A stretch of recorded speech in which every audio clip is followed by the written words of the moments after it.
The first time you do something is a journey of discovery. You take in the details and learn many new things.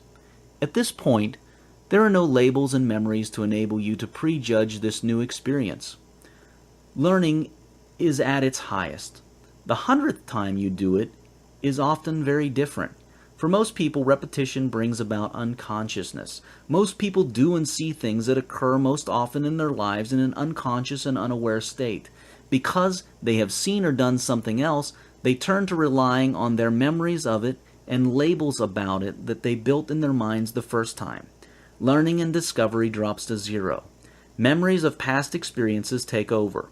What good does it serve you to live today based on your memory of it yesterday? You miss the gift of the present moment totally. In your business or work, do you take an absolutely fresh look at your work, workmates, and customers each new day, or do you go by how you know them in the past? Everything changes, and using memory keeps you from seeing that change, seeing things as they truly are. Try to forget everything about what you are looking at, and you will discover a whole new world, and you will grow a whole lot faster, grow your wealth and self a whole lot quicker. Think about it. It is quite often that a stranger will compliment your workmate or spouse over something that you totally miss every day because you do not look at them as if they were totally new to you. Memory has its place, but many people overuse it, often in an unbeneficial way. Decide right now to face every experience anew by choosing to forget that you have ever faced it before. Decide not to anticipate a specific appearance or behavior, an anticipation based on your memory and emotions. Practice detachment of outcome, but have certainty of your choices and intention, and you will find a world that has been hiding from you all along, right in front of your eyes all along. Choose happiness, present moment living, and joy at all times. Thank the present moment for all it brings you in enjoyable experiences and in its opportunities to see yourself as you were before and to grow to an even greater self. Bring into the present moment your awareness, consciousness, thoughts, and looking. Life and all your opportunities to move forward are in the present, the ever-present moment of now, here. Do not throw yourself forward into where you wish to be all day long. Imagination about the future is great, for it is what you use to create your future. But the present has great value. Only through acting and living in the present can you get to the future. Do not spend all day daydreaming about a future time, saying if only, mentally escaping your present and dwelling in an imaginary tomorrow, going on about the whole day in a dreamlike state, being only half aware and conscious of the details going on in your day. These things actually slow you down on your trip to a better tomorrow. Just as it is necessary that you set future goals, it is necessary that you embrace and experience the present and act in it consciously and with awareness. If you wish to progress, remember, the universe can only use the present moment to send you clues, people, events, and opportunities to advance. It cannot use the imaginary future in your head. Instead of chasing a better future by throwing your consciousness into the future, bring it back to the present and let the future chase it there. Now. Here. The wheels of time are mysterious. Time is a concept of mind. Without mind, there is no concept of time. Annihilate the mind. You will go beyond time.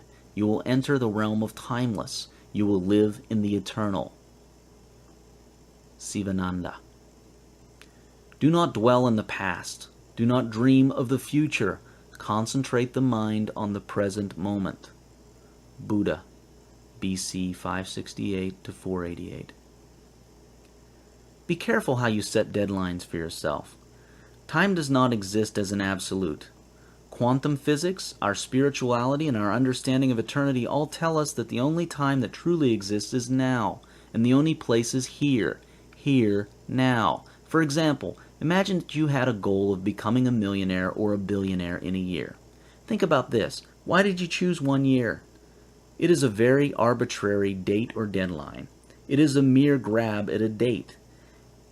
It is possible that the source can create that millionaire or billionaire outcome in an instant. Nothing is difficult for the source, God. So why set a random date for the accomplishment of what can be accomplished in the blink of an eye?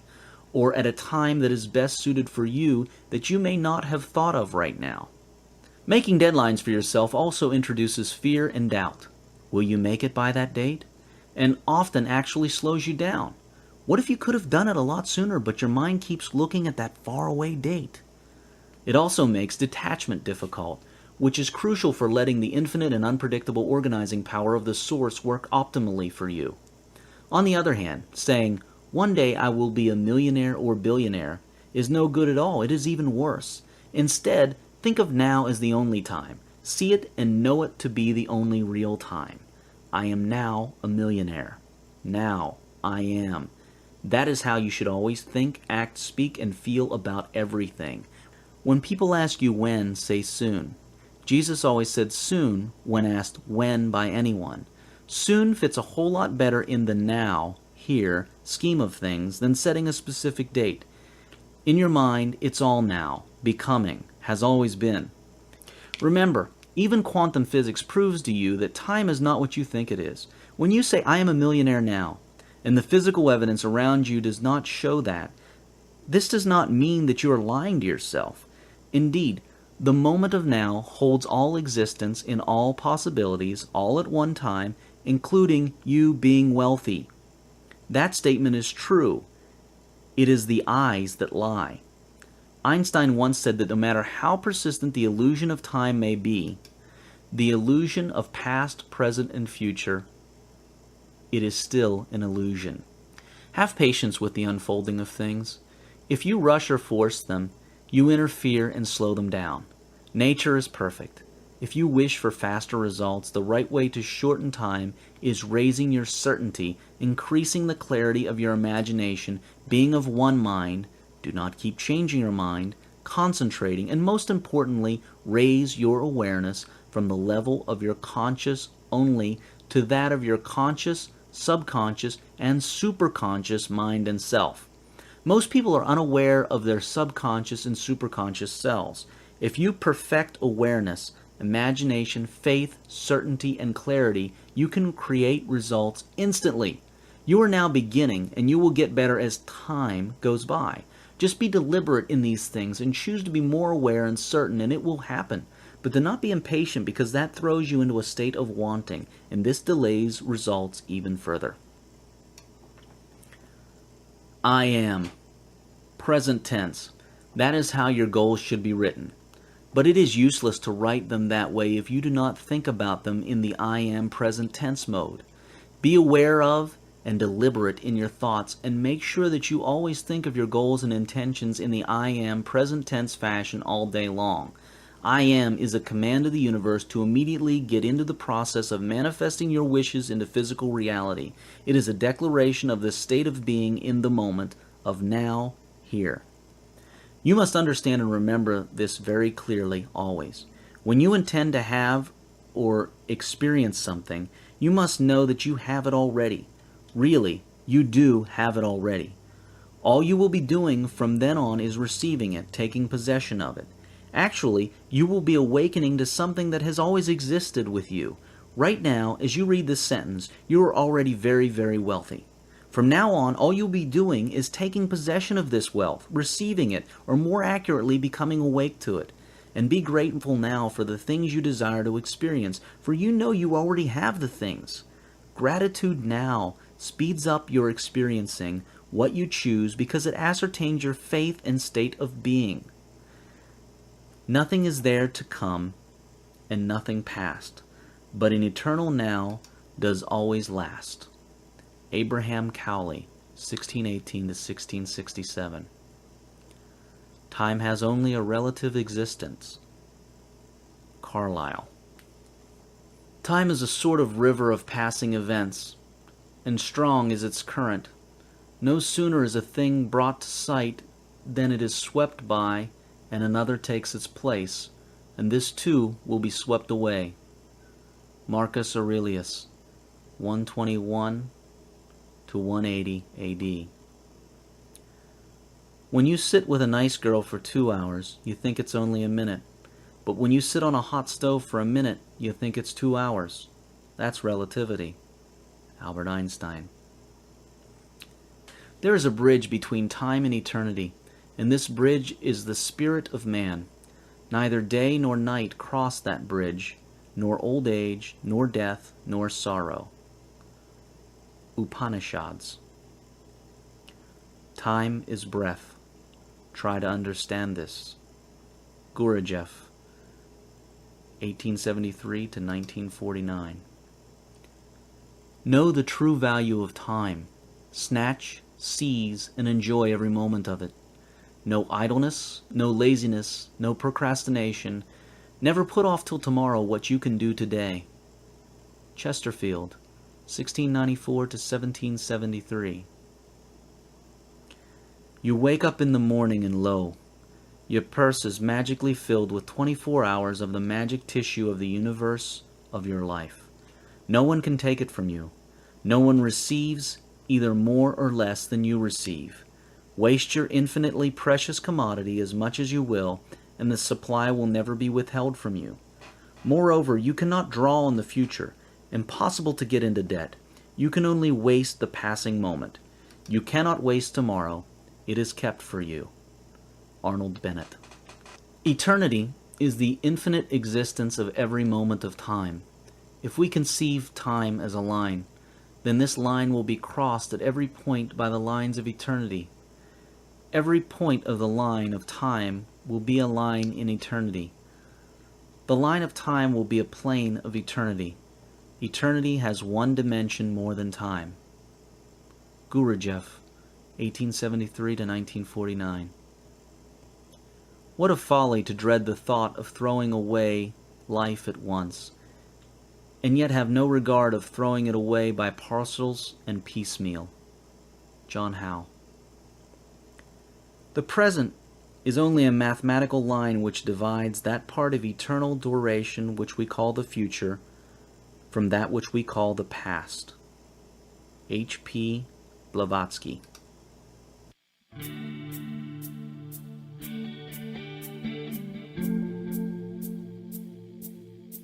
End of Disc 1. Please continue this experience by inserting Disc 2.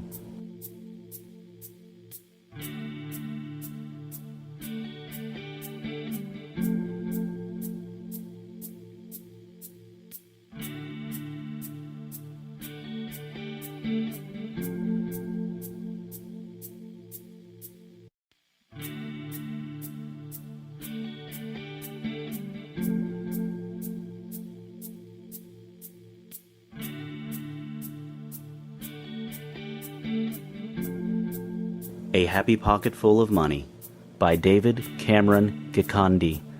Read by John Wayne Myers. Disc 2. According to Albert Einstein and others, time and space do not exist as separate entities. Time is not a separate thing, and space, made up of length, width, and height, is not another separate thing. Rather, they are all one thing, a continuum called the space-time continuum. Try to understand this and use it. Do not believe in time as something separate from you that you have to go through as it dictates. If you do not take time to understand time, it will rule your thinking, your planning, your belief system, and your experiences. Time is not a straight line that you have to walk through. Imagine it to be a network of tunnels under a city. To get from house A to house B, you can use any one of very many routes, some longer and some shorter. For example, in 1930, it may have taken 30 years of hard work to make a person rich. Now it can take 2 years or less. We have increased our wealth consciousness and certainty, and this makes us take a shorter path. Another way to think of the space-time continuum is as a sheet of paper that holds all possible events. Every event possible, everything, is on that paper. Then imagine yourself to be a pencil with an eye. Then imagine that this piece of paper wraps itself around the pencil. So, you are the pencil, and you are fully wrapped in that paper that holds all events possible. But this pencil has only one eye, so you can only see the event happening on the piece of paper in the region where the eye is. The pencil's eye can travel up and down and around the pencil, It is a movable eye that can go anywhere on the pencil's surface. The faster you move the eye, the more events you see. Now, imagine you can increase the size of the eye. The bigger you make it, the more events you see at the same time. Okay, one last thing. Imagine you can multiply the number of eyes on you, the pencil. When the pencil has more eyes, it sees more life, more events simultaneously instead of one at a time. When you increase the number of eyes and size of each eye, you see more in less time. Okay, replace the word I in this whole explanation with the word consciousness. An increase in eye size and number of eyes is an increase in consciousness, in being awake to all that exists. That is what our evolution as beings is all about, increasing consciousness. Okay, so what is the pencil? Yourself, your spirit or soul as you wish to call it. You are a timeless and multidimensional being, made in the image and likeness of the Source, God. And as you grow, you increase your consciousness and awareness of this fact. Now imagine that your best friend is another pencil with the same piece of paper wrapped around him or her. You are both pencils with eyes, with the same piece of paper wrapping around you. When your eyes meet, you experience the same bit of all that is at the same time. You decide to meet by choosing to meet. You can choose to meet anything you wish in that continuum. There are no blocks, and free will works without error to the extent that you exercise it with certainty. Knowing this is power. Using this knowledge for wealth and any other desire you have in your life is joy. This is how you explain all interaction. In truth, you and your friend and everyone else are just individuations of the same pencil, so that when your eyes, consciousness, meet, you experience being together. But you are always together on a higher level. Events that appear simultaneous to you may occur at different times for another observer, depending on his or her relative motion. Imagine you are in a big box on a truck moving from south to north. At the center of the box is a light bulb that goes on and off periodically. As you are in the room, you will find that the light strikes the north wall of your box at the same time as it strikes the south wall. You can even measure this and find it to be so. You will find that it strikes all walls simultaneously. This will be your truth. Now suppose that there is a woman at the side of the road and that your box has a glass window. The woman can see inside your box through this window. Because she is stationary, and you and your box and bulb are in motion, her experience will be different. She will see that the north wall is getting light slightly after the south wall, because the north wall is moving away from the light while the south wall is moving towards the light from the bulb. Remember that the box is moving south to north and the bulb is in the center. She can even measure this to be so. She finds that the south wall gets light earlier than the north wall later. This will be her truth. See, two contradicting yet accurate truths can coexist. How is that? To the universe, these are just events. Time is local to the observer, to you. In reality, there is no time, only all events all at once. It is your motion through these events that makes you feel as if there is time. It is your expansion of consciousness that makes you move faster through more events. An expanded consciousness enables you to take in more events per moment. An increase in wealth consciousness makes you get rich faster, move through more events faster, see more events quicker. In reality, it brings you into the awareness and experience of more of all that is per moment, so that you appear to have more stuff, hence appear to have more wealth. It is also your increased right choices and increase in desires and goals made with certainty that also make you experience more at any moment of now. By increasing your goals, your mental images, and holding them steady and certain, you see more wealth. That is one of the secrets of time. Hermann Minkowski, Einstein's mathematics teacher, came up with a set of equations that prove that all the past and future of an individual person all meet at a single point now and in a single place here, wherever the individual is doing the observations. All events in the universe are all occurring simultaneously at this eternal moment of now. The illusion we have of them occurring one at a time in a sequence that seems to flow is because of the type of awareness or consciousness that we have in this human form. It causes us to see very narrow sections of the space-time continuum at a go. So we see one small slice, then the next, then the next, and so on. But we can expand or contract our slices to take in a lot more or a lot less at one go. A person of wealth consciousness has a highly expanded view of all that is, thus a much expanded experience. Everything which for each of us constitutes the past, the present, and the future is given in block. Each observer, as his time passes, discovers, so to speak, new slices of space-time which appear to him as successive aspects of the material world, though in reality the ensemble of events constituting space-time exists prior to his knowledge of them. Louis de Broglie, awarded the Nobel Prize in 1929. Time only exists in your mind. Your mind often wants to live in anticipation of the future or in memory of the past. This is what also creates psychological time to a large extent. This is another time. There are many forms of illusionary time, and psychological time is one of them. You experience this type of time when your mind is in anticipation of something in the future or in memory of the past. This waiting and remembering creates time and a lot of pain and stress. It is unnecessary. The most fruitful thing to do is not to remember or wait. It is to observe, experience, and create now. Observing, experiencing, and creating now is timeless and true of the true nature of the universe. Everything happens now. You remember your past now. You dream your future now. You learn from your past now. When you were actually in your past, it was still now. At that point in the past, if someone were to ask you, "What are you doing now?" you would notice it was still now. You work towards your future now. You will get to your future now. You will live in your future now. You are always here now. You cannot be anywhere else. Being, isness, is only now. There is nothing you can do in any other moment except now. Try it. Do something yesterday or tomorrow, right now. Impossible. You can only be and do now. It is all now. Even tomorrow is happening now, is now. You see how eternity works? It is inescapable, and trying to escape now in the mind is futile and painful. It is like trying to not be where it all is. That is why the Buddha, Jesus, and many other teachers taught us not to worry about the future. They taught us to be still, to be present, to be aware, to enjoy now, to live one moment at a time, and to be conscious. An easy way to see how time is largely a creation of the mind, looking at the past and an imaginary future, living out of now, is to look at your sleep.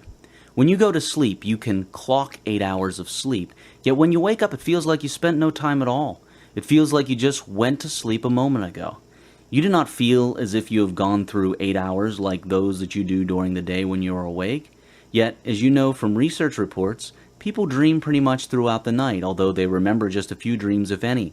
See, it is the no mind, the no memory, and no future escapism that makes you feel as if sleep is almost timeless. When you sleep, your mind and your soul are at the same place together. And that place is now, always. All other things held constant, to the extent that an individual or society is aware of, teaches about, and uses the illusion of time in the right way, so will they have wealth and happiness. Time is directly related to consciousness, and consciousness is what makes you experience your life. There is a clear and direct link.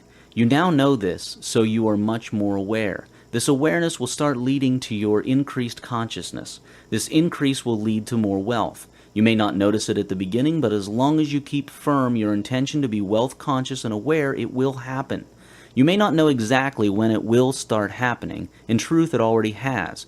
You will just see that, as days pass, you are becoming more awake with each passing moment until one day you shall look back and see how much you have really changed. Do not worry if you have not fully understood the illusion of time. Read on, and further chapters will make things clear. There will always be more to know. The layers never stop, but as you peel each new layer and discover deeper truths, you will enjoy life and turn it into a thrilling ride, but always stay balanced. Now that we have the 4 dimensions covered and we know what our experience here on Earth is constructed of, we can now take a look at what constructs it.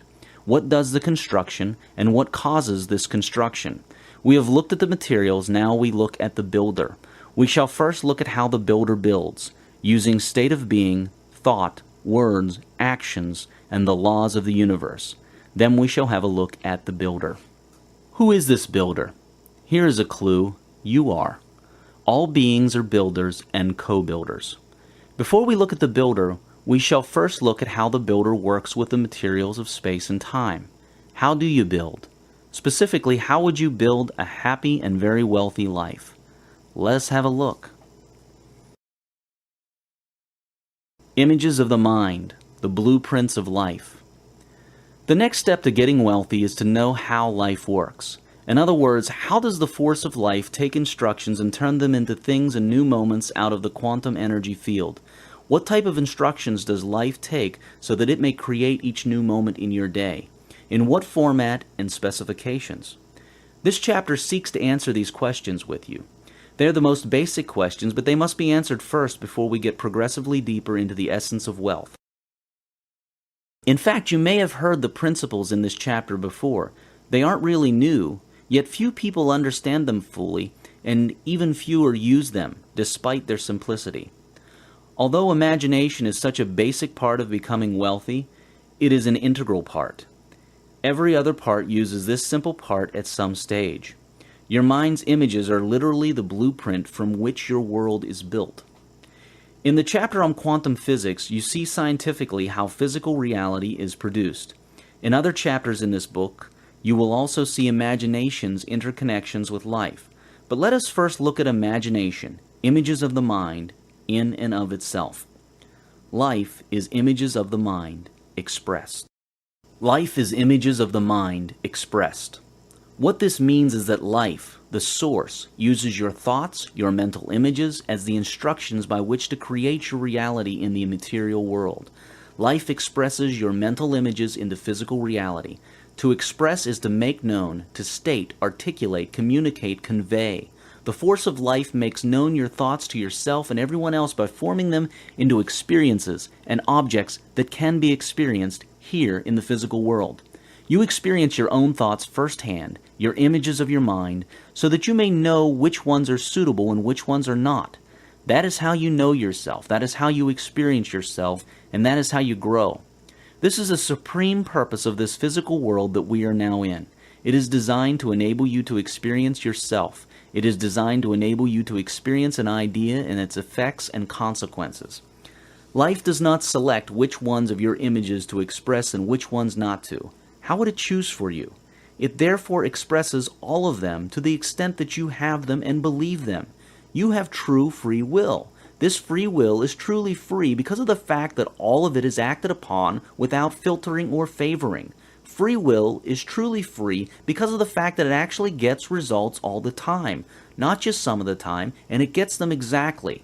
Later, we will see how exactly free will works, even when it looks as if it is impossible for it to do so. Imagination is the force that takes you to places you have never been.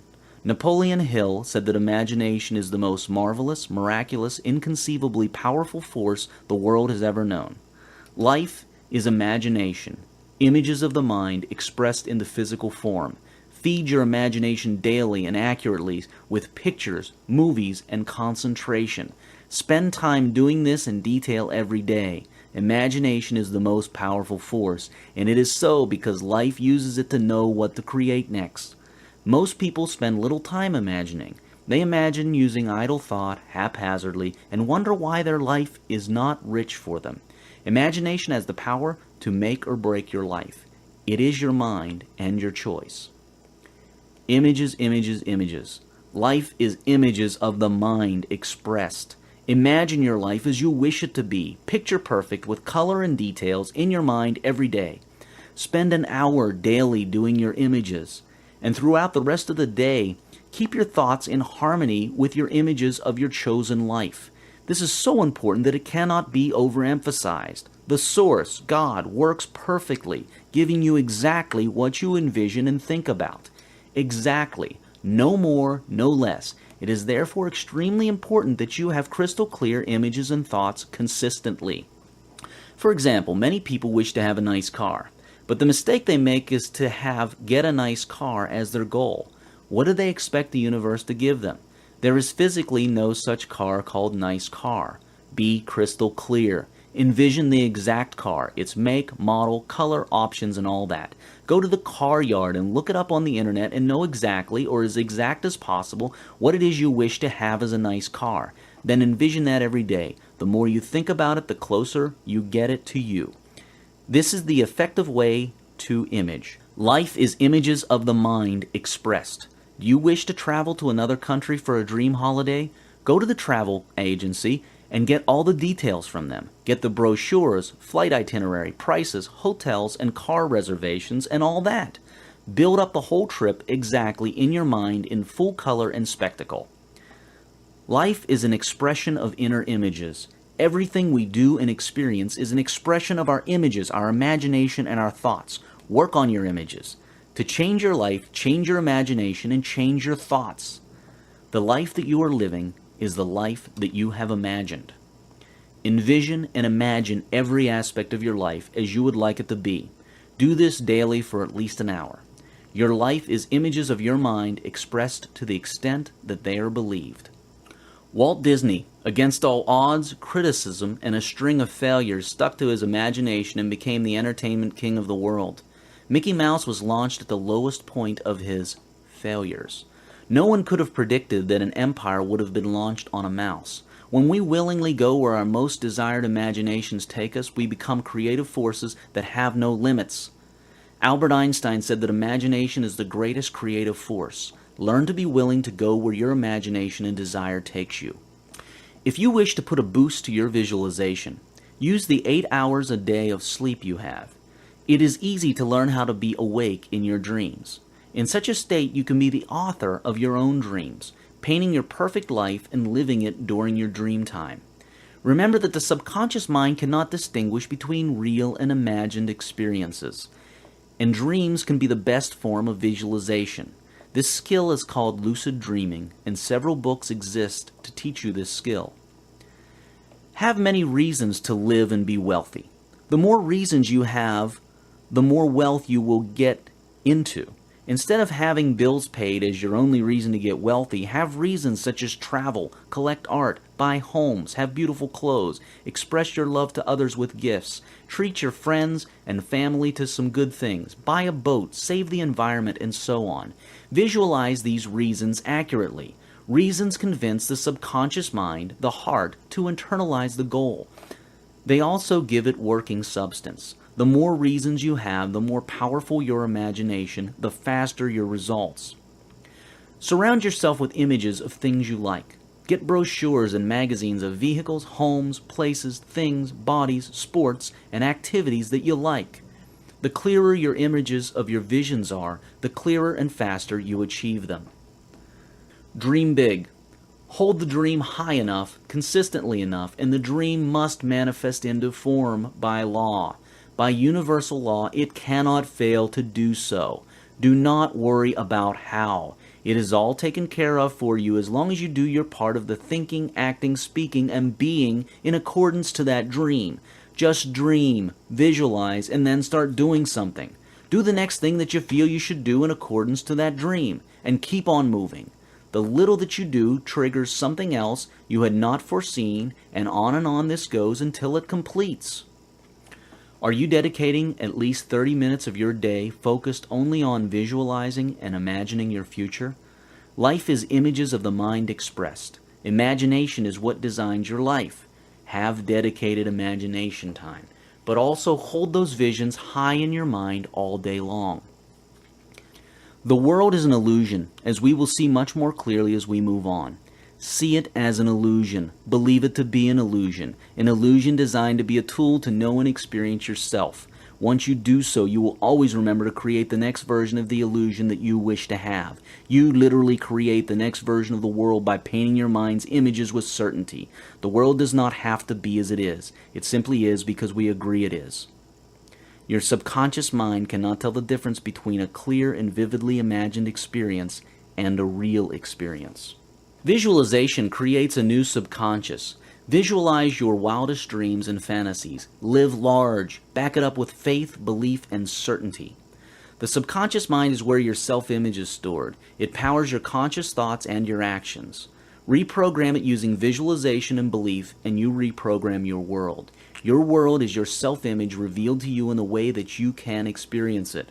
Your life is images, your imaginations expressed into physical things. More accurately, it is the manifestation into the physical world of the visions, good and bad, that you believe in most, consciously and unconsciously. How to do the impossible. Let your imagination fly. Get excited about your images. Energize them with positive emotion. Emotions are energy in motion. Gratitude is one of the most powerful of these emotions. Infuse every cell of your body with images. Infuse every cell with the gratitude that you have realized your goal already, even if you are not experiencing it now. You have received it automatically by the perfect laws of the universe. Even before you ask, it has been given to you. And when you act, remember to do this same infusion into your actions. You choose the images. The source, God, does the work effortlessly and perfectly. That is the deal. The conscious mind creates impressions into the subconscious. It does so by repetition. The subconscious mind then expresses these images, causes an expression into physical manifestation. The conscious does not cause expression. It can only impress on the subconscious using repetition and faith, belief, certainty. The reason this is so is that the conscious holds all sorts of thoughts, those you believe in and those that you do not. It is like a wild monkey jumping on very many thoughts throughout a day. The subconscious, on the other hand, holds only what you hold as truth to you, what you believe in. It holds your sponsoring thoughts. That is why only the subconscious, or what some call the heart, causes expression. Your subconscious only takes in the affirmation and not the negative. If you visualize and set a goal, I am not poor anymore, it will only take in poor. Instead, change that to something like, I am rich, wealthy, and abundant. The subconscious does not internalize not. It does not internalize negated sentences. It only internalizes, I am something, not I am not something. Repetition is power. Concentration is power as well. When visualizing your goals, see yourself already in possession of what you desire. Say and think, I am, not I will be. This is critical. I am is power, all there is. Later you will see how this is scientifically so. Now is the only existing moment, and all others are illusions. All other things held constant. To the extent that an individual or society has positive and grand images in the right way, so will they have wealth and happiness. Now that you have the basics of creation covered, let us move on into progressively larger things. Carry with you what you now know about images, for you will need it to keep building your understanding of wealth, and the larger lessons that follow will enable you to know this lesson on images even deeper, experientially, scientifically, and spiritually. Let's keep moving on. Thinking and speaking, the instructions of and for life. Closely related to images or thoughts. Just as life is images of the mind expressed, it is also thoughts of the mind expressed. In other words, life is the mind expressed. Your external reality is the densest part of your mind, without any separation. The separation between you and your outside world is illusionary. As we move on in this program, you will come to see firsthand how this is so, scientifically and spiritually. Life is your mind expressed. The outer world is the densest part of yourself. It is an extension of your mind. When you finally will stop believing in the illusion of separation, your power will rise dramatically. But even now, you may still change your mind to change your world. You will now see how this happens, and as we move on further into this book, you will see scientific and further evidence of this. Eventually, the illusion of separation will fall off totally, and you will have mastered this. But even now, just knowing this is empowering. This chapter is a course in how to think in ways that are friendly to the universe and its laws, ways that co-create the universe itself purposefully into one that you wish to live in and not one that you find yourself in. In this chapter, there will be several mentions of the laws of the universe. These are the laws that you will learn throughout this program, and not necessarily in this chapter alone. The pieces of the puzzle will fall into place as you listen. Okay, let us dive into the mind. Your world is the densest part of your mind. Life is your thoughts expressed. Let us paraphrase what we learnt about images over here. Life, the source, uses your thoughts as the instructions by which to create your reality in the material world. Life expresses your thoughts into physical reality. To express is to make known, to state, articulate, communicate, convey.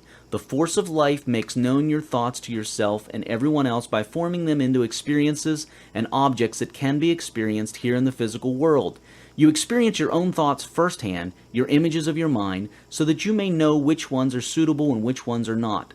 That is how you know yourself. That is how you experience yourself, and that is how you grow. This world is designed to enable you to experience yourself. It is designed to enable you to experience an idea and its effects and consequences.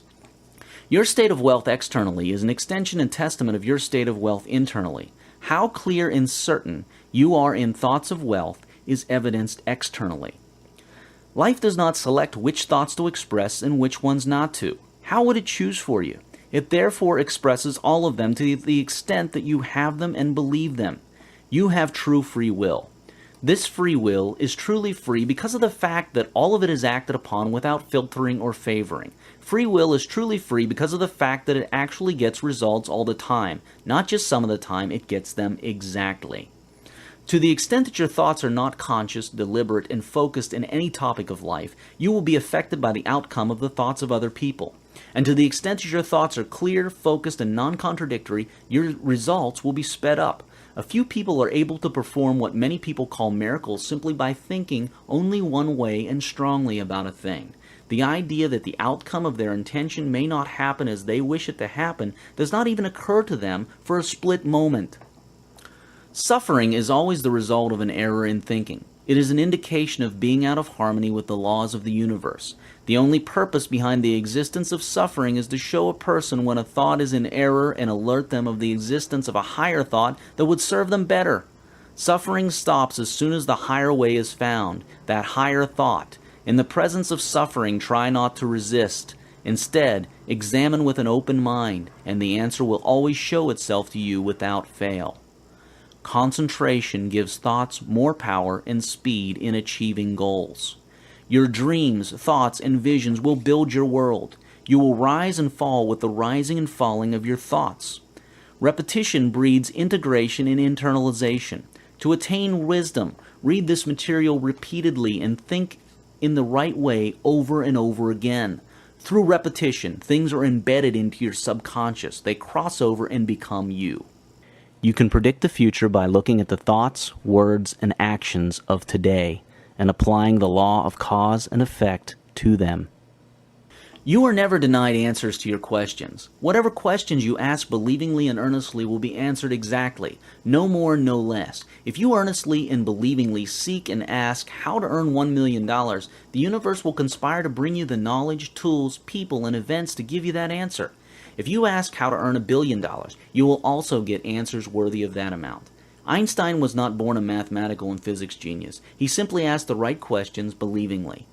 You see, the universe works by perfect law that never once errs nor favors particular people. Once you understand the universe's deeply complex yet simple rules that are perfectly balanced, you cannot fail to succeed predictably. Whenever you see chaos and unpredictability in the universe, you are simply seeing something that you do not yet understand, but something that is organized and predictable by certain laws. Nothing is difficult for the source, God, and perfection and balance is the nature of the source. Hence, all laws are applied equally, universally, and unfailingly. Ask the right questions believingly and earnestly. Be specific and do not keep changing your mind. All thoughts count and produce results. Changing your mind all the time confuses the universe. Imagine walking into a travel agency and saying, "I wish to travel." Then you look at the agent blankly. He or she would be ready to make your reservation, but they cannot until you tell them where you wish to go. Imagine you now say, "Well, I'd like to go to Moscow and Timbuktu at the same time." Again, the agent cannot fulfill that request. Now imagine you say, "Okay, then book me to Moscow." "No, wait, Timbuktu." "No, wait, Moscow." "No, wait, I'm not sure I can afford it." "No, I can." "No, maybe I don't wish to go there or travel at all." This is how many people think all day. And the universe is confused by their thoughts, just like the travel agent is, and therefore produces confused results for them. Whatever you put your attention to gets energy from you and grows. Remove the attention and it dies. Be conscious and deliberate in this. Intention goes along with attention. What you intend and give attention to begins to become. We become what we think about. We are the sum total of our thoughts. All laws of nature always work. They can never fail even once, for that would cause chaos in the universe. The nature of the source is perfection. You become what you think about without fail. If you think about wealth without any contradictory thoughts, you will become wealthy without fail. Matter is merely materialized thought. Always be calm.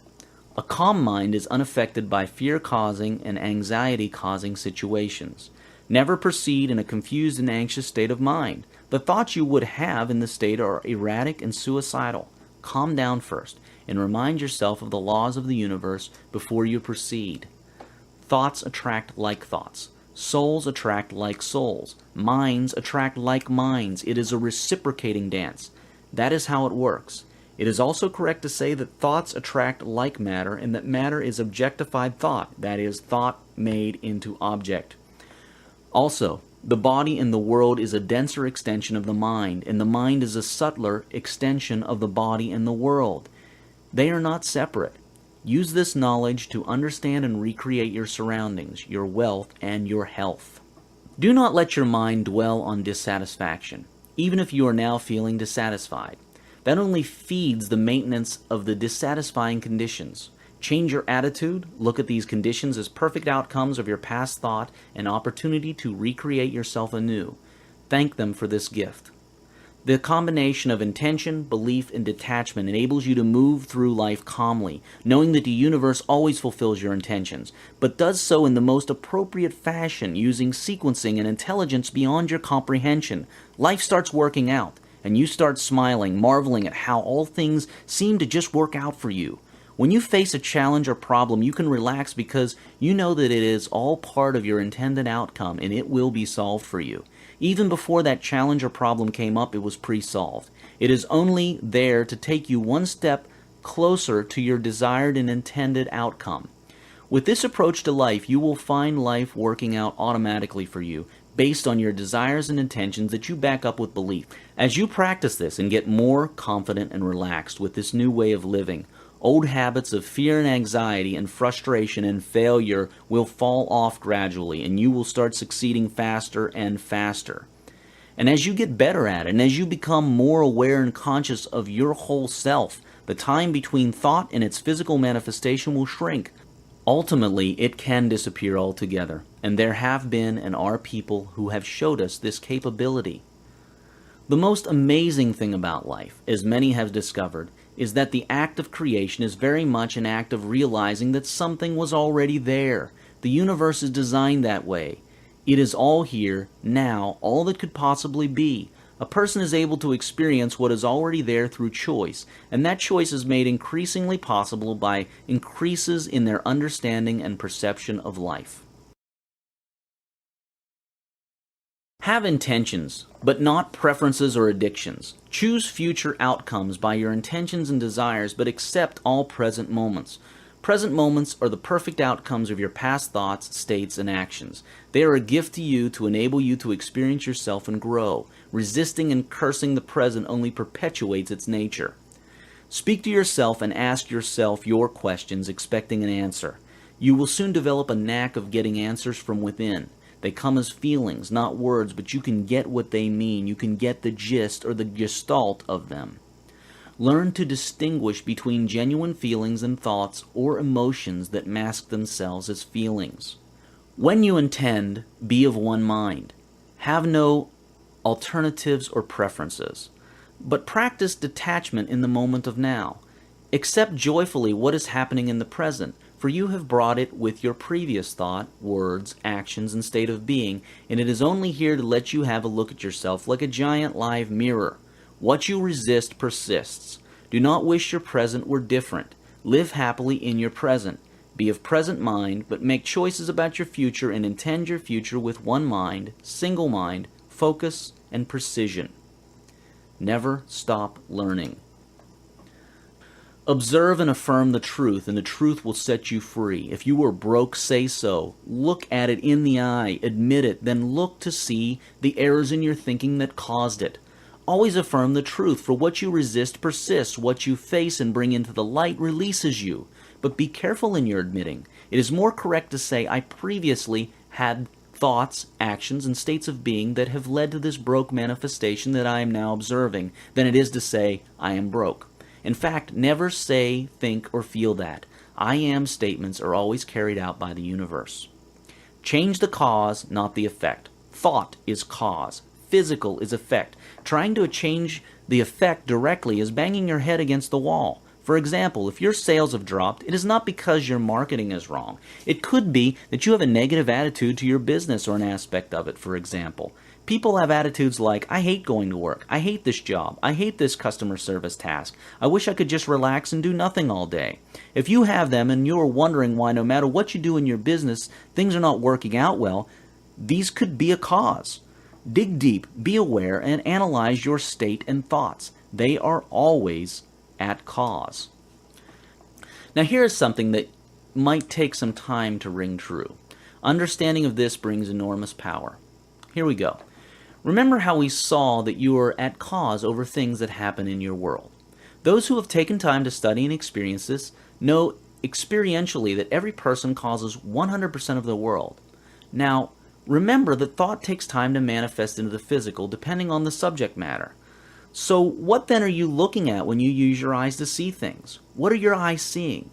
If you are at cause of all you see and thought takes you time to manifest, you are obviously looking at yourself at various stages of your past. Read that through again. It is all an illusion designed to allow you to look at yourself so that you can create the next version of yourself, design your growth. What you see with your eyes is an illusion designed from various stages of your past. The real you, yourself, is very far ahead. Your thoughts right now are extremely close to the real you, dragging behind just a fraction.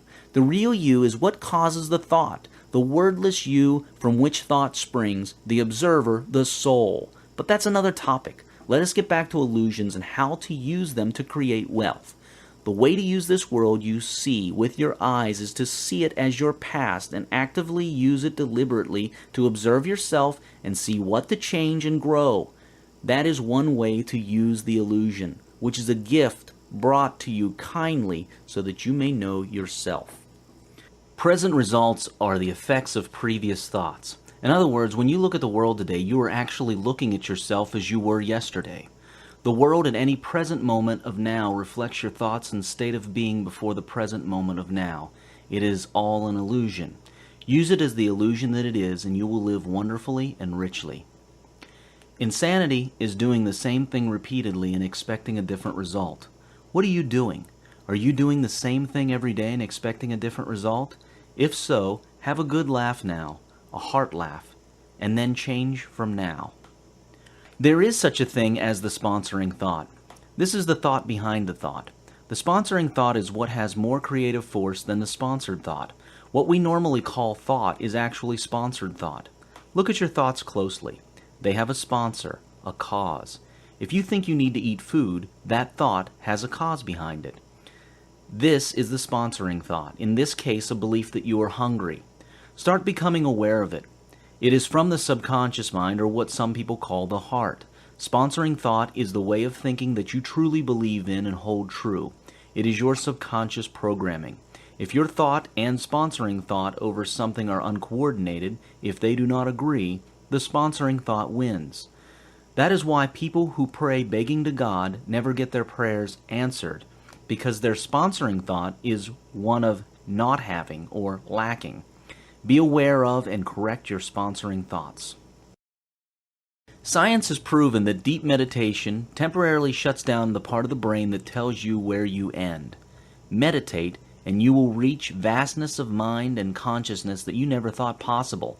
Business solutions, new business ideas, and wealth strategies are just a fraction of what will begin to arise. It has been said that if you do not go within, you go without. Judge not, condemn not. It causes negativity and maintains that which you judge or condemn. It causes retardation and a whole host of non-productive results. Expanded perception causes expanding wealth. Forgiveness causes the expansion of your perception. When you forgive others and yourself for what you think has been done wrong, you become open to see what you and others truly are. You become open to see the beauty and capability that you may have missed seeing. You become more tolerant and you embrace freedom and love. You start to believe less in conditionality. Many things happen that expand your perception. An expanded perception expands your consciousness, your abilities, your opportunities, your contacts, and a lot more that leads to wealth. You become what you think about most of the time, believingly. By some accounts, you think about 50,000 thoughts a day. Some are thoughts that make you walk and scratch or control your physiology.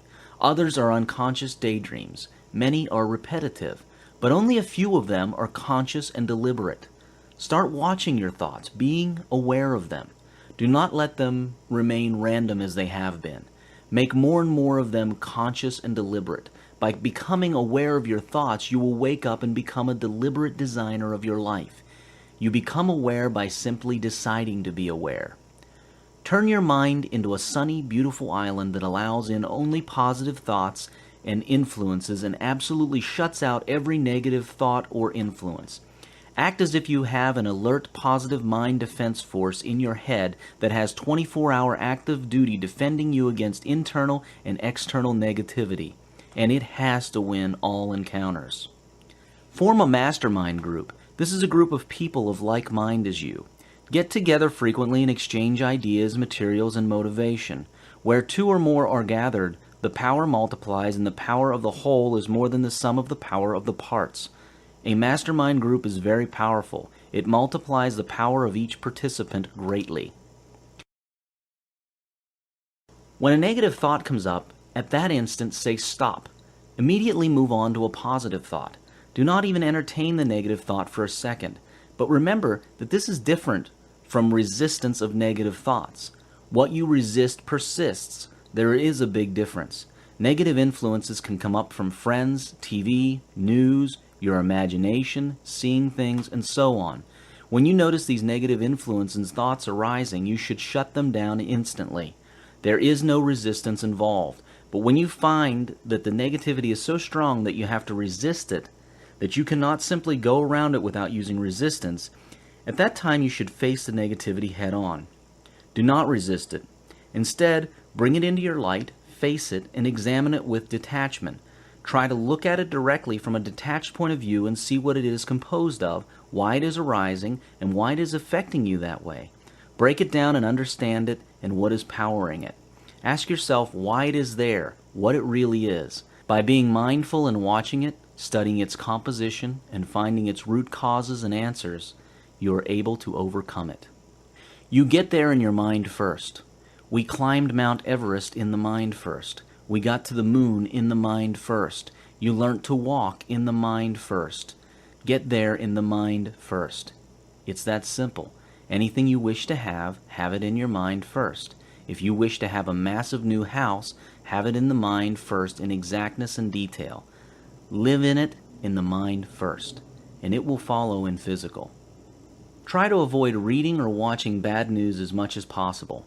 Even if you think it's good for your business, bad news creates bad images that interfere with your grandest vision. The world appears to you as you choose to see it.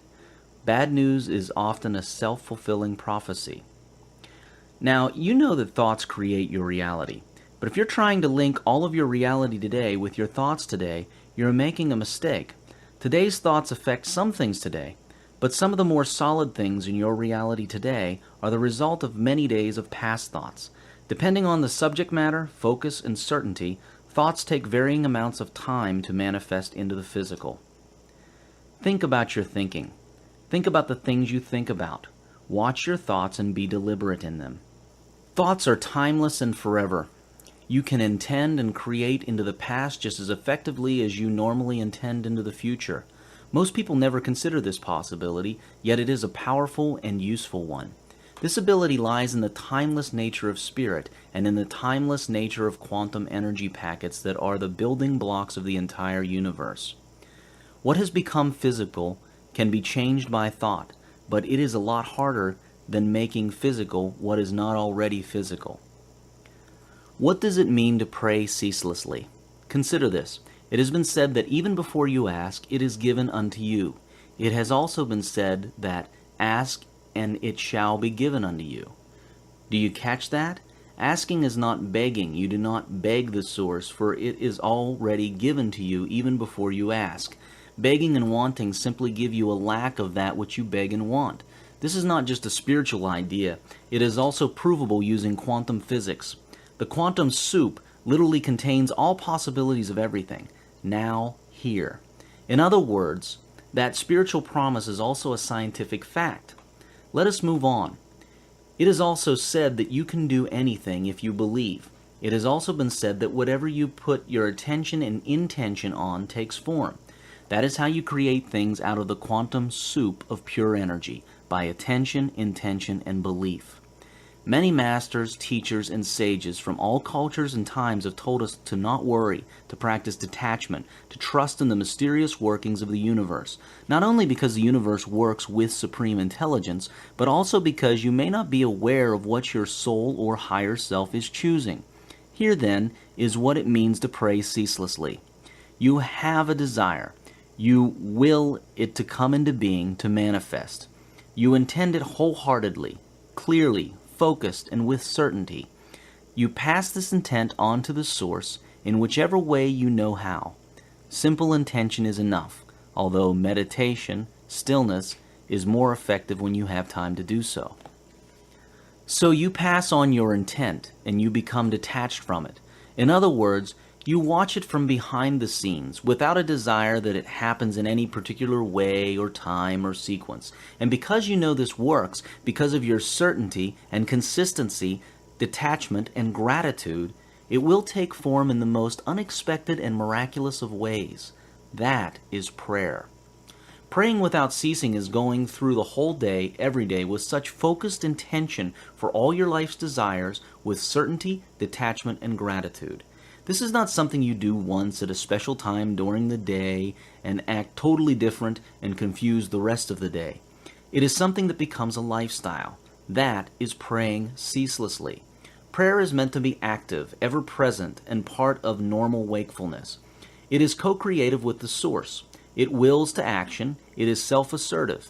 It is not the periodic, passive, helpless, and emotional appeal that many of us were taught to conduct as children. Ask and it shall be given unto you. Seek and you shall find. Yet before you ask, it is given unto you. Self-assertive, co-creative, ever-present, grateful, made of receiving and not begging, that is praying without ceasing. Get rid of the idea now that prayer is the same as begging God for a favor, and God chooses whether or not to grant this favor and comes down and does both your work and God's own bit.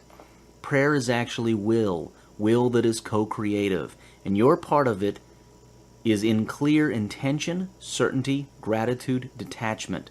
You must have certainty. You must know you have this power, and you must trust that the source is friendly to your plans. To the extent that you do so, your prayers, your will be answered. There is no criterion by which the source decides to grant or to not grant prayers. The laws of the universe apply to all equally and unfailingly. Prayer is an inward energetic process, a call you give out with a detached expectation of an answer, without a shred of doubt. It is strong and certain will.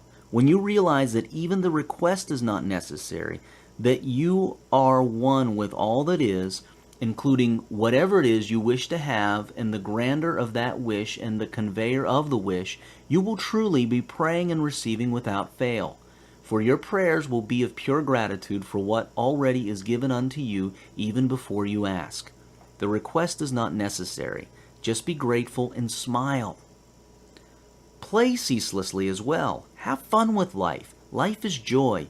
The essence of life is joy. Where there is joy, creation is abundant. It is easier to create wealth where there is joy, and joy gives meaning to wealth. What you think in your mind and feel in your heart is what you become. Everything you see around you was someone's idea. Look around you. Nothing can exist before it first exists as an idea in some mind. As a man thinketh, so shall he become. The Bible. Your mind is infinite. all other things held constant, to the extent that an individual or society has positive and grand thoughts in the right way, so will they have wealth and happiness.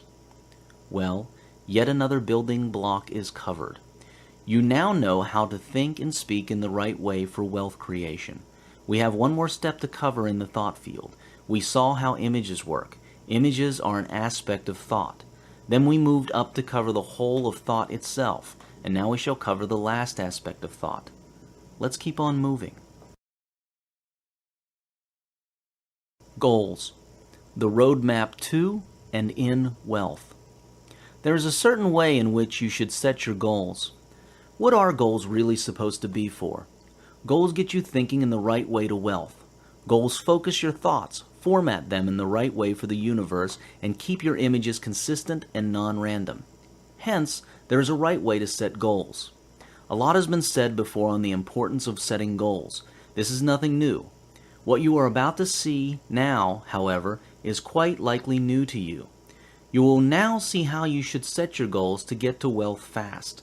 Setting goals is well enough, but setting goals correctly is tremendously powerful. Welcome to the world of powerful goals. Your goals are the prophecies of what you shall one day become. If you do not know where you are going, you will end up exactly there. Where? If you fail to plan, you plan to fail. If you have no specific goals, you will get no specific results. Remember, the source takes your thoughts, your images of your mind, and manifests them into your reality. You see exactly how this happens scientifically in the quantum physics chapter. But your thoughts and images are the blueprint by which your world is designed and created by and for you. Goals are planned thoughts, directed thoughts. Without planned and directed thought, your life will be unplanned and undirected, seemingly haphazard and seemingly unreliable. Simply know where you are going, and the answers as to how you will get there will come to you in their own time. Do not worry about it. Simply believe that you will get there. Your ideas, visions, and dreams, whatever they may be, are the prophecies of what you shall one day become and achieve. You can predict your outer life tomorrow by looking at your inner self today. You can change your tomorrow by changing your inner self today. Take goals seriously. A 20-year study involving students in a certain Ivy League university in the USA traced the lives of one graduating class. 3% of that class had their own written goals at the start of the study. By the end of the 20 years, that 3% who started with written goals and plans were worth more financially than the other 97% combined. They also reported more satisfaction and joy with their lives. The visionaries and dreamers of the world are the saviors and driving force behind it. These are the inventors, artists, philosophers, educators, sages, business people, designers, scientists, leaders, and so on. Anyone who dreams big and creates. The world lives in their ideas and ways, and it cannot let their ideas die fruitlessly. The world is beautiful because of the dreamers and visionaries. The world and the universe as a whole are in full support of these dreams if only the dreamer were to believe this and act that way. The universe, the world, the source, God, is friendly and supportive of your dreams and aspirations. Simply have a vision, believe in that vision, and you will without fail realize it to the extent that you will believe you will. All else is in your favor. So dream very big. Dream very, very big indeed. Conformity can be your worst enemy. If you do what the crowd does, you will get what the crowd gets. Every day people get up in the morning, go to work like everyone else, and do things like everyone else. But ask them why they do it, and they just do not really know. They just work hard all day because everyone else does, and their reason for working is that they wish to pay their bills and provide for themselves and their family. If you are 30 years old, working hard like everyone else, like the rest of the crowd, and that is all you are doing, you can easily tell roughly where you will be in life when you turn 50 by looking at the 50-year-old crowd today. Are most 50-year-olds today financially independent or wealthy? No, they are not. The vast majority of people today are not wealthy or financially independent. But they could be, if only they just did not follow the crowd just because it's the way that it is done. To get something better than the crowd gets, you have to do one thing differently. And that is to have specific goals, reasons, visions, and wealth consciousness. By reading this book, you have started to do something different and wealth-causing. By practicing it daily, you complete the requirements for wealth. Realistically speaking, you can be self-made, wealthy, and financially independent even at 18 years of age or less. It all depends on how early, strongly, accurately, and believingly you start setting your goals, envisioning, and wealth consciousness building. Hard work alone is not the key to wealth. People have gotten wealthy with and without hard work. Wealth consciousness as a whole is the key, and goal setting in the right way is the map. There's a mistake that some people make when they achieve their goals. This mistake takes them back down. The best way to understand this mistake is to illustrate it. Let's say that a person has a goal of having $1 million in their bank account soon, and now they have $4,000 in their account. So they do all the right things, set their goals, visualize, get certain, act, and do all that. They keep their vision of that million high, and they achieve it. Now when that account shows $1 million, they get happy, of course. Then they start the mistake. And that mistake is that they now start looking at the bank account, trying to maintain their precious old goal, worrying when it drops below their goal level, and so on. They switch their sight from that of an unachieved higher goal, and they start looking at the achieved past goal. They start living in the past, trying to maintain the past. Then they start worrying, and it goes on like that until they lose that million. They stop doing what they were doing right in the first place to get to their goal, and they start living as they used to. Always set your goals higher than your present reality. This does not mean that you are never to be satisfied with your achievement. This does not mean that you should get greedy. No, on the contrary, it means that you should enjoy every day without worry. You should not worry about losing what you got. You should not worry about maintaining that million you just made. Instead, make the million, enjoy making it and having it, but when you reach that million, do not switch to worrying about keeping it. Instead, set a new, higher goal and have your eye on that new goal, but enjoy your old successes without a worry of maintaining them. In any case, it is folly to worry, as the worry itself is what would bring you down. Wealth consciousness and all its activities are a lifestyle, not something you do occasionally. Your thoughts, being, and goals should always be on the next grander version of you, not on the past version. Be careful of how you set your goals and visions. The heart, also called the subconscious, has a tendency to take in and internalize the unnegated part of a vision or statement. For example, if one of your goals is to never miss paying your bills on time again, it can be harmful to make the goal statement, "I will never miss paying my bills again."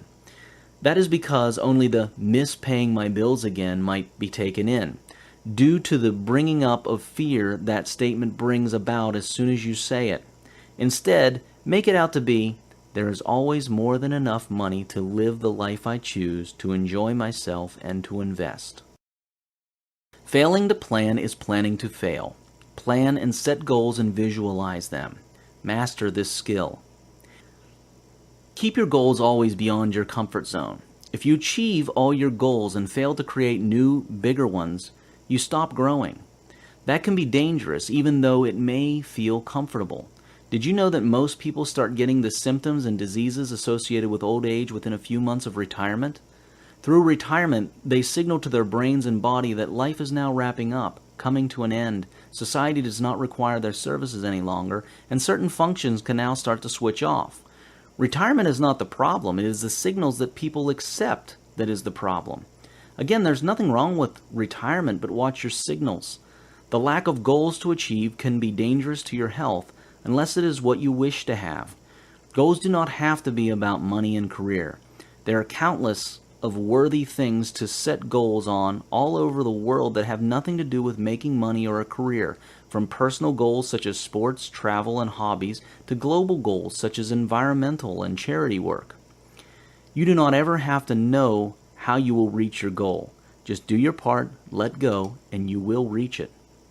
Do not live by accident or by default. Live by design. Design your life using goals, visualization, imagination, and plans, all done consistently, daily, clearly, accurately, and with details. It is not enough to set goals. Goals must also be set in a certain way, a right way that is most friendly to the universal laws. These are the right goal-setting steps. Number 1, list what you would like to have, do, and be between now and the next 30 years. List everything you can think of, small and large. Places to visit, things to have, residences, experiences, partners, skills to acquire, things to do, people to meet, projects, charities, health, habits, everything. This is not a list of what you think you can achieve.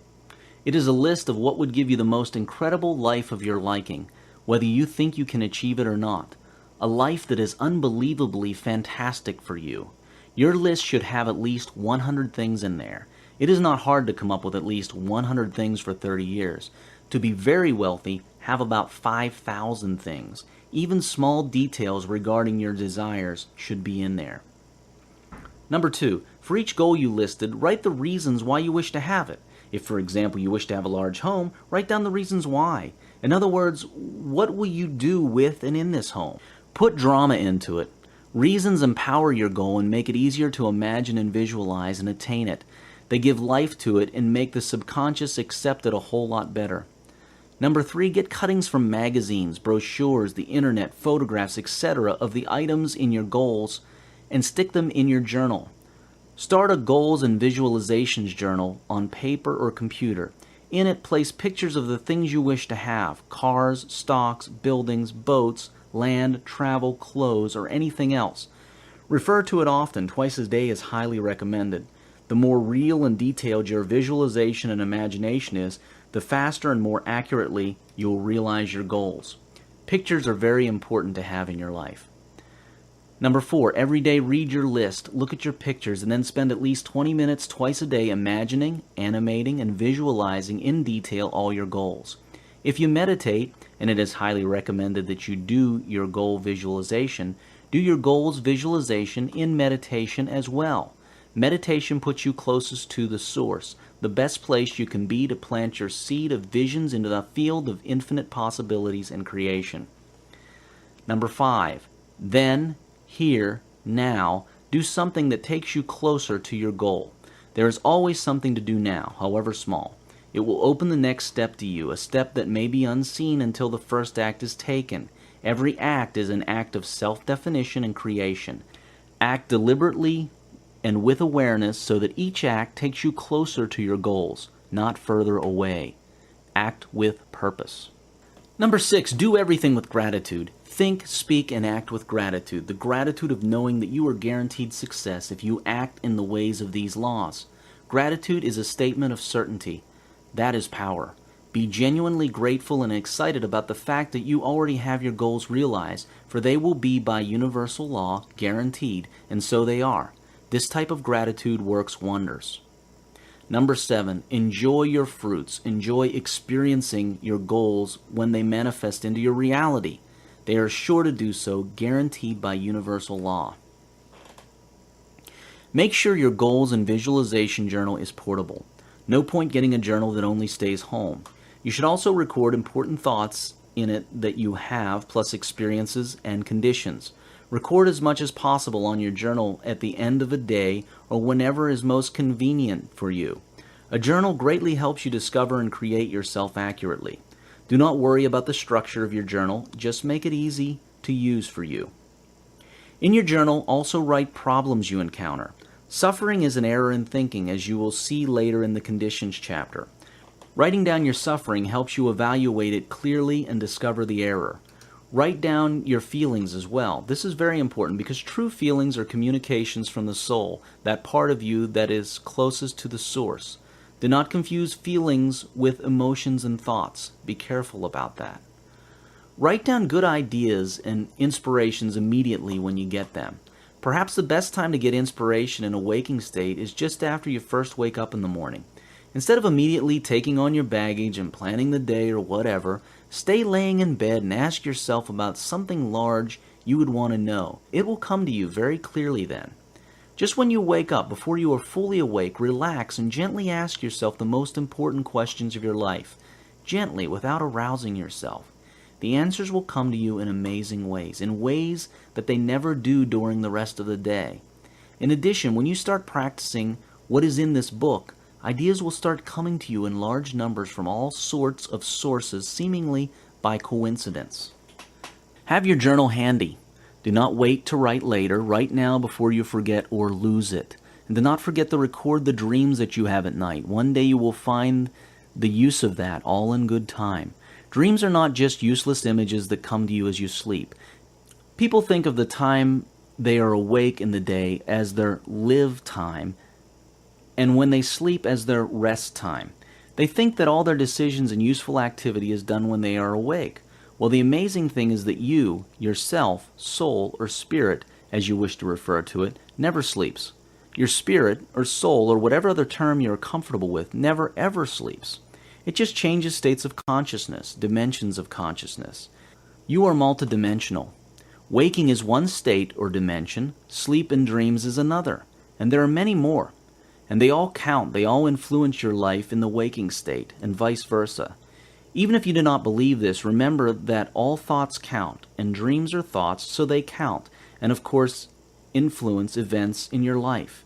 You never really sleep, so to speak. You are a soul with a body, not a body with a soul. To the extent that you are conscious of this and awake to it, so shall you have more of it. To make it easier to refer to your journal later, you can, number 1, have separate parts of your journal for different types of information. Number 2, make an index at the back. Number 3, use different colored pens. Number 4, stick tabs on pages you wish to mark. Or number 5, or invent any system you like that ensures easy access to your information. Review and reread your journal at least once a month, preferably more often. Once a year, read all your journals. What happens when you reread is that you start seeing your life in a completely new light all at one go. You see successes you never thought you had, you see things you should change, and you see errors to correct. The whole point of keeping a journal is to review it for amazing opportunities to understand yourself better, see more clearly, grow faster. In making entries in your journal, enter the exact dates, time, and location. This helps you track down patterns, trends, and rates. The more events and experiences you capture in your journal every day, the more you will get out of your journal. Get into the habit of carrying your journal. When writing down and speaking of your goals, write in present tense. I am. I am. I am. No matter what you are trying to create next in your life, find a way of putting it into I am. For example, if you wish to lose weight, do not think or say, I will lose 10 pounds, or I want to lose 10 pounds. Instead, say, think, and write, I am X pounds now. Do the same with wealth. The only time that exists in the universe, scientifically and spiritually, is now. Hence, I am. Do not worry how your goals will be fulfilled. There are powerful forces at work in all of nature with infinite intelligence and coordination. Things, people, books, places, TV shows, movie, etc. will start appearing and helping you to achieve your goals. In other words, coincidences will happen. Simply visualize your goals believingly. Shut out all other thoughts that negate your goals. The trick is in the details and in consistency. For example, if having a new home is a goal you have, write it down in detail. Write down where the house is located, how many rooms it has, the size of the compound, the size of the house, the furnishings in it, and so on. Then visualize it that way. And do not change your mind, this is very important. Understand that the universe is in activity, manifesting into physical form all your thoughts. Every single one of them turns into some amount of physical form somehow and somewhere. If you change your mind, you will be undoing your work. Just hold your thought until it becomes fully physical.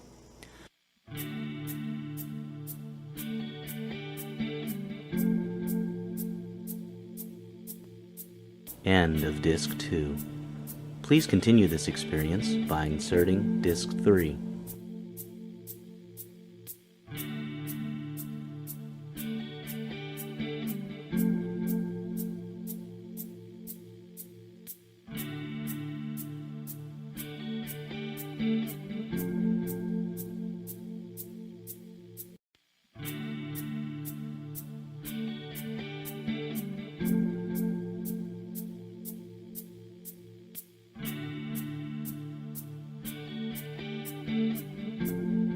A Happy Pocket Full of Money by David Gikandi. Read by John Wayne Myers. Disc 3.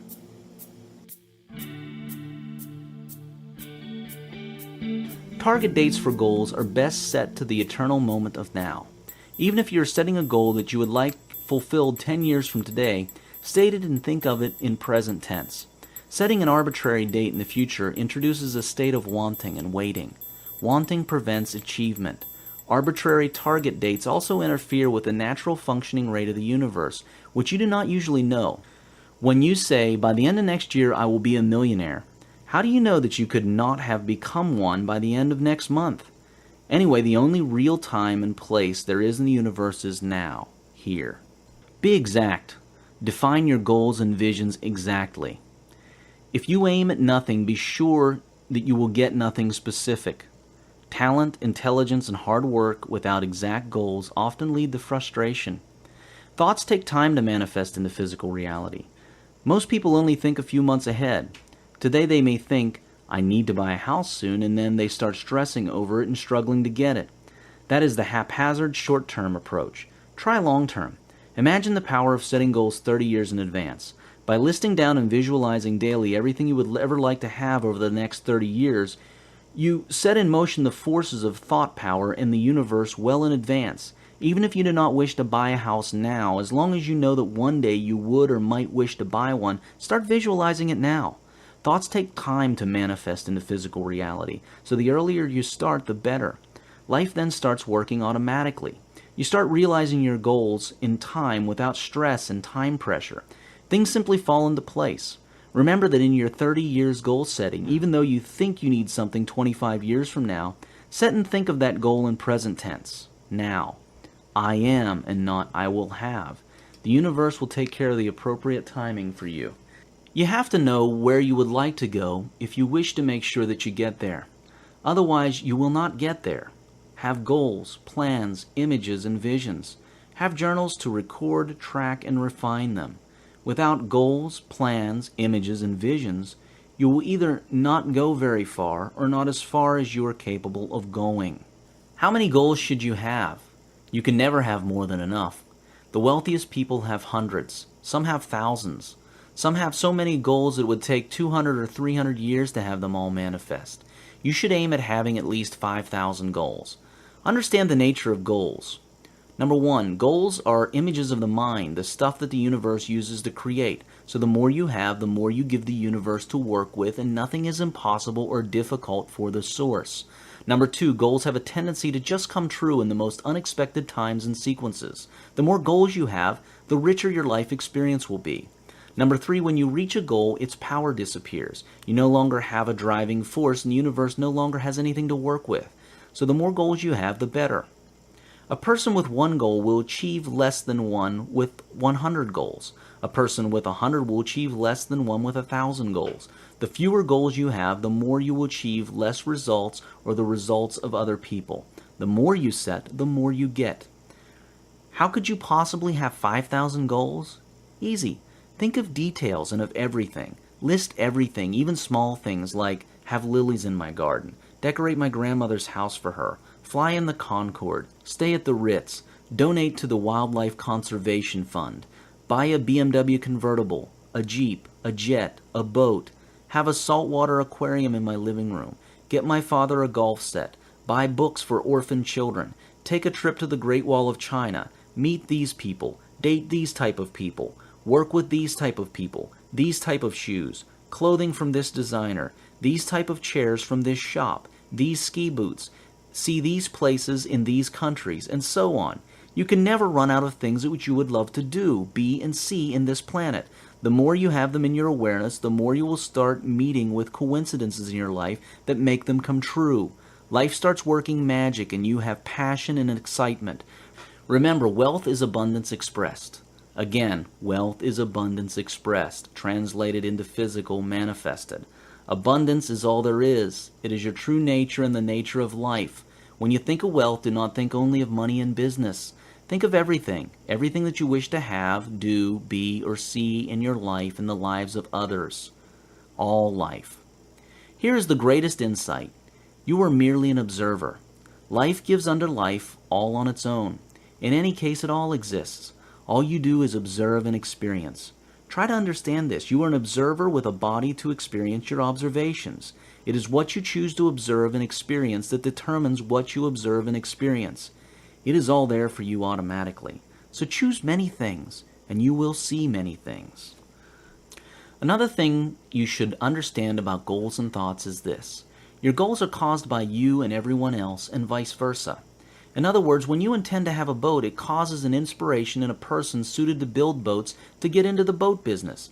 It also inspires all the necessary events and middle people to take part appropriately to bring about your having that boat. Everybody wins. What do you think caused this book to be written for you? It is the effect of your previous desire to be wealthier, the desire of billions of other people to be wealthy, and my desire to spread wealth and be it. It is because you desire that a thing is created. Without your desire, nothing is created, and all you desire is created. You can correctly say that you wrote this book. Life gives unto life. You are an observer with a body to experience your observations. That is how it works. You observe what you choose to observe. You experience what and how you choose to experience. The more goals you have, the more you allow life to work through you for the good of all. Life's ultimate goal is to express itself, and it does so effortlessly, following your exact intentions and beliefs. Once you see this clearly, you will know without a shred of doubt that what you wish to have wishes to be with you more than you wish to be with it. Life wishes for nothing more than to express itself. So do not be shy now. Have very many goals. Do not make the mistake of making your goals only in money terms. Wealth is abundance expressed. Abundance means plenty of everything. Money is only a small aspect of wealth. Many people fail to get wealthy because they plan their goals in terms of money only. They say something like, make enough money to buy that car, or make $1 million to buy a house. There is a huge error in that sort of goal setting. A close error to that is the error of having huge financial goals and very few other goals. Some people may set goals like make $1 billion, but they have very few other goals. Why are both of these in error? Try to understand this clearly. Life is images of the mind expressed. It is that simple. Life is also precise. You automatically get exactly the amount of money needed to realize your most precise and certain images of your mind.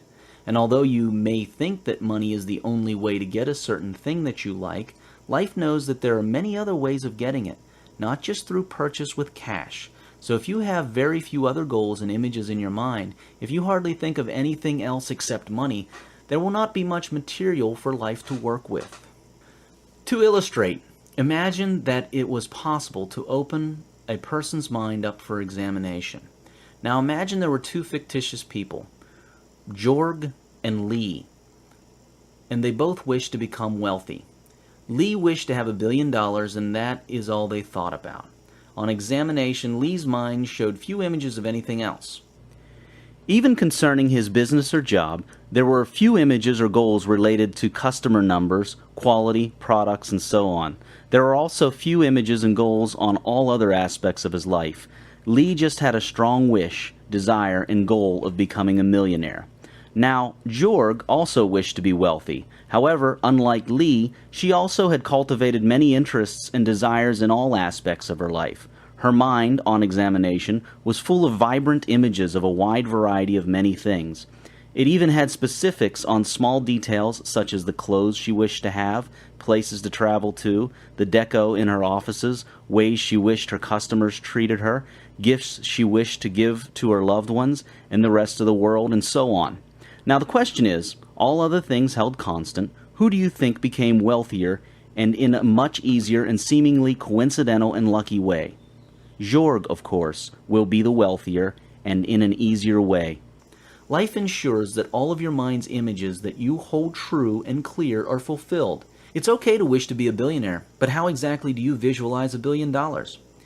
You see, the lack of lifestyle visualization is why many people fail to achieve their financial goals. It is very hard to visualize and hold fast in your mind $1 billion. But it is extremely easy to visualize the lifestyle and business of a billionaire. Do not separate your financial life and goals from the rest of life, for the financial goals are only a means to an end, not an end in themselves. Remember, money is a shadow of value, a medium of exchange. Your goals should be on the value and the exchanges, not on the money, the shadow. Be of this state of mind that the source, life, God, only says yes to you. Never know. The only question then is this: what is it that you are asking for, and do you believe it? Yet never ask, intend, for even before you ask, it has been given to you. Whatever you ask for, whatever you intend, believingly, shall be yours. Without vision, we perish. The Bible. A major reason why people fall out of riches is that their goals reduce and their images of their mind fall. Sometimes this happens when something new comes into their life and they forget their original passion that got them wealthy in the first place. This new thing could be the birth of a child, the finding of a love partner, the achieving comfort, especially when a person comes from a poor background and gets rich, and so on. None of these things is bad, but it is good to know and keep in mind that if you ever find yourself going down, re-examine your goals and mental images. That is a powerful start to your finding out what is happening to your life, for life is images of the mind expressed. Read many magazines on all topics. Magazines give you ideas, images, goals, desires, and much more. The more images of mind you have, the richer your life will be. All other things held constant, to the extent that an individual or society has positive and grand goals in the right way, so will they have wealth and happiness. This wraps up our journey into thinking in the right way for wealth. Images, thoughts, and goals need to be in a certain way. They then need to be fitted into the bigger picture. In reality, thinking is step 2 of the wealth creation process, but it is the most often involved active step in wealth. Never ever forget, however, that thinking is step 2 of wealth creation. It is very important that you always remember this. So what is step 1? It is being, first cause. It is that which causes thought, that from which thought springs, that without which thought would not be. Let us dive in deeper still. Being, first cause, the beginning. Being is state, such as being happy. You cannot explain state, nor can you do a state. You can only be a state. You cannot do happiness. You can only be happiness or be happy. Creation works as follows. Being causes thinking, which causes speaking, which causes doing, which puts in place the system to receive and experience what you created in your being and thinking. Being is the first cause. Being is what causes thinking. So when you are happy, you will think happy thoughts. Thoughts spring from being. In other words, thoughts are sponsored by being.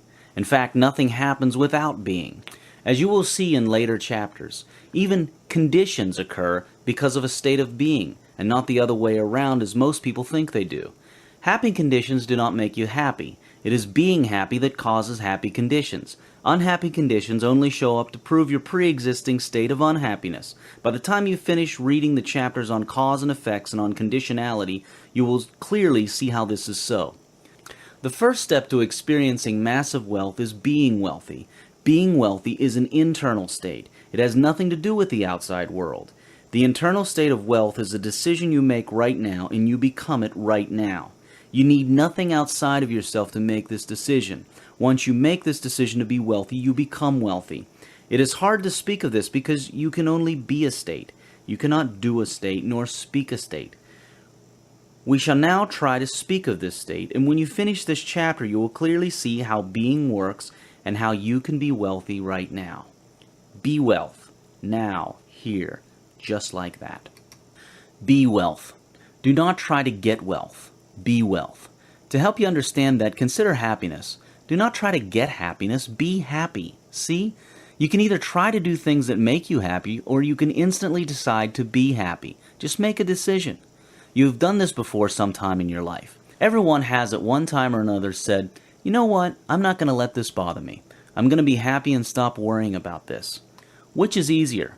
Trying to do things to be something, or being that something instantly and letting the state of being allow you to do things consistent with it? Of course it is easier to be happy instead of trying to get happy, and this is the same with wealth. Be wealth, and everything else will follow automatically as long as you are always, at all moments, being wealth. Just be it. As you will see throughout this book and in the chapter on quantum physics, all that can possibly exist exists in the eternal moment of now, here. Even the version of you that is wealthy and experiencing wealth already exists. If you are not experiencing wealth right now, you are just not conscious or awake to it.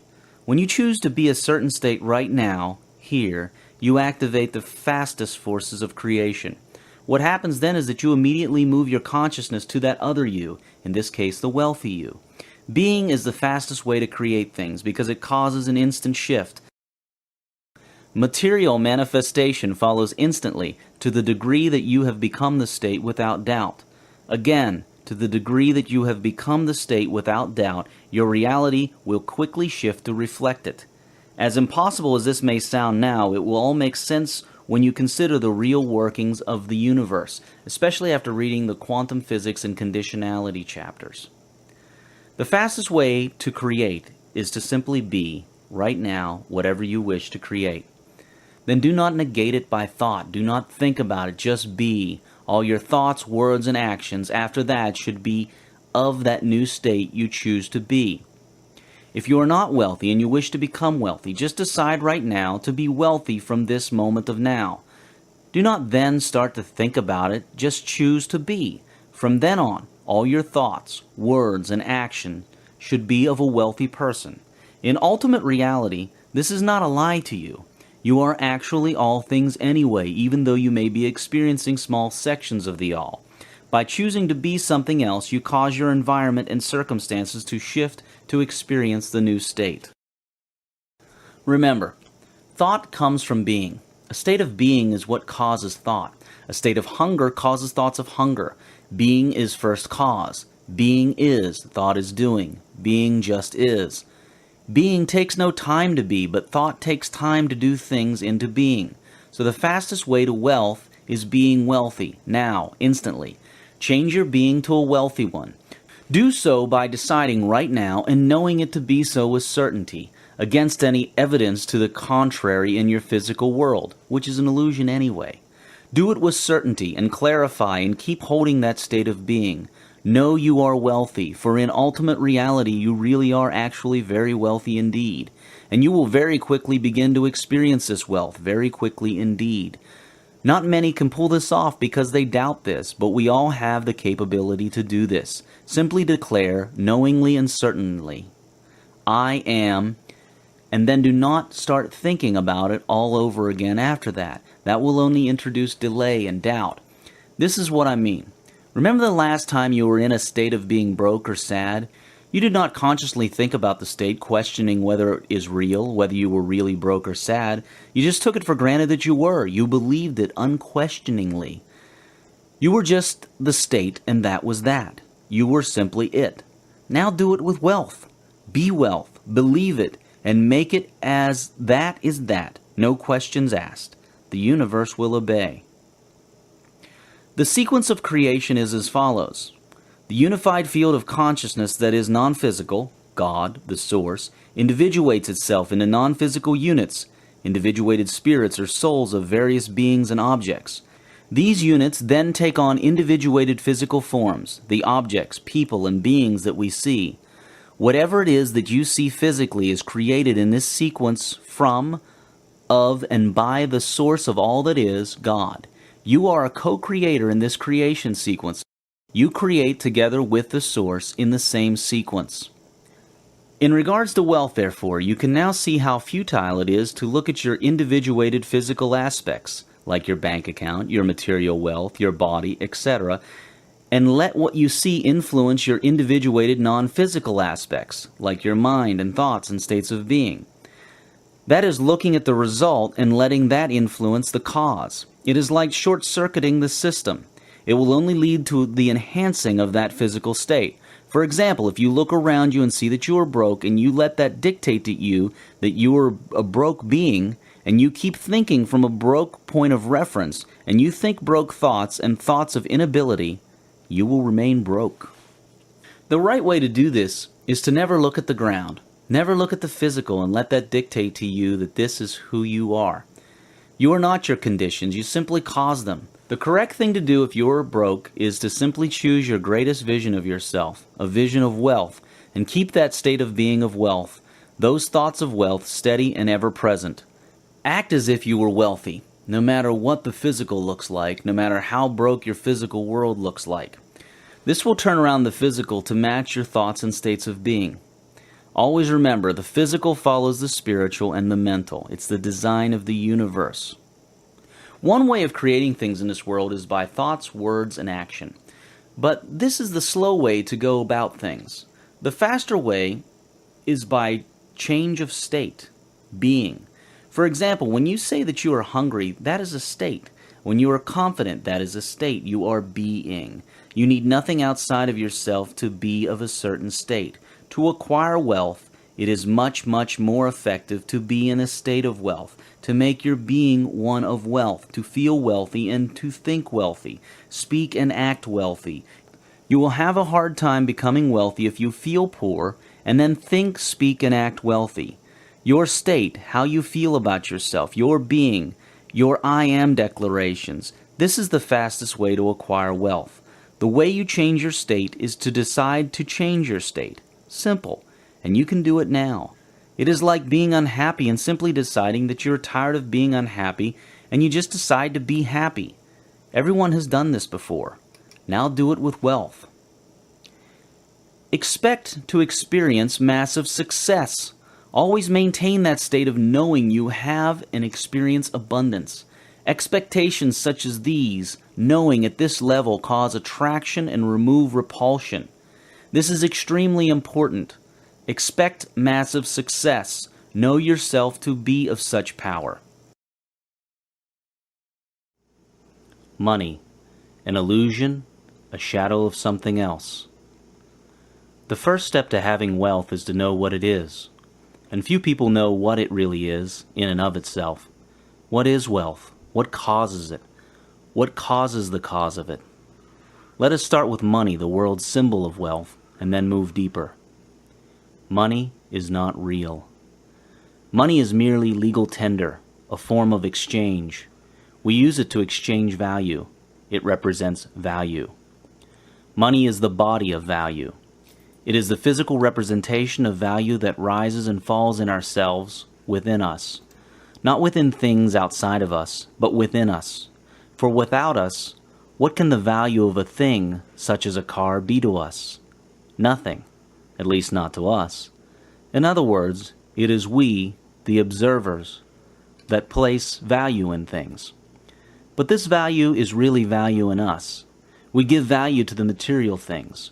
The material things have no money value in themselves. We give that to them. So, money is the external physical representation of a particular section of our internal value within us, within you. That is why a house or a block of shares valued at $1 million today can fall to a valuation of $500,000 tomorrow when fear is introduced into the hearts of those involved. The fear kills a portion of the internal values of the participants, and that is reflected by the paper money, the body of value. Here is something else. Physical paper money does not even represent money in full. It cannot reasonably do that. By some estimates, and this varies from nation to nation, only as little as 4% of the money in the bank exists as paper cash. Imagine how much cotton, linen, pulp, and metal the world would need so as to make all the money everyone has in his or her bank accounts. Imagine how much space it would take to store all this money in paper form. If you were to stack only 1 million US $1 bills, it would weigh 1 ton and be 361 feet high. Neither does money exist as gold reserves anymore. This is for exactly the same reason. We ran out of the reasonable ability to keep a gold standard in the 1970s. So what does it exist as, the money that we are always talking about? Well, it is one massive illusion. It is all just numbers written on paper and computer storage devices and assigned to people and entities such as companies and investments, or more accurately, further records. To put it in another way, for every $100 or its equivalent in any other currency, only about $4 exists as printed paper notes or coins, while the remaining $96 exists as numbers written on papers and computers in banks and businesses and other entities. The only reason the system does not collapse is that we all believe in it. The last time people stopped believing in it to a large enough extent was just before the Great Depression, when large numbers of people rushed to their banks to withdraw their money and found that they could not all get it. This is not what caused the Great Depression, but in a large way accelerated it. So money is not real. Something else is. Money is just the shadow of that other something. The first step to wealth is to know what money really is, or more accurately, what it represents. Learn not to look at the money most of the time. As you will soon see, it is very rare in a day that you should ever look at money as you know it today. The cash, the bank accounts, the costs, etc. This is merely the shadow and not the real thing. Looking at the shadow, the physical money, as you will soon see, is most of the time very unwise and unhealthy for you and your finances. Look instead at the value within you and within people, and the flowing and exchanging of this value between people. Our internal value is what creates money. Money is the shadow of our internal value. Develop this internal value in yourself and in others, and your external money and wealth will correspondingly rise automatically, without fail. Know this, however. Money represents an aspect of a person's internal value, but that does not mean that it represents a person's entire internal value. That is very important. It is not about self-worth. Money only represents an aspect of that internal value that pertains to wealth. You cannot therefore say that a wealthy person has a higher self-worth and value than a poor person, but you can correctly say that in matters that relate and pertain to money, the wealthy person has a higher internal value in that aspect of value, or that the person chooses to exercise a higher proportion of this internal value. This section of internal value that reflects on the outside as money, when exercised, is called wealth consciousness. It is available to all people equally and can be developed by and within all people equally. Like everything else that is important to our being alive, such as air, wealth consciousness is free to all.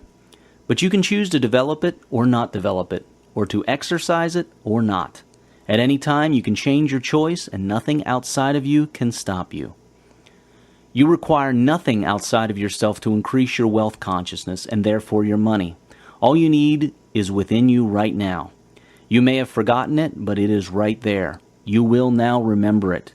And the first step to that is to always remember that money is not real. It is the shadow of something else. And here's another secret. Wealth consciousness is simply the expansion of your consciousness and awareness into the wealthy parts of yourself. That is why all that you need to increase your wealth consciousness is within you already. You are already wealthy, but you've been taught to choose to not experience your wealth. This insight changes everything. Like the wealthy people, you can now know how to start and choose to start experiencing the wealthy you.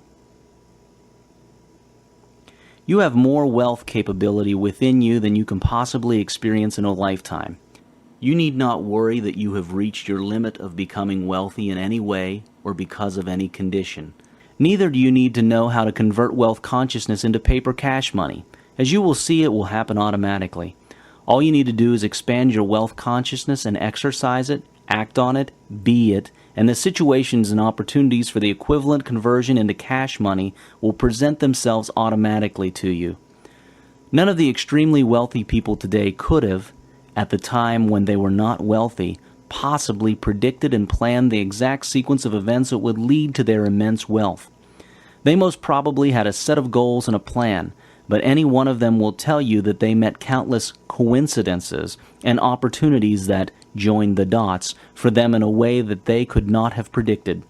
Their goals were their own doing, but the paths that led them coming into being and exceeding them were amazingly intelligent yet unforeseen.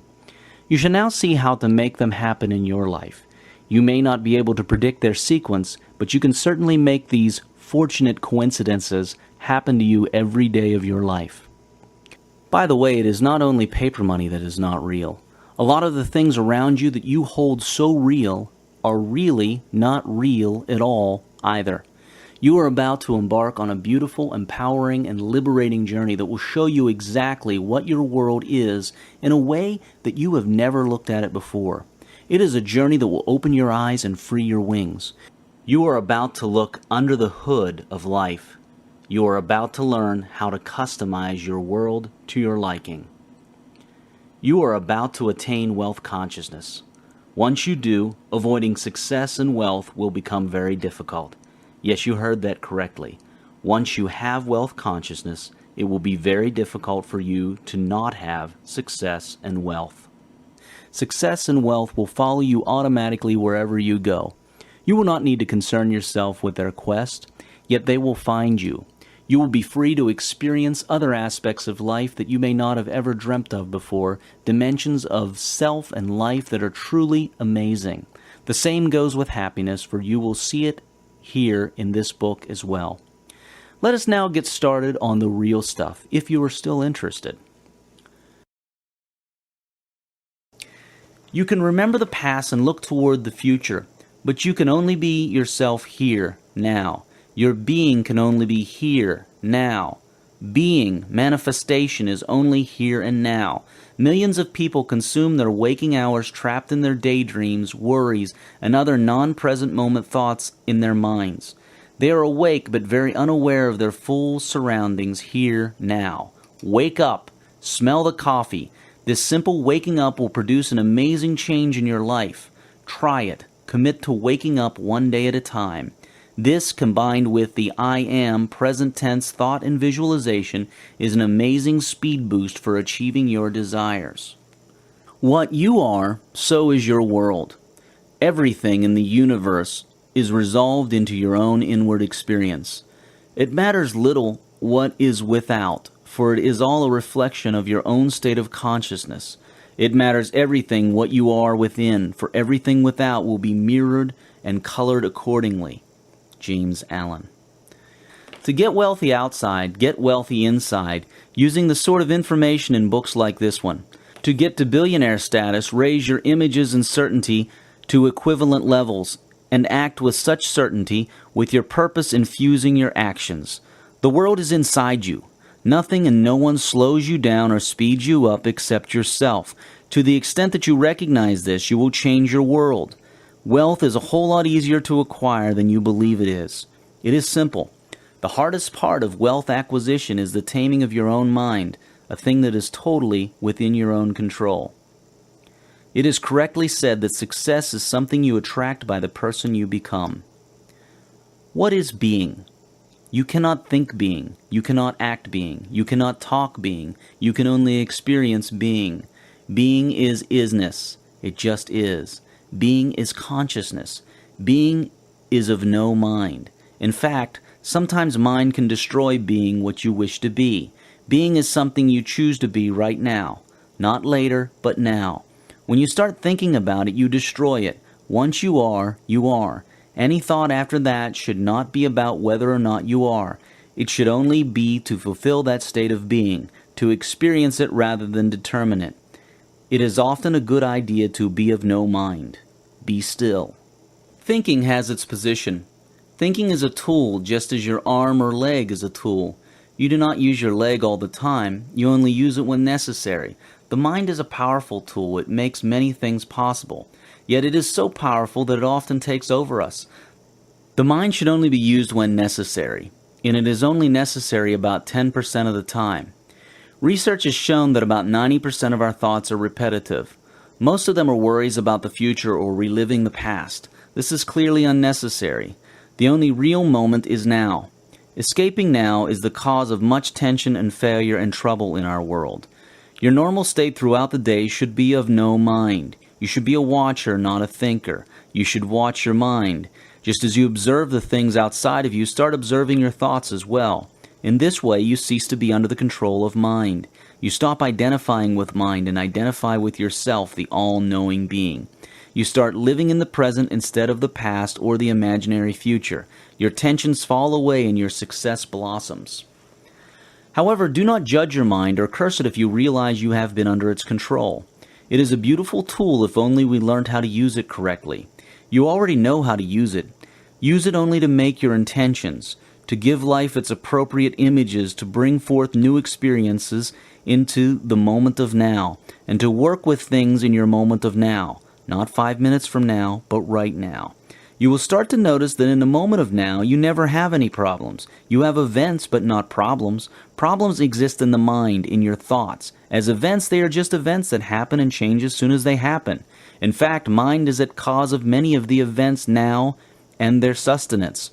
All your problems, if any, are imaginary and in the future. If you are still alive reading this book, you will know that you have never missed to get through the moment of now.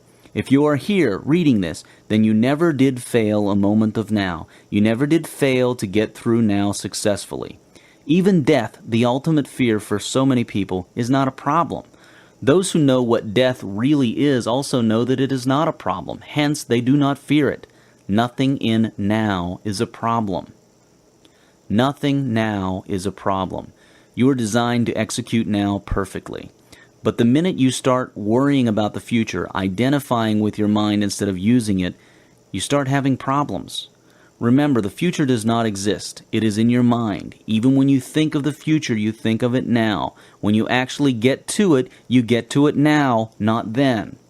At the time you shall actually be in your future, it will still be now. Be the observer of your thoughts. You are not your mind.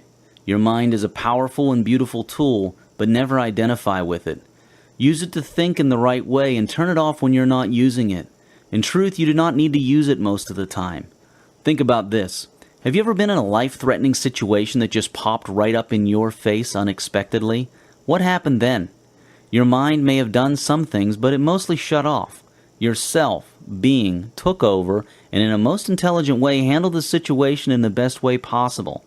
In any true emergency, when mind has no time to think about things, you usually become present in now, and it is never a problem when you do become present. In fact, you become extremely calm. Now here is the good news. You do not need an emergency to access this calm superintelligence. You can learn to be there all the time, to be present all the time. That is true being. Being is of no mind. Being is isness, presence, awareness, consciousness, now. Your thoughts, words, and deeds reflect your awareness, your consciousness, your being. Change your being and you change your world. You can change your being in two ways. One way is to simply choose now to be what you wish to be and hold that. Another way is to act as if you were what you choose to be. Act as if, then speak as if, then think as if, and sooner or later your being will turn around and follow suit. The words I am are potent words. Be careful what you hitch them to. The thing that you are claiming has a way of reaching back and claiming you. A.L. Kitzelman. All other things held constant. To the extent that an individual or society has positive and grand states of being in the right way, so will they have wealth and happiness. Think about what you have just read about being. It is a lot to take in, but it is easy to do. It is simple, as long as you are willing to do so. Like a child is willing to learn new things of the world. To believe, you will find it easy to understand being and change your being. To the extent that you are willing to be like a child, to simplify and do things just because, you will be able to understand and internalize this chapter. Do not worry about what some of the teachings you just read mean. Some of the meanings, the real meanings, will only become clear after you have read the whole of this book. They are explainable using other concepts. The chapters on conditionality, self, one, cause and effects, time, and quantum physics will especially deepen your understanding of being and how it literally works. For now, however, let us get into the next stage of creation. Being is the first step, first cause. Then follows thinking, then speaking and writing, words, and then acting. Speak as you think. We will not have a chapter here on speaking because words are simply thoughts expressed. Simply look at what has been said about thinking and apply it to speaking. But just because we do not have a separate chapter here on words does not mean that they are not important. Words are very important. They are thoughts expressed, and they have a tremendous impact on creation. We shall now go into acting, the right way to act, to receive the gifts of wealth. Let us get deeper into the world of wealth. I once had this dream. I was sitting on a small stool about 6 inches high, and this old and very friendly but vigorous man was sitting on a bigger stool, teaching me some lessons. And he said, "You cannot run this world by actions. You can only run it by the word." And the dream ended. It took about 2 years for me to fully understand what that all meant. Now I understand it well enough to make it workable. Through experience, testing, and a lot of reading, it finally all became simply clear. This is what it is all about. It actually has two meanings in one. We will first look at the first meaning. Here it is. Actions are the last component of the creation processes. It is a little like swimming competitively. You cannot win the Olympics if you only know how to vigorously thrash water and barely make it from one end of the pool to the other. You are acting, and very strongly. No one will fault you on effort in that pool. You would get full marks on the effort for sure. But the people who win swimming gold medals are the ones that prepare their spirit. Their being is prepared. They are confident, motivated, focused. Their mind is also prepared. Their technique is also prepared. They are rested and alert, and so on. Action in the pool is the most noticeable bit of their total winning package, but it is the final part of their creating that gold medal winning dash. In your life, although you may not know it, you create your experiences first in your self, spirit, being, then in your mind, then by your words, finally by your actions. It starts at being, then moves on to thinking, then to speaking, then to acting. In fact, acting only puts into place the system necessary to receive and experience what you create in being, thinking, and speaking. Most people do not focus, nurture, and tend to their first 3 steps of being, thinking, and speaking. All they do is work like crazy all day and wonder why they are not successful. They do not use the word. The word refers to the laws of the universe, the way the universe works on all levels, not just the visible and physical. These laws of the universe are not some commandments of God. They are simply the laws that regulate and enable the universe. These are laws that work not only spiritually, but can also be proven scientifically using quantum physics. The word, these laws, has nothing to do with a particular religion or person or whatever else. The laws of the universe apply equally and unfailingly to everyone and everything all the time. They never err. These are laws such as the laws of cause and effect, called karma, or reaping and sowing in spiritual teaching, or the energy conservation laws in science, and so on, which are covered in various parts of this book. Actions are part of the word, the laws of the universe, but they are only a small component of it. It is important to know what role actions play and how to use them in creating wealth or anything else. Actions are important for sure, but you must understand that they are the last step. Their role is to receive what you already have created on your other 3 levels. You create, then you receive your creations, then you experience them. Action is for receiving and experiencing. You create a business in yourself, your being, then in your thoughts and words, and then you act to set up a system to receive this business in a manifested physical way so that you can experience it. See? Action does not create, it only receives and experiences. In fact, when it comes to experiencing, again, action does not create the experience, the mind does. Action just helps the mind in doing the thing. Then the mind decides, will I experience this positively, negatively, joyfully, fearfully, fast, slow? Now let us look at the second part of the meaning. This part actually goes beyond even the creation of these laws of the universe. Even before the laws came, there was an origin. I will only summarize it here. Before anything was created, anything at all, was an infinite void, the so-called darkness in the Bible, a field of infinite potential out of which thing and nothing originated. Out of no thing, nothing and something arose. Even nothing needed a container, an originator, and that originator was the no thing, the infinite eternal void. Now, the very first thing to arise out of that infinite void, that infinite undisturbed peace, was a vibration, an instance of a vibration. For a reason we do not know, something awoke in that void, first by a small vibration, and then it happened again, and again, growing, exciting the next, and so on. In the beginning, there was the Word, the vibration, a tiny, infinitely small particle at first, an awareness, consciousness, creation. And as it grew, it shone even brighter, clearer, and started to create more like it by exciting the void with intent, extending itself. Forever, although they are all equal, the ones that came after are forever linked to and nourished by the first one, and the first one is forever the universal God. In the beginning there was the Word, the vibration, and the Word was with God, and the Word was God.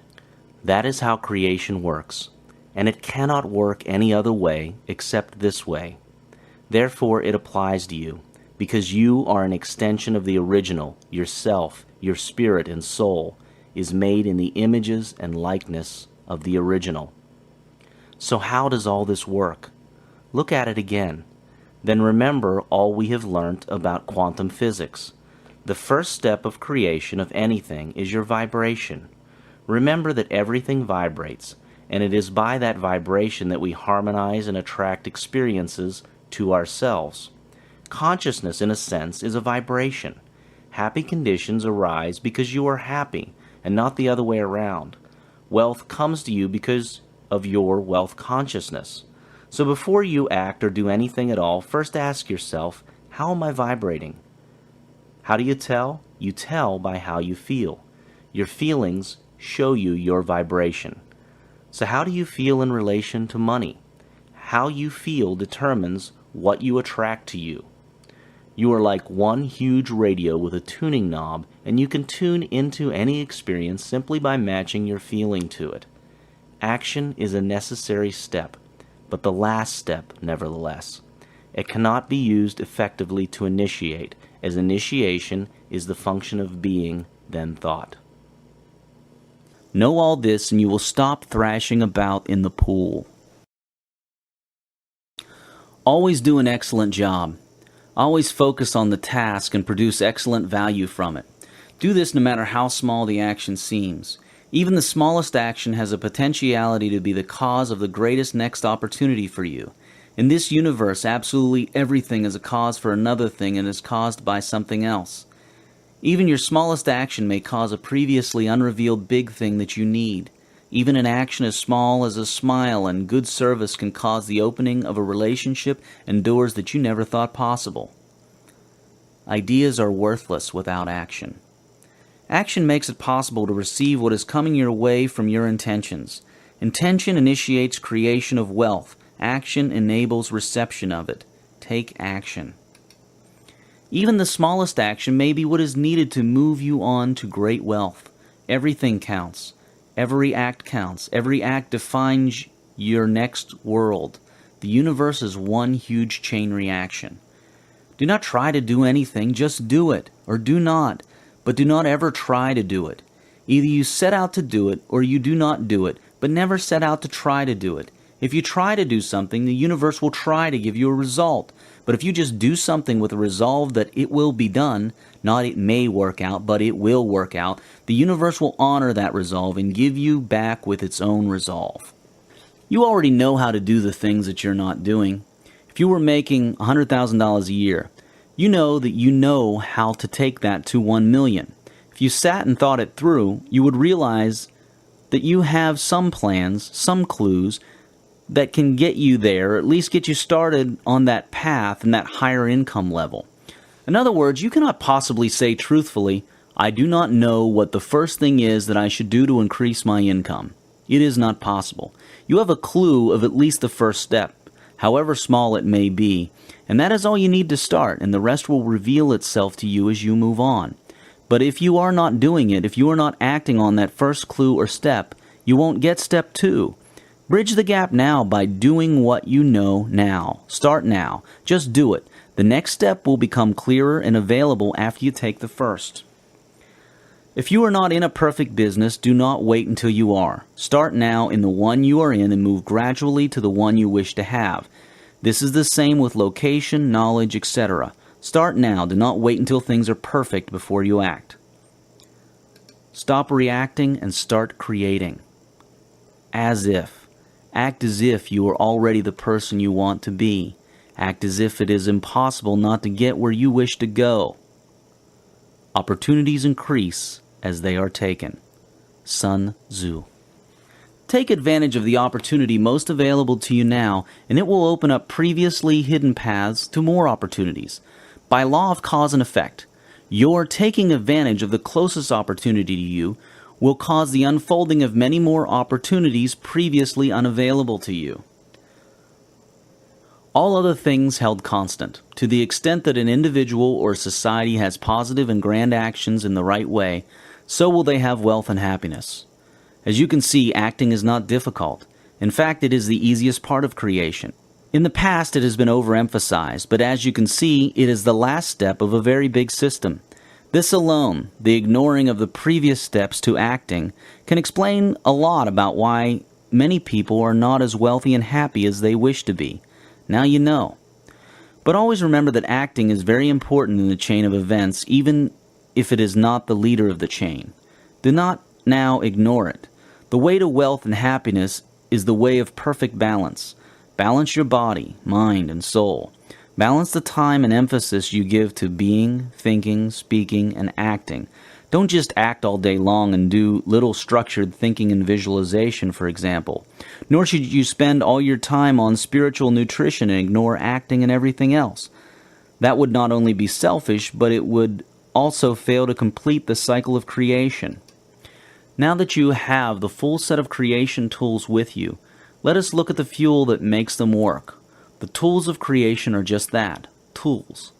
They need one last ingredient to work, an ingredient so powerful that no other force can equal it. Certainty, the most powerful force and the antidote to failure. Certainty, faith, belief, is a necessary part of creating wealth or anything else for that matter. It is that which gives the universe a go-ahead to do as you wish it to do. You see, you cannot become a state without certainty, for such becoming is unbecoming. You cannot be happy if you are unsure that you are happy. You also cannot create goals without certainty, not only in their accuracy but also in their coming to reality for you. Even speaking and acting without certainty is powerless. Many teachers in many religions and ages have taught us to have faith, to be certain. This isn't new, but now you will see why they have always taught this and see how to create and expand your faith, something that has so far been elusive to many people. But remember as you read on that faith is a lot like state, being. You cannot really speak faith, not do faith. You can only be faithful, be certain. And the way to do that is to simply decide to be certain, just like that, and let no other contradiction come to you. Anyway, let us proceed, and this will get easier and clearer. The last part of getting faith is to understand how the universe works. In the chapters on quantum physics, time, and cause and effect, you will see how the universe works, and this will give you faith, for you now know exactly what happens behind the scenes. Once you understand how it all works, you will believe. Everything is possible to the extent that you are certain. To the extent that you have faith and clarity of thought, things are possible or impossible. But in reality, nothing is impossible. Believe. Actually, be certain. Persistence breeds faith. You can use persistence to increase your faith. And through faith, you have persistence. By persisting, even when it looks like you should give up, you can increase your faith in an outcome and bring it about. This is a conscious decision you make because faith enables persistence. It is a tight circle. You cannot achieve much if you are persistent, but you keep telling yourself things are not going to work out. Persistence is a slight step ahead of faith in that you can use it to build faith, but every step that persistence takes has to be followed by a step in faith. Persistence literally pays. Nothing is truly impossible. Remove all thoughts of doubt and fear. Never entertain them even for a moment. Be mindful, watchful, and aware of your thoughts by simply deciding to be so. Whenever you catch yourself doubting or fearing, stop those thoughts in their tracks. Do not let them progress. Do not encourage them, but do not resist them. Instead, watch them mindfully, detached, like an uninvolved watcher. See what they are, where they come from, why they come to you, and how long they last. By observing them in this way, you will be able to get behind them, get to their cause, their dark origins, and bring light to them. eventually eliminating them. Doubt and fear are the only enemies of your dreams and visions. Certainty. Even in the face of contrary evidence, be certain, believe, have faith. If you can, everything is possible for him who believes, Jesus Christ. Confidence, certainty. Believe it all the way unquestionably. In God's world, certainty is the only thing that'll do. This is the stuff of miracles. This force moves mountains. Doubt, confusion, fear, and worry partly have their roots in a person not knowing exactly what he or she wishes to be and have. The opportunities and abilities that you have right now, right here, are enormous and incalculable. In other words, you cannot run out. Your belief is your only real limit. As you believe, so shall it be done unto you. In the real sense, it is not that God rewards those with faith. What happens is that the universe moves the universe's building blocks around, quantum particles, depending on the information it receives and the certainty of that information. It is as scientific as it is spiritual. Fear is false evidence appearing real. In reality, there is absolutely nothing to be afraid of, for yourself has it all and is indestructible. Yourself is designed to never lack anything, for it has it all already. It is also indestructible. But its manifestation here on earth comes with many illusions, and one of your purposes here is to overcome these illusions. One of those illusions is the illusion that abundance does not exist. Yet we know scientifically nowadays, thanks to quantum physics, and spiritually as we have been advised by teachers throughout the ages, that abundance is all there is. If you ever catch yourself fearing something, know that it is an illusion, and seek to find out what that illusion is, for in reality, there is nothing to fear at all. Being broke is temporary, and it carries with it some immense lessons and opportunities for positive change. Do not fear going broke. It is not necessary to go broke, but if you find yourself broke, do not worry about it. Look for the lessons and opportunities in it. Fear of going broke is a terrible disease. It takes away the opportunities for growth. It prevents people from trying new things, and it keeps them worried. Fear also attracts that which is feared, and the fear of poverty creates poverty. Yet there is nothing to be afraid of except the fear itself. When you most feel like holding on to something, it is usually the best time to let go. Have faith. Believe. Know with certainty. When you pick up a glass of water to drink from it, you know without a shred of doubt that you will not fail to pick it up and drink. The thought does not even occur to you that you may not be able to drink the water. You do it with certainty. That is the level of faith, belief, and certainty you should have in yourself, the laws of the universe, and the capabilities of the source to work perfectly all the time. It is the certainty you should have about your having received even before you asked, and in the guarantee that you have it all. If you think you do not have something, decide now that you have it, and you will. Do not say, "But I don't have it." Do not negate. Over time it will become second nature. Until then, do your best and never think you cannot have it. Mind your mind. You can acquire faith with practice. But it is faster to just decide once and for all that you have it. How? Just decide. How much faith, belief, and certainty should you have? You should have that which is at the level of knowing. You just know it to be true, just as you know that you woke up today or that you drank that glass of water earlier. At that level, you are so clear that something is true and will happen that you continue to be certain even if something contrary appears to you in the physical world. This is the triad how-to of having whatever you like. Ask, and it shall always be given to you. Seek, and you shall always find it. Knock, and it shall be opened unto you.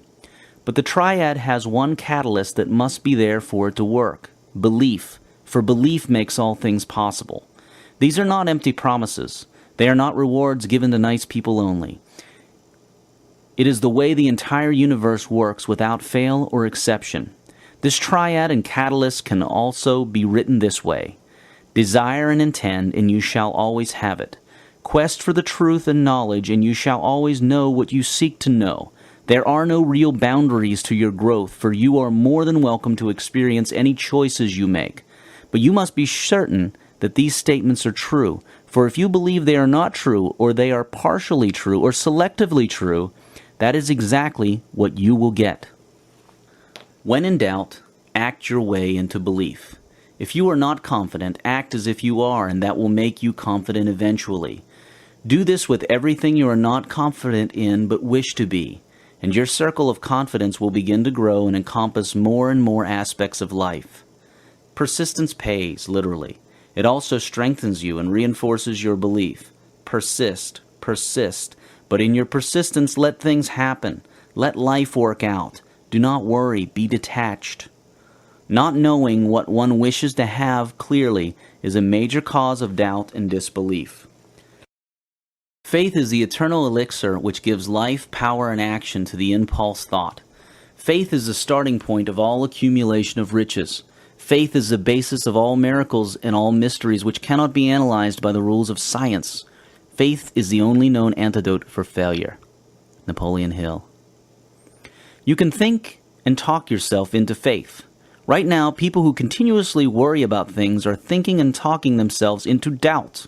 To create faith, repeat, and repeat positive affirmations to yourself repeatedly, every day, all day, and the subconscious will eventually believe. Fear is false evidence appearing real. It always is. It is not your natural state. The state of the source and of yourself is fearless, for there is nothing that can threaten the self and nothing that the self lacks. Whenever you fear, look at it in the eye and find the false evidence of it. There is always some. Never worry. Worry is fear, false evidence appearing real, putting images in your mind. Life is images in your mind expressed. Worry and fear puts negative images in your mind and creates that which you worry about and fear, an illusion that becomes real to you and becomes physical eventually if perpetuated. Worry is a lack of all the facts needed in a particular situation. It is also the absence or suspension of certainty. It is misdirected and wasted energy. The best way to heal fear and worry is to face it and analyze it fully, break it down into its components, and see where the false evidence lies. Become aware and keep raising your awareness in finer detail. This raises your confidence as you uncover truth, and that wipes out fear. Observe truly what works and what does not, and live the truth doing what observably works. Observe the truth, know the truth, think the truth, speak the truth, live the truth. This speeds up results and keeps fear away. You now know about the laws of the universe that never err, and you will know more about them in later chapters. You know that these laws guarantee exact results when given a detailed, clear, consistent image and intention backed by certainty and action. You know that these laws work with infinite intelligence that you cannot possibly predetermine. And you know that you should never look at the physical and allow that to determine your thoughts, because it is thoughts that create the physical. Given all this that you know, why in the world would you ever worry?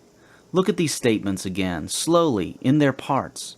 You will see that there is absolutely no reason to worry. Remember that before a problem even occurred, it was solved. Before you ask, it is given. Everything that can possibly exist already exists right now, including all your potential problems and their solutions. All you do is shift your consciousness to experience portions of it as you make choices. And the biggest lessons and opportunities for your self-evolution come through your worst times, because suffering is an indication of wrong thought. At such times, all you need to do is learn, see where the wrong thought is, and once you make the corrections, the fruits are fantastic. Why then would you worry? There is no reason at all. The universe never makes mistakes. Chaos is in our minds only. It is not a property of the universe. Again, if the universe runs on certain laws, and these laws never fail, and you get to know these laws and apply them, why would you ever worry? After all, you can predict an outcome based on your application of these laws. Worry only attracts to you what you worry about. Worry is a self-fulfilling prophecy. I tell you the truth. If anyone says to this mountain, "Go, throw yourself into the sea," and does not doubt in his heart but believes that what he says will happen, it will be done for him. Jesus Christ. Whatever you believe you can do. Whatever you wish for, believing you have it, you shall have. In other words, you are always having what you believe in truly. Think about that. You are always having what you believe truly to the extent that you believe. The rule never breaks. All other things held constant. To the extent that an individual or society has positive and grand certainty in the right way, so will they have wealth and happiness. Now you have the tools of creation and the energizing force that gives them life. Always be in a state of certainty, and refuse to be in any other state contrary to certainty, nor think any thoughts that are contrary to faith. It is now time to move on to larger workings of the universe, the fields and laws within which you shall be using your tools and certainty. The first of these is the law of cause and effect. This law is a beautiful promise that allows you to be guaranteed of effects and to figure out the causes of everything in your world. You always wish to know why things happen and how you can make things happen. The first step to knowing is studying the law of cause and effects, then seeing the truth about conditions and conditionality. Let's begin to look under the hood of what you see around you, what you experience. Cause and effect, the prime law of the universe.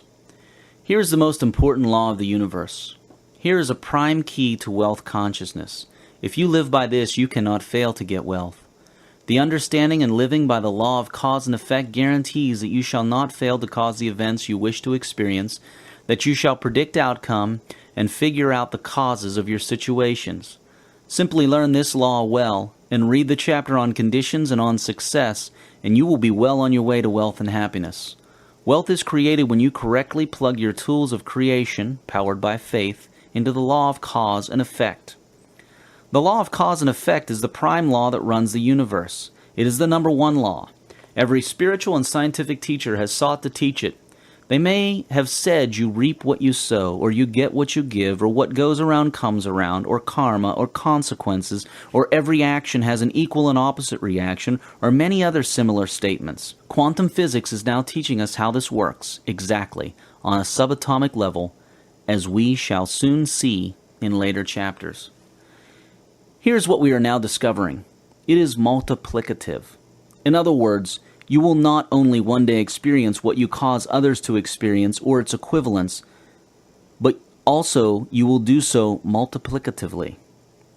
If you cause others to experience wealth and happiness, it will come back to you and you will experience it as well. But as a bonus, you will experience much more than you caused others to do so. Life is about growth. This is so for every experience imaginable. At some point in the complex of the space-time continuum, at some point in your life, by law, you experience a multiple of what you cause others to experience. Nothing escapes this law.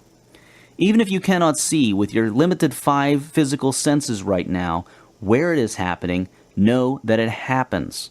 Use this to create massive wealth. Scientists now agree that nothing can be observed without being affected by the observer. In fact, they have concluded that even their experiments must be done in a double-blind fashion to get anywhere close to accuracy, because the expectation of the scientists affects the outcome of the experiment. Even this cannot create an independent experiment. The thing being observed is created and recreated by the observer. Scientific evidence, especially in quantum physics, shows that you are at cause for all that you see in your world. Cause others to experience wealth massively. Increase their wealth consciousness massively, and you will experience wealth massively. Look at life today. Any business that deals with the increasing of people's productivity and connectivity always becomes a very big self-sustaining business. It may not be a perfectly good business, but it is big and self-sustaining. Software, networks, transport, electronics, and such businesses improve people's productivity and standard of living, and in return, they grow. But that is only a scratch on the surface. Even more magnificence will come our way when we start building businesses that deliberately are designed to give rather than receive. Businesses designed to cause first that other people get wealthy. Future businesses will be designed to cause growth that is true growth and not growth with serious side effects somewhere else. These businesses will cause elevation of populations from a lower standard of living to a higher one, and elevations in their consciousness and well-being. The more you cause others to have in wealth, the more you will have in wealth effortlessly. Whatever you wish to get, give it away first. This is the fastest path. Whatever you wish to have, cause another to have it first. What you reap, you will sow. Karma, the law of cause and effect. This law never fails, and eventually you always harvest what you sow. It is in your best interest to sow good seeds. Do not be unjust to anyone unless you wish to have injustice turn back to you one day. Hate, covetousness, greed, anger, negative thoughts and actions cause the negative conditions and suffering needed to cause a correction in that negative thought. Remember always that the entire universal system is one. One, even though it appears separate. You will see this to be true as you read this book. What you do unto others is what you literally end up doing to yourself. By knowing the cause and effect power of thought, you can accurately predict the future by looking at the thought of now. Fortunately, we have the power to change thoughts and alter the future. Cause and effect. Karma. You reap what you sow. We have been given this message from various sources over the years, and it is true. It works without fail, and ignoring this law is the cause of much of our suffering and poverty. It is so simple. Simply be deliberate and thoughtful about what you are being, doing, thinking, or saying. Know that everything is a cause that has an effect. Then ask yourself, this thing that I am being, thinking, saying, or doing, what is its probable effect? The answer to that question is what you will reap back later. So if you cause another to suffer, it will return to you at some point in life. Ignoring this law has caused much suffering for the human race. Following this law has caused much prosperity as well. There is no mysterious external force that causes you random and wanton suffering. There is no such thing as bad luck. It is all within you individually and within the collective selves of the family, company, community, country, and world that you are in. Every single state of being, thought, word, and action was caused by something before it and will cause something after it. It is waking up to this fact and asking yourself, what caused that thought I just had? Or what will be the effect of this thought I am having that enables you to fine-tune yourself and align yourself with the universe? It is the path to experiencing wealth and abundance. Things get better when you get better. They get worse when you get worse. The world is all within you. You are at cause over everything that happens in your life, whether you were conscious of it or not. If you are at cause for everything in your world, and so is everyone else for their world, it means that groups of people are collectively at cause for their collective world. Corporate success and failure, neighborhood events, even wars and natural disasters all happen not because of only one person in the group, but because of all the people collectively causing that which they are collectively affected by. This brings us to your businesses. You will get fastest results if the people you work with and associate with are people of wealth consciousness, which means you should offer to help all those around you to improve their wealth consciousness. Remember also that one very powerful way of getting something is to cause another to get it. Couple both of these and you will see how widely beneficial it is to you to ensure that your employees, business partners, family, and even community and country and world, if they are interested, have access to educational materials that allows them to build wealth consciousness in themselves. Imagine you are on an island with just one other person, working together for a whole year. Imagine that you are very friendly with each other and that you talk and share books and food your relatives send to you. What would happen if you were to slap that person? That person will either slap you back, find another way to harm you, stop sharing their books and food with you, or they will just have a less friendly heart towards you, even if they do not retaliate otherwise. Even if the other person does not revenge, some tension will be built which will cut short the freedom and companionship you had. This simple experiment shows you that it is impossible for you to harm someone without getting it back on you in some form or another. You harm someone and eventually you will get hurt yourself. In other words, if you can observe this to be so, why then would you wish to harm someone? More appropriately, why would you wish to harm yourself? For when you harm someone, you harm yourself. Now, if you are working hard in your business, why would you wish to undo that work by harming others in and through your business, whether it is your customers, employees, suppliers, the society, or the environment? And following on what we shall soon see about collective consciousness and the results of it in later parts of this book, why would you wish to be passive when people are harming others in business? You know you will be affected eventually in a negative way when you allow a large corporation and your government to do business oppressively and damagingly. So why would you let that happen while you sit on the sidelines waiting for your negative share of the returns? To the extent that you allow other people's choices and consciousness to override your own, you will share in their consequences.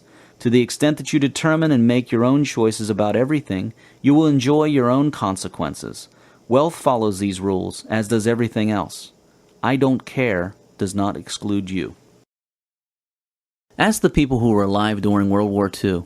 If people had not said, I don't care, it's not my problem, from the very beginning, Hitler never would have gotten as far as he did, and those people would never have had to suffer those bombings and the economic downturn caused by the war. To exist, Hitler needed the world's collective consciousness of, I don't care, I am separate.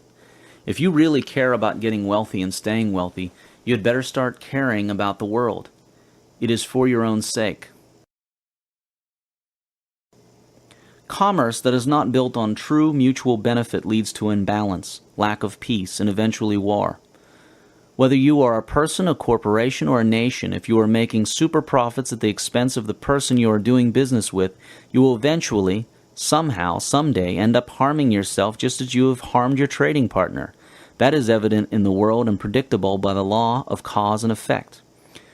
Peace is the biggest boost to prosperity, and it is in your own interest, for your own prosperity, to promote peace. One way to do that is to deal fairly in your own business, and to seek to correct unfair trade around the world whenever you can. To the extent that you have peace, you will have prosperity. In other words, whatever level of prosperity you are in today, you would be more prosperous if you had more peace. This is true even to those in the arms business, as ridiculous as that may sound. For example, the military industry and machinery around the world is one of the world's biggest consumers of national budgets. Every second and minute, millions of dollars are spent around the world on military expenditure.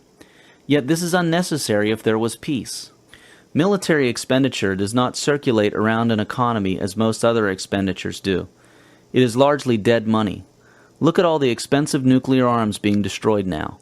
Those millions of dollars spent every minute could instead be spent on other activities that are actually productive and circulate in the economy. Even if they were spent on guaranteeing the survival and equal opportunity of the poor and disadvantaged around the world, to give them a chance to build businesses instead of spending their whole day working just for a loaf of bread, the entire world would become prosperous. It would be many times more prosperous. Imagine if the billions of people under poverty would become productive citizens with purchasing power. Wouldn't your business benefit? And this is possible if the military spending was directed instead to this cause. And those who benefit now from the arms trade would instead be in a different business in a world that is dozens of times more prosperous than this one. Peace is prosperity while war is not. If you want living proof, look at the United States. Even the United States used to fight within itself until it united into one nation and stopped wars between its own states. Now it is prosperous, and prosperous it is largely because of its internal peace, cooperation, and free trade under almost equal legal protection for all within its borders. The European Union is realizing that as well and seeking to do the same. So are many other initiatives around the world, in Asia, Latin America, the Middle East, Africa, all over, but in different extents and rates. So in your own dealings, promote peace through fair trade, even when you have the opportunity to be unfair. And in the events of your community, country, and world, see what you can do to promote fair trade and peace. It is for your own prosperity. Nothing in your world is real. Nothing you see is real. It is an illusion created for your benefit so that you may experience your thoughts and state of being firsthand and purify them, make them better. That is why suffering is said to be an indicator of wrong thought. Beingness, thoughts, words, and actions create it. Change your mind and you change your world. Change yourself and you change your world. Here is a shortcut to solving problems, including financial ones. Whenever you are faced with a confusing, unclear, or problematic situation, look at it and say, I am that. And truly accept it, for you caused it, and separation is an illusion. Then ask yourself, Why am I that? All confusion and fear will disappear and solutions will automatically start to appear in the face of your I am that awareness. This applies to any situation, actually not just to a problem. Have you ever noticed how life works like a large, complicated mirror? What you do to others, you do to yourself. If you wish to be happy, make others happy. If you wish to be free, make others free. Use this principle in your business and you will be able to choose what you get back. The interlinkages between all life and the system of cause and effect are extremely complex, efficient, effective, and transforming. An apparently extremely small cause could have a huge effect in the future, or in the past or present. Physicists have a beautiful way of explaining this simply. They call it the butterfly effect. James Gleick, in his book Chaos, explains the butterfly effect as the notion that a butterfly stirring in the air today in Peking can transform storm systems next month in New York. And that is just a simple example. Everything is a cause that has an effect, and everything is an effect that had a cause. A huge chain reaction that is not bound by time, space, and form. In the case of wealth, the effect is either wealth or poverty. Be aware of your thoughts and their provable effects. Is a particular thought likely to lead to wealth or poverty? There are no such things as idle thoughts, words, actions, or states of being. Do not feel guilty. Forgive yourself for past failures and choose to act correctly next time. But avoid guilt, as it is one of the biggest destroyers of focus and confidence. Do not dwell on the past. Forgive others also. You're not doing them a favor when you forgive them. You are doing yourself the favor. They will still have their cause and effect, karmic, debt, for all their actions, whether you forgive them or not. But when you forgive them, you release yourself from a negative karmic cycle and release your energy for other positive things as well. What is found in the effect is already in the cause. Try to understand this intimately, then live deliberately. Here's another interesting thing about cause and effect in regards to wealth.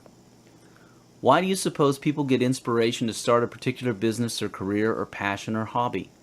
Yes, they are at cause individually for their desires, but there is something else as well. The collective consciousness of this planet and universe also has a hand in causing this inspiration.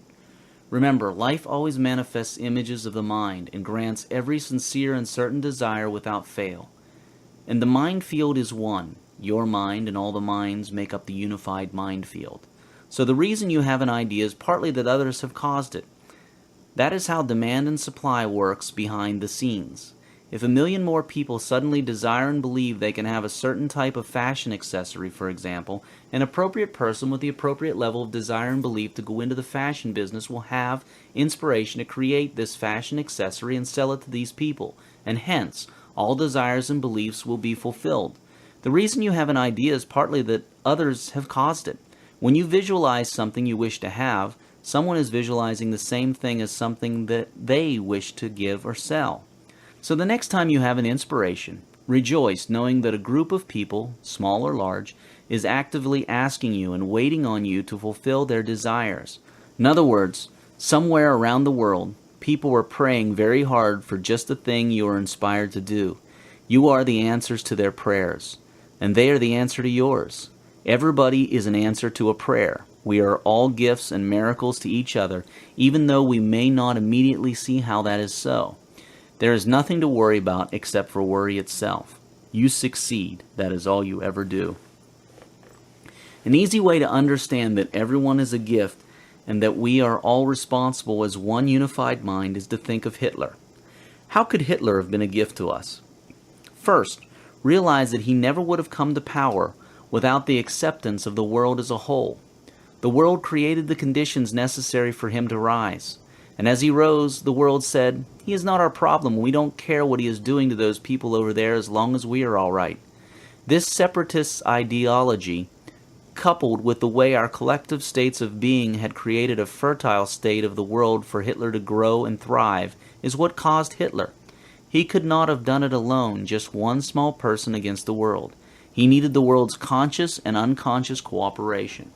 You cannot blame Hitler as a victimizer of the world without blaming the world as a creator of victimization conditions. Hitler allowed us to experience a negative aspect of ourselves. We are now a lot less likely to go into world wars. We know it is not a good idea. We are also less likely to ignore the plight of others, to act in unconcerned separatist ways. Hitler allowed us to correct, to a certain extent, the illusion of separation.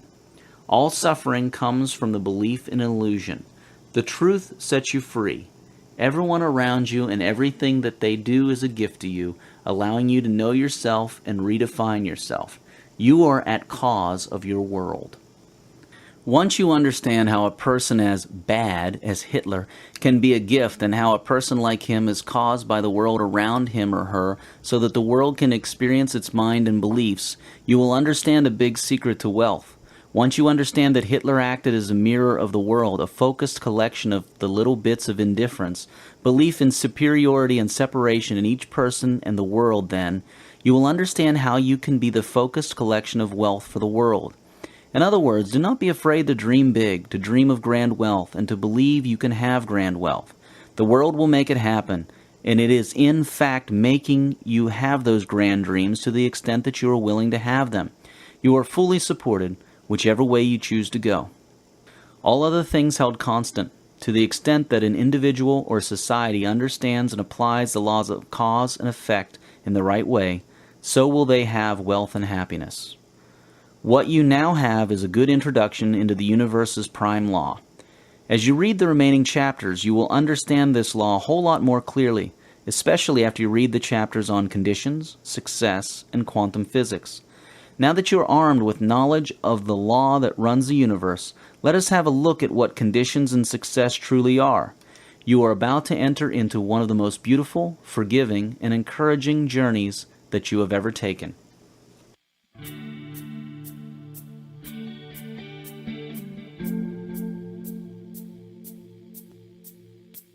End of Disc 3. Please continue this experience by inserting Disc 4.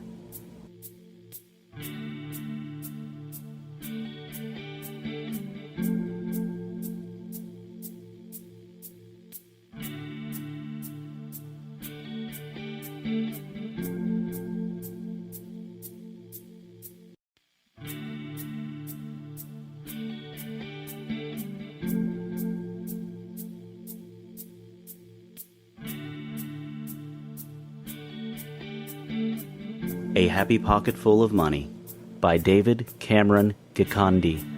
Read by John Wayne Myers. Disc 4.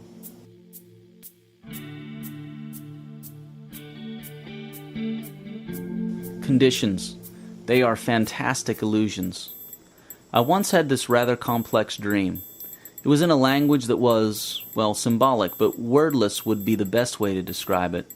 It was one of those dreams one gets when they are just almost waking up, when they are half awake and half asleep. I was well aware of what was happening. An orange wall appeared in front of my eyes, and I began to pay attention. Then, in a script that looked like symbols, yet I could somehow read it during the dream, words started to appear, and they said something like, "Conditionality does not exist. It is created." And it went on for quite some discussion time. A knowing voice also read along in a vibration-like language as I watched and understood. It was about 5 sentences long, very complete and sensible knowledge.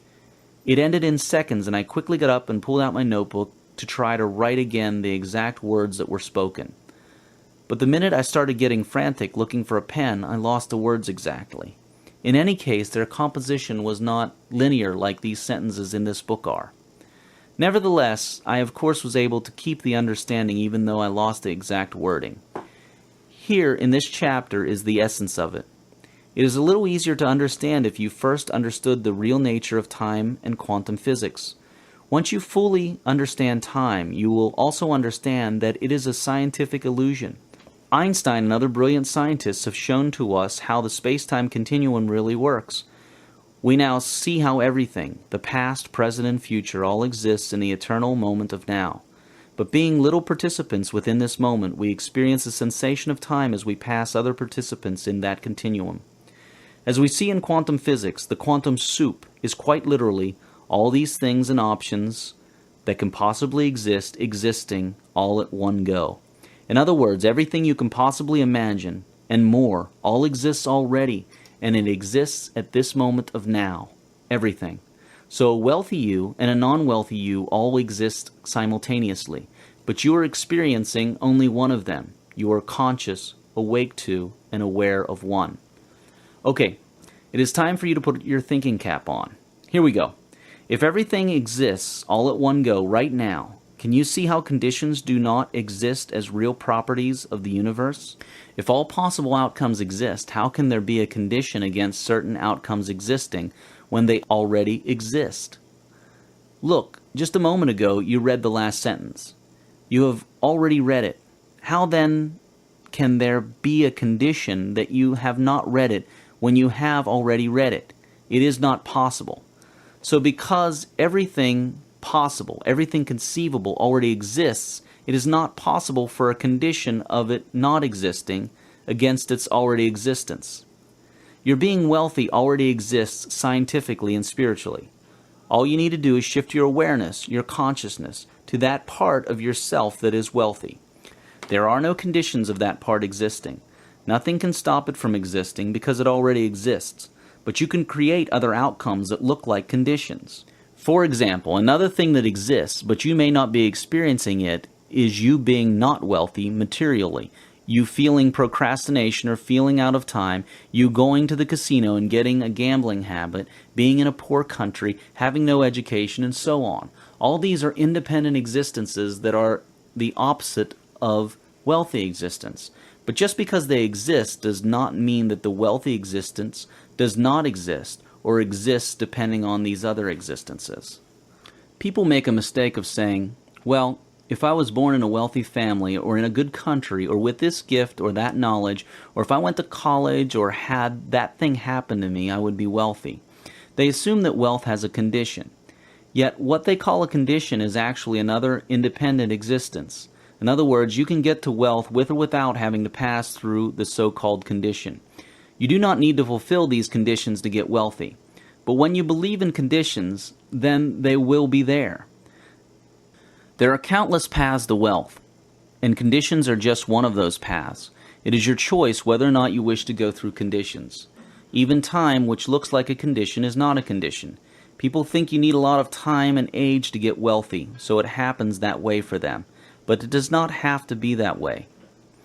Everything that is conceivable exists. You can only understand this if you understood the nature of time, quanta, and spirit. Conditions are not if-then statements that separate having and not having. They are just another outcome out of an infinite number of outcomes. They do not exist as conditions. They exist as just another possible existence. You do not have to pass through them, but if you believe in conditions and you create them, then of course you will experience them. The important thing to know is that, even scientifically, conditions do not exist as if-then statements, as requirements that you have to go through, or as traps that you are born in and must stay in, or as things you can only get out of using certain actions and getting certain help that is outside of you. Conditionality does not exist. We have designed conditionality on our own. What you call a condition is not a condition. It is just another one of those infinite possible existences, and it does not exclude you from having another existence. Read on, and you will understand them, and then overcome them. Conditionality does not exist. Outside circumstances can only affect you as far as you allow them to do so. The outer environment and conditions of a person are always related to the person's inner states and thought. It is through the environment and conditions that a person experiences and discovers their thoughts and states. This is made possible by the fact that the universe, without error, fashions the environment and conditions a person has from their thoughts and states of being. A person is always in the perfect setting to see and experience themselves, to change and grow. It is in recognizing and using this perfect system that a person can direct and quicken their growth in wealth and all other areas. Think outside the square. The square is the box that has been created for you by your past conditioning, experiences, teachers, news, environment, and so on. It is not a real box. It only exists in the mind, your mind and the minds of those around you. This is all that keeps the square there. It is not real on its own. It needs you and everyone else to survive. You can break outside of it by thinking outside the square. You have heard this many times, but now you can finally do it all the time. You do it by dropping all constructions you have in your mind as to how to do things. For example, some people who have never had a university education believe that to be wealthy, one has to have a university degree.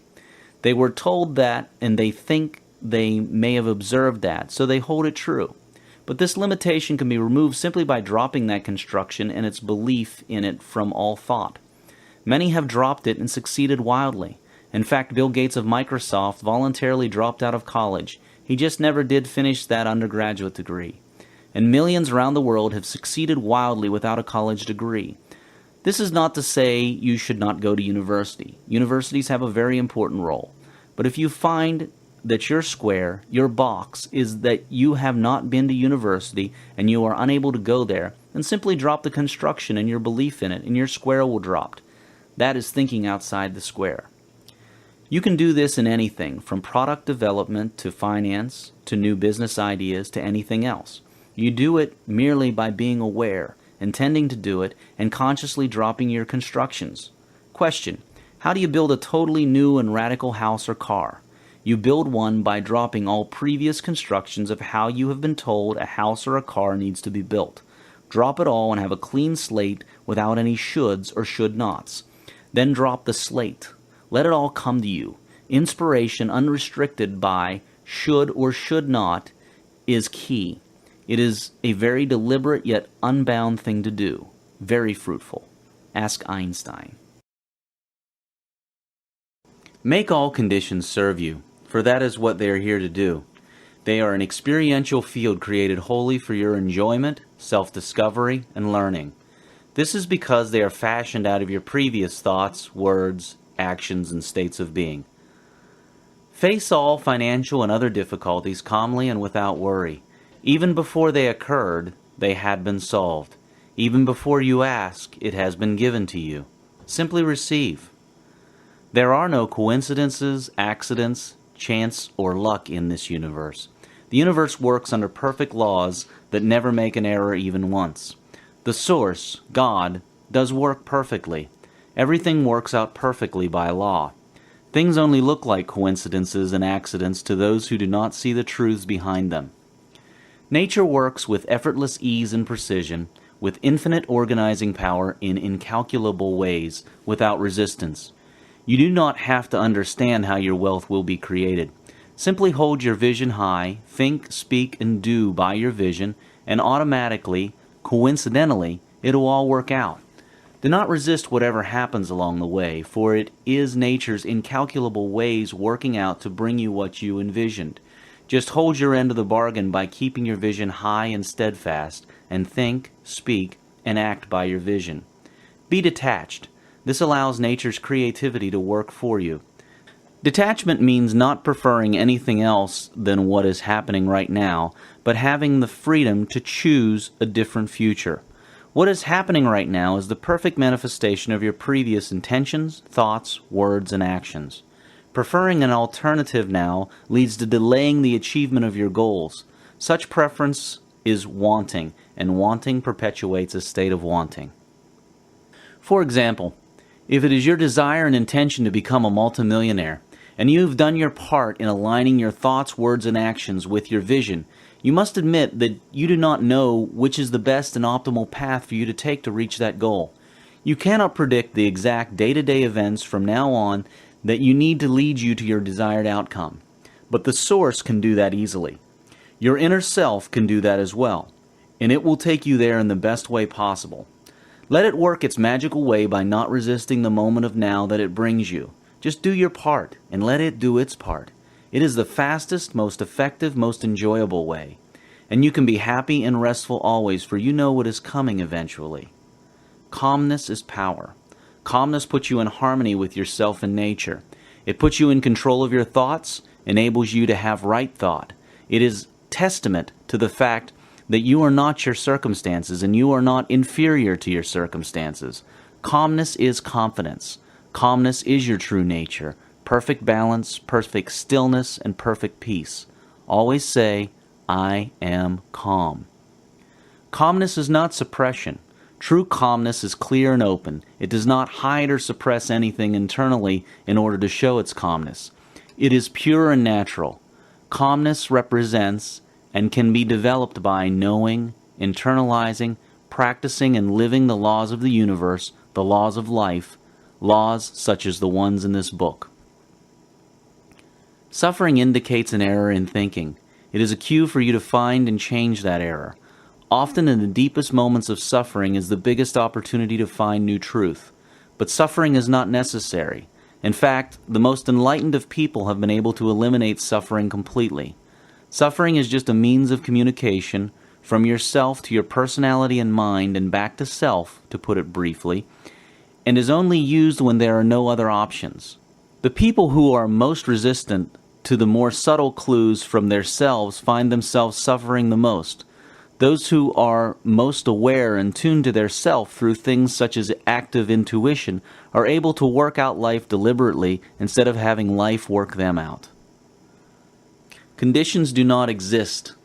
Conditionality is an illusion. Conditions are created to create an environment that matches your thoughts. In other words, conditionality is an illusion that follows thought to fulfill and manifest thought into experience of that thought. Conditions convert thought from symbols in the mind to actual experiences. The reality is that the universe contains all that there can possibly be, all held in the eternal moment of now, here. But if you believe and think that you are poor, conditions will form around you to fulfill that belief and those thoughts. On the other hand, if you believe and think that you are wealthy, conditions will form around you to fulfill that belief and those thoughts. Thus the statement, I cannot afford that because I don't have the money, is false. What is actually happening is that you believe in insufficiency, and the world around you arranges itself over time to present you with needs of things that you cannot afford. By the way, for the same reason, need is also an illusion. How can you need what you already have, and you have it all, for it is all created, even before you ask, it has been given unto you, as Jesus and many other teachers have told us before, and now quantum physics is showing us the same thing. Conditions do not exist. Conditionality is an illusion. You cause conditions, yet it seems as if they are placed upon you by external forces. This is one of the most liberating insights. Understand it deeply. Live by it. Make all your decisions by it, and life will become magic. Just try it. When you fight against circumstances, you are fighting fruitlessly against the effects, strengthening and preserving the cause. Let us say, for example, that your circumstances are such that you see yourself broke. If you act from a broke perspective, cutting costs, being mean and stingy, being bitter, scared, and jealous, in an attempt to prevent yourself from becoming even more broke, what are you really doing? Can you start to see how you are perpetuating and energizing the broke conditions? By consistently believing and thinking about being broke, you are creating the conditions of being broke through the power of belief and thought. Remember, the universe always gives you what you think about most often, believingly. It is at your command. The way to fix being broke is to take on a state of wealth internally and think, speak, and act from that perspective. Wealth is first a state of being, which is then experienced. It is not the other way around. Wealth is not created because of certain conditions. Certain conditions are created because of wealth. Abundance is not created because of certain conditions. Certain conditions are created because of abundance. Conditionality does not exist. The following statement is wrong. A person is poor because of certain conditions around him or her. The following statement is right. Conditions of poverty are around a person because that person's self and thoughts are of poverty consciousness. The state, beingness, creates the condition. Most people think it is the other way around. Those who see it clearly find their conditions magically transforming themselves to give them lucky breaks and coincidences. Get out of thinking that you are your conditions. Say, I am not my seeming lack of wealth I wish to have. I am not my job. I am not my condition. Why do things repeat themselves? Some people always keep failing in whatever business they try, for example. Here's the reason. You keep bringing yourself the same circumstances and situations over and over again until you decide to recreate yourself anew, change your thought pattern, and change yourself into a new, improved being.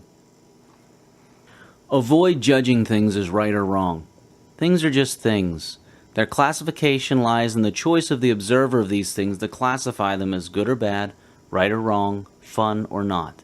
The minute you judge things, you judge yourself. You also block the hidden gift that an event brings to you. The Taoists have a wonderful way of explaining it using the story of a farmer whose horse ran away. The farmer's horse ran away, and his neighbor, feeling sorry for the farmer, said to the farmer, "I am sorry that such a bad thing happened to you." The farmer replied, "Don't be, for who knows what is good or bad." Well, the next day the horse that ran away came back to the farmer, this time bringing with it a herd of wild horses that it had befriended. The neighbor said to the farmer, "I congratulate you for your good fortune."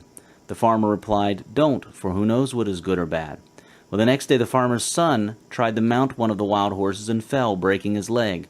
Again the neighbor said to the farmer, "I am sorry that such a bad thing happened to you." The farmer replied, "Don't be, for who knows what is good or bad." The next day soldiers came by to forcefully recruit for the army, but the farmer's son was exempted because of his broken leg. Now this is just a simple story, but it demonstrates the miracles that the Source works in the most unpredictable and seemingly unconnected ways so that all things work out to perfection. For those who know and work with the laws of the universe, those who apply the law of cause and effect, who have certain goals and purpose and vision, then this magic works beautifully, bringing with it synchronous events, coincidences, and many other twists and turns that lead to the desired end. So, avoid judging things and people. It only slows you down and harms you. For you do not know the chain of events planned. Also, you become what you judge, and what you condemn returns to affect you. By law of cause and effect, when you judge and condemn, you set yourself up to be judged and condemned. Your part is simply to have clear vision and certainty on all matters that relate to your life, the inner workings of how your visions and goals will come to be. The daily events, good or bad, are taken care of for you, as long as you do not interfere with the process. Your intention works like a magnet that draws to itself all that is needed to make it manifest into the physical. This is an example of how your intention works out. You think up a new idea. You have a new desire. You intend to have your desire come to life. This then starts drawing to you all the things needed for you to attain your desire. It is a magical thing. You have certain dreams, you meet certain people, you go through certain conditions, you acquire certain skills. Many seemingly coincidental events occur. As this process goes on, parts of your desire keep manifesting into reality until the whole of it completely manifests. Trust the system. Do not fight the things that are drawn to you by your intention, for they are the perfect drawings of your own co-creation. See your predicaments with humor. This is the first step to getting unattached from them. Why do people sometimes hit rock bottom? Why do people sometimes become devastated, financially, emotionally, or otherwise? The answer lies in the use of suffering. We are not designed so that we can suffer. If we were to listen to our spirit a lot more, if we were to recapture that ability and be much more intuitive and listen to an intuition, our suffering would reduce dramatically. But when we refuse to listen to the higher wisdom of our soul, we then suffer in the physical so that we can correct errors in thinking. Haven't you ever wondered why it is that many of the people who become extremely wealthy had at some time been broke? The classic rags to riches story. Remember, it is not necessary for this to happen. But when it happens, and the person it is happening to takes responsibility and learns from it, the person becomes very wealthy. At the bottom, at rock bottom, a person is stripped of everything. The psychological false defenses that keep the person from accepting their highest truth are taken away. When the person disidentifies and disengages from these falsehoods and accepts the truth, they get up again very high. In regards to wealth, one of the truths is that we are abundant by nature. There are many truths about wealth and happiness, and many are covered in this book. It is not necessary for you to go to rock bottom and suffer so that you may identify with the truth. Suffering only comes when people refuse to listen to more subtle signals. These signals can come from within or from sources such as books, other people, TV, movies. The source communicates in infinite ways. It is us who do not pay attention and listen. It is us who choose to ignore what we feel is true. Another reason for suffering is to know what not suffering is and how to get to the not suffering. For example, for you to know what red is, you have to know what red is not. You do not have to know this experientially and personally, but you definitely need to know it. Imagine a robot that has never experienced a state of happiness or sadness. This robot may be very smart, very well programmed in the knowledge of happiness and sadness. The programmer may explain as much as possible what happiness is, but the robot will only ever know conceptually what happiness is. And that is not true knowing, it is emptiness. Only by experiencing happiness yourself can you know happiness, and to do so you need to experience, even if for a short while, the opposite of happiness, which is sadness. There are some things that you need first-hand personal experience in, and there are some things that you only need to know conceptually. Sometimes the ones you need to know firsthand include things you may call suffering, but in essence they are tools to enable you to enjoy their opposites that you seek. Much of your pain is self-chosen. It is the bitter potion by which the physician within you heals your sick self. Therefore trust the physician, and drink his remedy in silence and tranquility, for his hand, though heavy and hard, is guided by the tender hand of the unseen. Khalil Gibran. The psychological rule says that when an inner situation is not made conscious, it happens outside as fate. That is to say, when an individual remains undivided and does not become conscious of his inner contradictions, the world must perforce act out the conflict and be torn into opposite halves. Carl Jung. All other things held constant. To the extent that an individual or society understands and uses the illusion of conditionality in the right way, so will they have wealth and happiness. It feels refreshing to know that we are not at the mercy of some random circumstances and conditions, to know that we create them and they are beautiful gifts that come to serve our growth. It is liberating. Now we shall look at an aspect of conditionality that has been extremely misrepresented in society. They say that you can either succeed or fail. Here is the beautiful truth and secret. You always succeed. Success. You can never fail. Concerning wealth, no condition has been more misrepresented than success and failure. Many people think you can either succeed or fail. Well, failure is yet another illusion, and success is all that there is. This is such a profound truth that you should make every effort to understand it. All of life is a success, full of successive moments. Failure, when used without fear as a learning process, is what eliminates weakness and builds strength in thought and character. This new strength in thought and character is essential and critical to the future success that you seek. Failure is truly a successive moment, a moment of success in its own right. Through failure, one learns how to succeed and how eventual triumph tastes like. For how would you know how to relish the sweet taste of triumph if you did not know how failure tasted? And how would you know how to arrive at your intended triumph without the tools designed to get there? The most common cause of failure is the lack of clear and focused goals and visualizations. The universe, life, literally lacks something to work with, so it does nothing.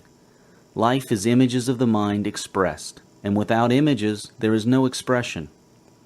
Often, in your darkest hour, lies the greatest opportunity to be all that you can be. Your worst moments are often your biggest liberators, your highest teachers. Do not fight and resist them when they come. Instead, look into them for the lesson they hold, the liberation they bring. Suffering is always an indication of an error in thinking. You are not designed to suffer. You were designed to enjoy life. Gain and loss are two sides of the same thing. Through loss, you gain new things. Through loss, you know the sweetness of gain. Without loss, there would be no gain. It is the struggling against loss and the preference of gain over loss that causes suffering and retarded growth. It is the acceptance of loss and gain as both gifts to fuel to your growth that will propel you to greater heights faster. In the end, you will then see that loss was not really loss. At the point when you recognize the gains you got from the loss, you will see that the loss was really a blessing and that loss does not exist.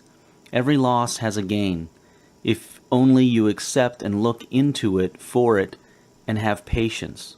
Loss is usually, number one, a result of an error in your thinking in which you have the opportunity to correct your thoughts and make massive gains, or, number two, not because of your thinking, but a new opportunity selected by your higher self designed to take you higher, a chance to discover a new, higher truth. Use all conditions to enjoy and build yourself. That is what they are there for. Even the negative ones are useful.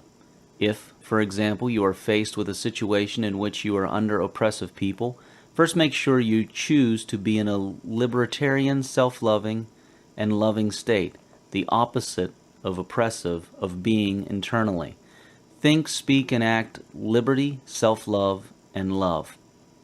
Show them kindness and forgiveness rather than being oppressive to them when you get a chance. That is how you get out of your negative circumstances. That way, and by visualizing in detail, with belief, the way you wish to create your next world. When you become a non-oppressive person who loves themselves and others truly, internally, you will find yourself leaving that oppressive situation. The negative situation will have done its work in fixing you with your voluntary participation. Always remember that at some level, whether you are conscious of it or not, you chose the circumstance you are in. When you look within you to find the error in thought causing your suffering, always look with humility so that your ego does not interfere. Look with sincerity to find truthfully. Look with no self-pity or mercy. Call a spade a spade. Remember, it is a private exercise. No one else will know and ridicule you, so feel free to be precise and honest with yourself. Most people have been programmed to fear failure. They give up to avoid failure, or they do not even attempt just so that they may not fail. Failure, however, is an illusion. Begin to see it as an illusion. Failure, suffering, is an essential component to success. It is what helps you correct wrong thought if you approach it with an attitude of learning. Through failure, you learn how to succeed. By trying and failing, you refine your thought and point it ever closer to success. But this is so only if you do not give up. Through failure, you get to know success and how to get there. How else would you know what success tastes like if you did not know what it does not taste like? And how would you get there without knowing how to? Think about that. Failure is an integral part of success. Failure is actually a successive moment that leads to ultimate success. Failure is not the opposite of success, a separate entity from success. Failure is success. It is the same thing, but they are on different ends of that spectrum, the spectrum of achievement. It is just like hot and cold are different ends of the spectrum of temperature or a thermometer. Failure and success are both different vibrations of the same thing. Failure is not failure as such. It is only truly failure when you accept it as the end.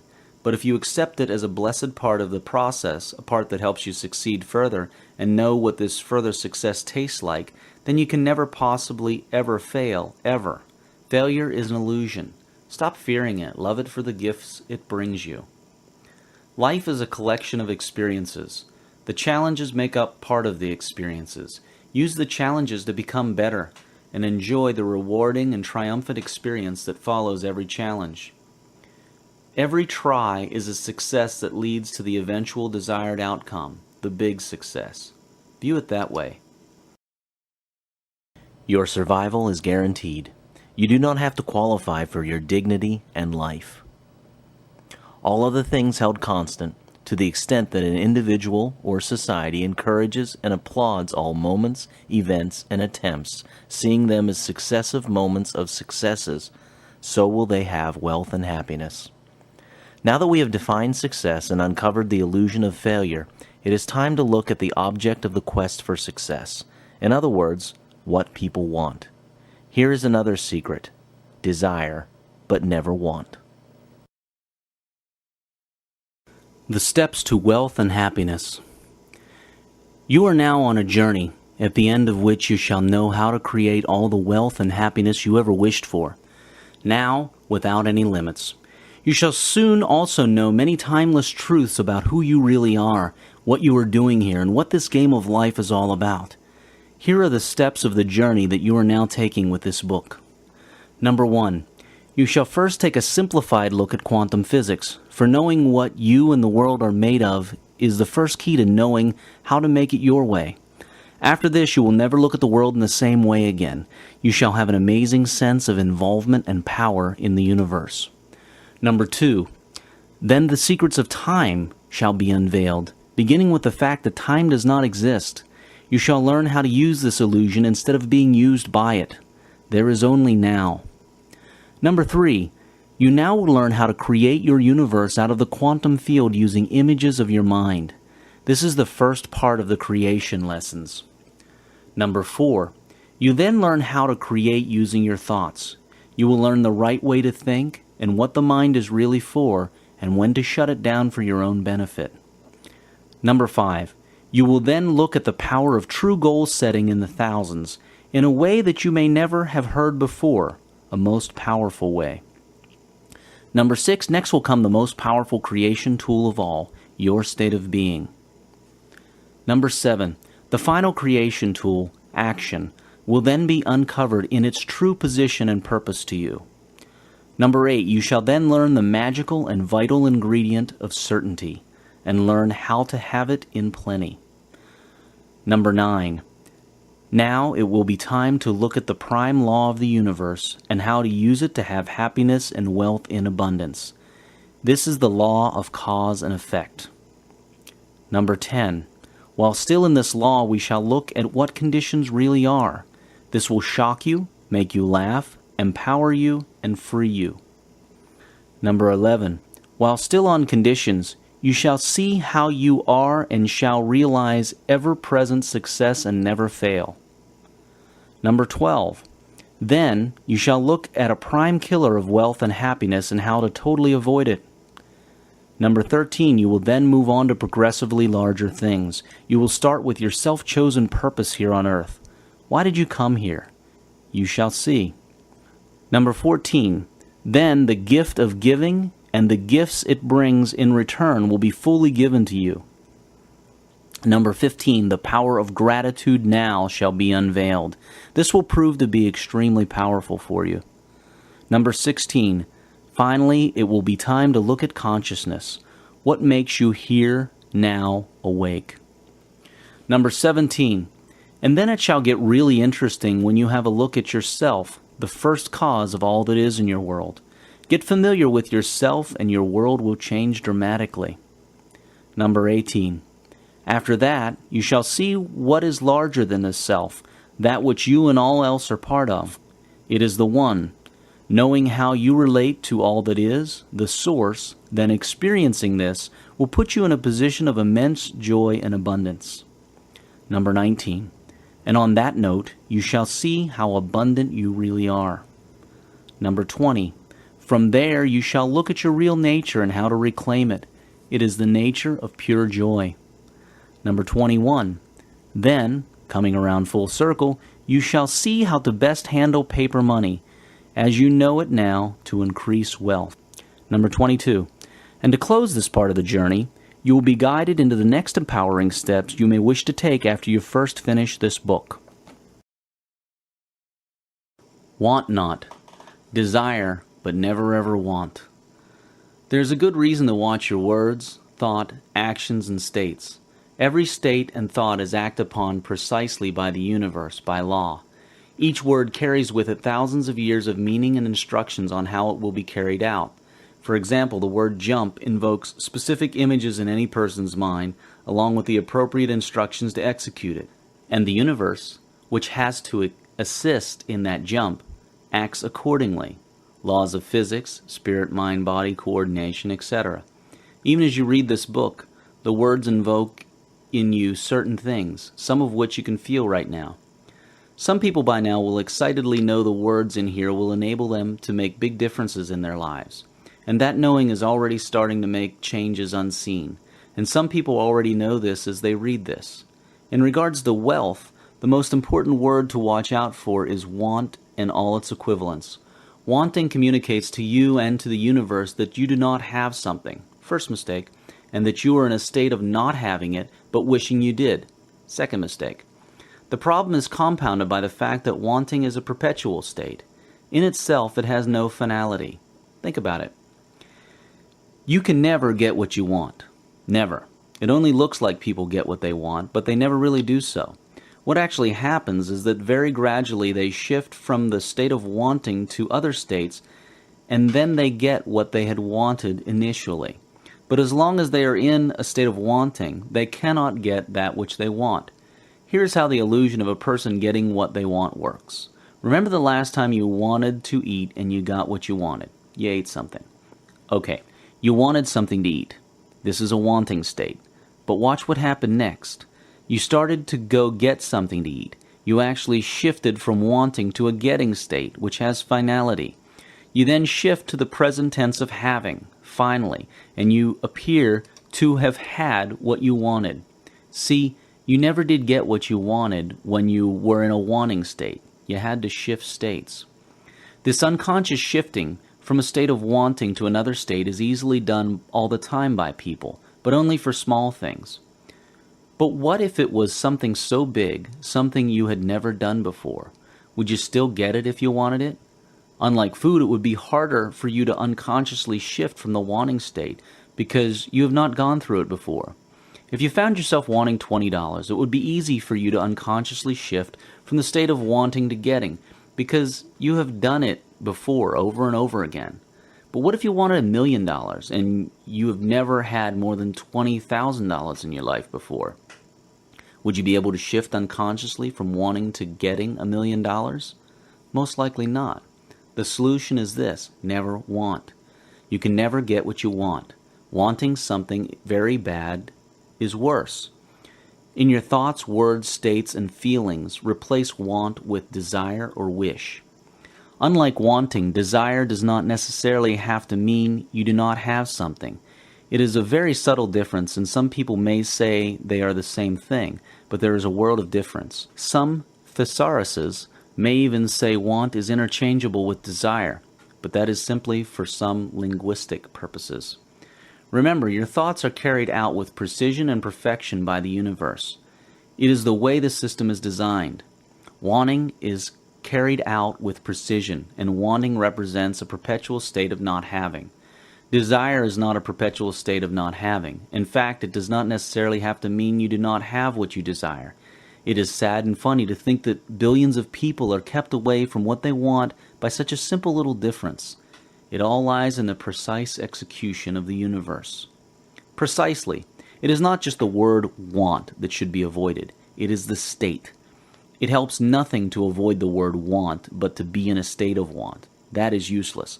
Language is the symbol used to represent things such as state. The word want is a symbol that represents the state of wanting. It is therefore the state that you should avoid first. The symbol, the word itself, is also to be avoided so as to not invoke the state. Please, desire, but never want. Here are a few dictionary definitions of the word want.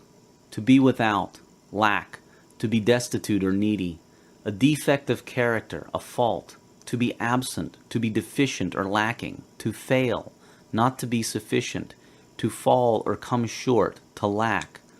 This is what you communicate to the universe to bring to you when you want something. The universe brings you just that, absence and deficiency. None of these negative definitions is included for the word desire. Now here are some dictionary definitions of the word desire.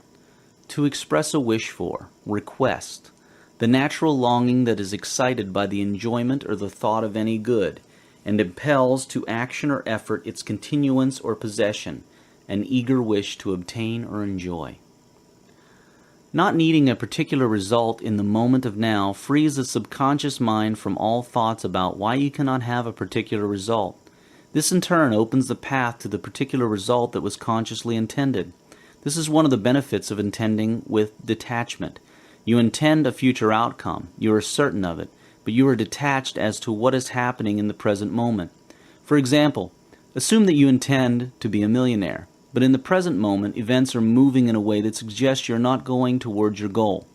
You will make the best progress if you are detached from the present moment, meaning you accept it as it is instead of fighting it and getting frustrated by it and losing hope. But regardless of your detachment, keep your certainty about your outcome in the future, about becoming a millionaire. Learn to enable the coexistence of intention, certainty, and detachment in your life, and life will quickly become happy and wealthy for you. Resistance and frustration will slowly fall out, and certainty and confidence will grow. You see, you cannot fail to get wealthy if your goals are clear and focused, and you are certain, faithful, you believe. It is impossible to fail. Failure would mean breaking the unbreakable laws of the universe. So certainty enables you to relax, knowing wealth is on the way, regardless of whatever the present moment may look like. Lack of detachment equates to resistance, and what you resist persists.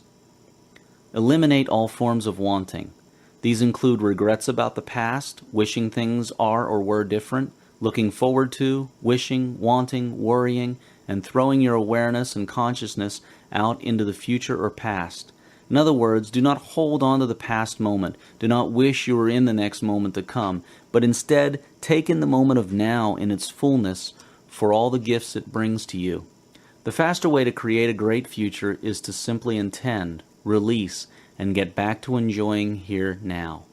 Wanting tells the universe to create conditions that keep you in wanting, making it impossible to have what you want unless you get out of the state of wanting and into another state. It is a very subtle but important way of seeing life. Never want anything. Wanting makes the universe give you the conditions that create a perpetual state of wanting. Have passion, have desire, have intentions, but want not. Eliminate the word want in your language and the state of wanting in your thinking and being. Replace it with desire and desiring, like and liking. Wanting creates conditions of perpetual wanting. You never get what you want. If you ever find yourself thinking you do not have something or you are not something, then you are wanting. Wanting is a state of being that professes not having, lacking. It is not just a word in the spoken language. All other things held constant, to the extent that an individual or society eliminates wanting in their language and in their state of being, so will they have wealth and happiness. If you find yourself fighting against want, reread the chapters on quantum physics, abundance, one, and self, and understand truly how, as it has been taught by teachers for thousands of years, you have it all. And even before you ask, it has been given unto you. Logically, scientifically, and spiritually, there is absolutely no reason to want. Of course, there is reason to desire, but none to want.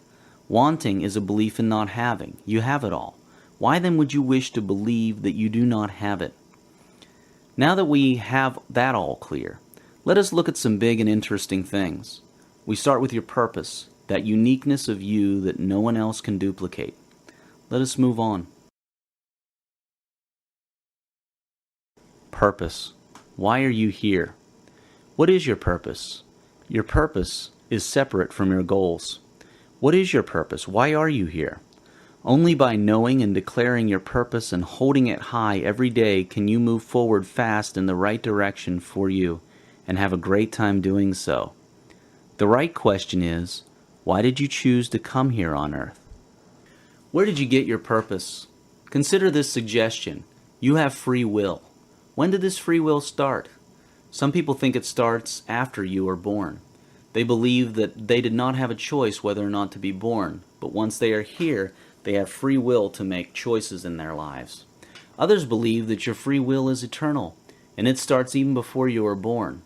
That is not such a strange idea. Your soul is eternal.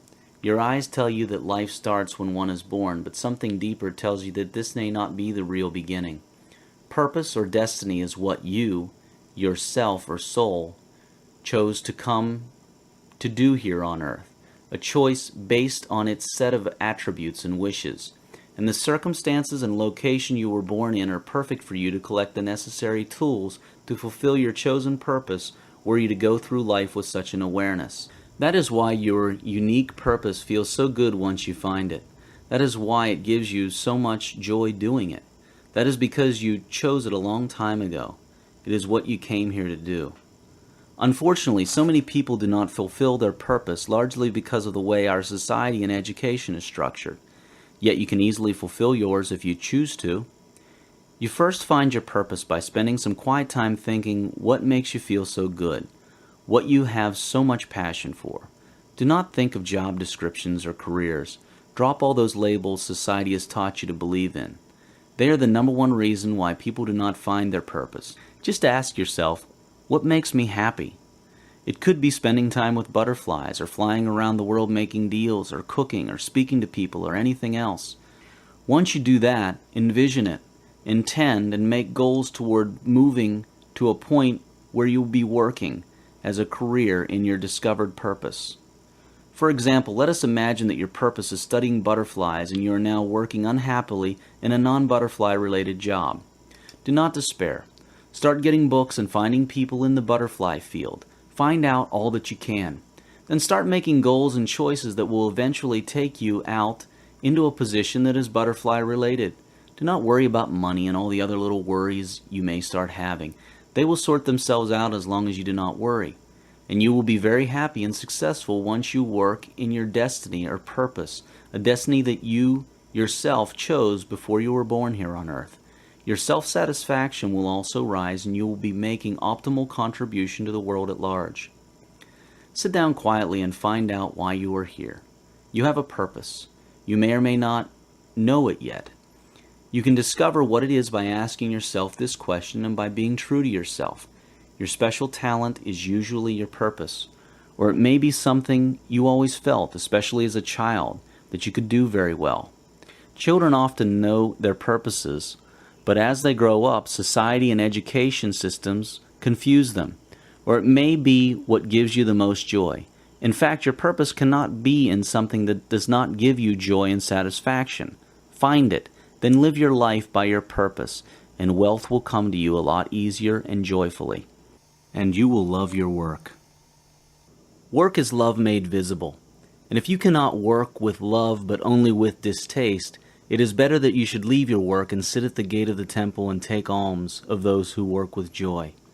Khalil Gibran. Define your purpose in life clearly. Keep it high in your thoughts at all times. Declare your goals by it. Align your thoughts, words, and actions with it at all times, and your life will be fulfilled and satisfactory. The surest way to enjoy your work is to work within your purpose in life. Work within whatever you determine is your purpose in life, not your job or obligation, but that which you feel called from within to do, that which you dream of doing, and joy at work will be easy to experience. What does this tell you? That everyone can work at a job or business that they enjoy so long as they know what their purpose is and they work within it. When you align your thoughts fearlessly to your life's purpose, you become a powerful, creative force. When you are working within your purpose, work no longer becomes a job, it becomes a pleasure, and it becomes life. The boundaries between work and fun vanish. How many purposes do you have? You have as many as you feel that you have. You are not restricted to just one. You are a multidimensional being. All other things held constant. To the extent that an individual or society finds and works in their purpose, so will they have wealth and happiness. Life is a celebration, and joy makes for celebration. Joy is spirit being expressed in the ways it likes to and desires to. Purpose gives spirit that opportunity. Find your purpose that you chose for yourself, and you will find love, joy, and wealth in your work and contribute optimally to society.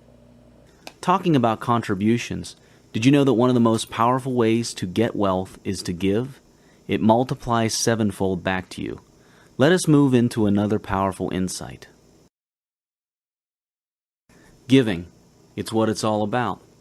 One of the greatest laws is the law of giving. It is a phenomenal law. Give freely and happily. Always form a habit of giving cheerfully. Give first before you receive. Whatever energy you give will come back to you in amazing ways. You may give away your time, for example, and it comes back to you much later from an unexpected source in an unexpected form. in a way that benefits you greatly.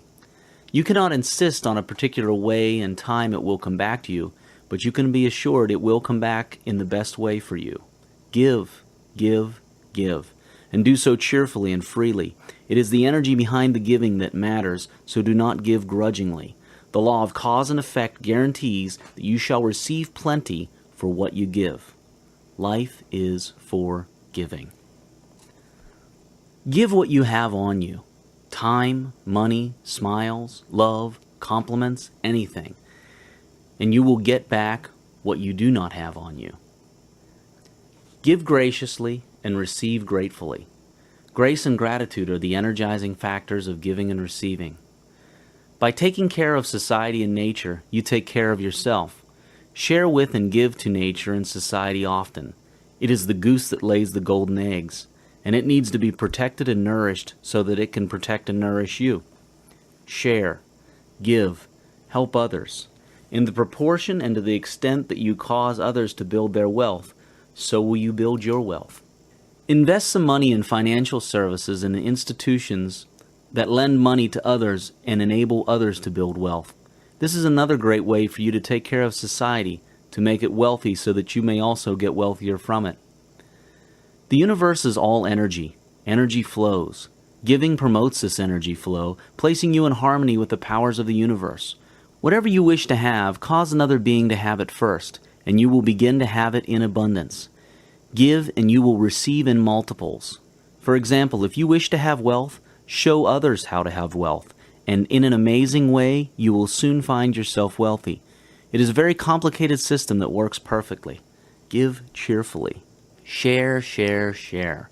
It is an investment banked with the universe that returns to you with amazing interest. Share gladly and genuinely. What you wish to have, cause another to have. To have wealth and abundance, cause another to have it. How do you cause others to have wealth? Teach these lessons to your friends that are interested in wealth. Show them this book and others like it. Form study groups or mastermind circles with them. Where two or more are gathered, the whole is more than the sum of its parts. Develop an awareness that enables you to look out for and see all opportunities where you can give something freely and cheerfully. You can give material things, your time, skills, or anything else. Get out of the habit of thinking that you should receive something first before you give. That is not giving, that is an exchange. Giving freely and cheerfully enables you to do business, if you wish to look at it that way, with the universe. This is how it works. You give someone something that you have now with you, freely and cheerfully.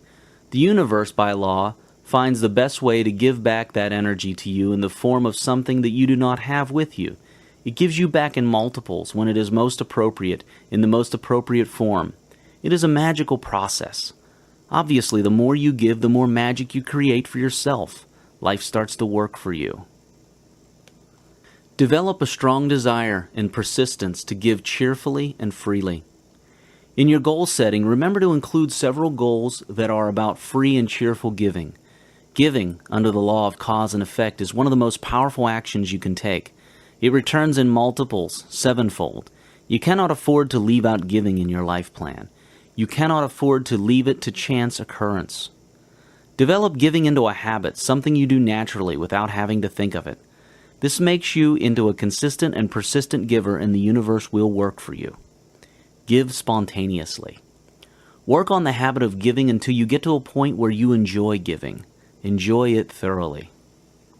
It is okay to think and know that when you give, you will get back something from the universe. You do not have to pretend you are not interested in receiving a reward for giving. Expecting a reward is good. In fact, expecting a reward is empowering a reward to come to you.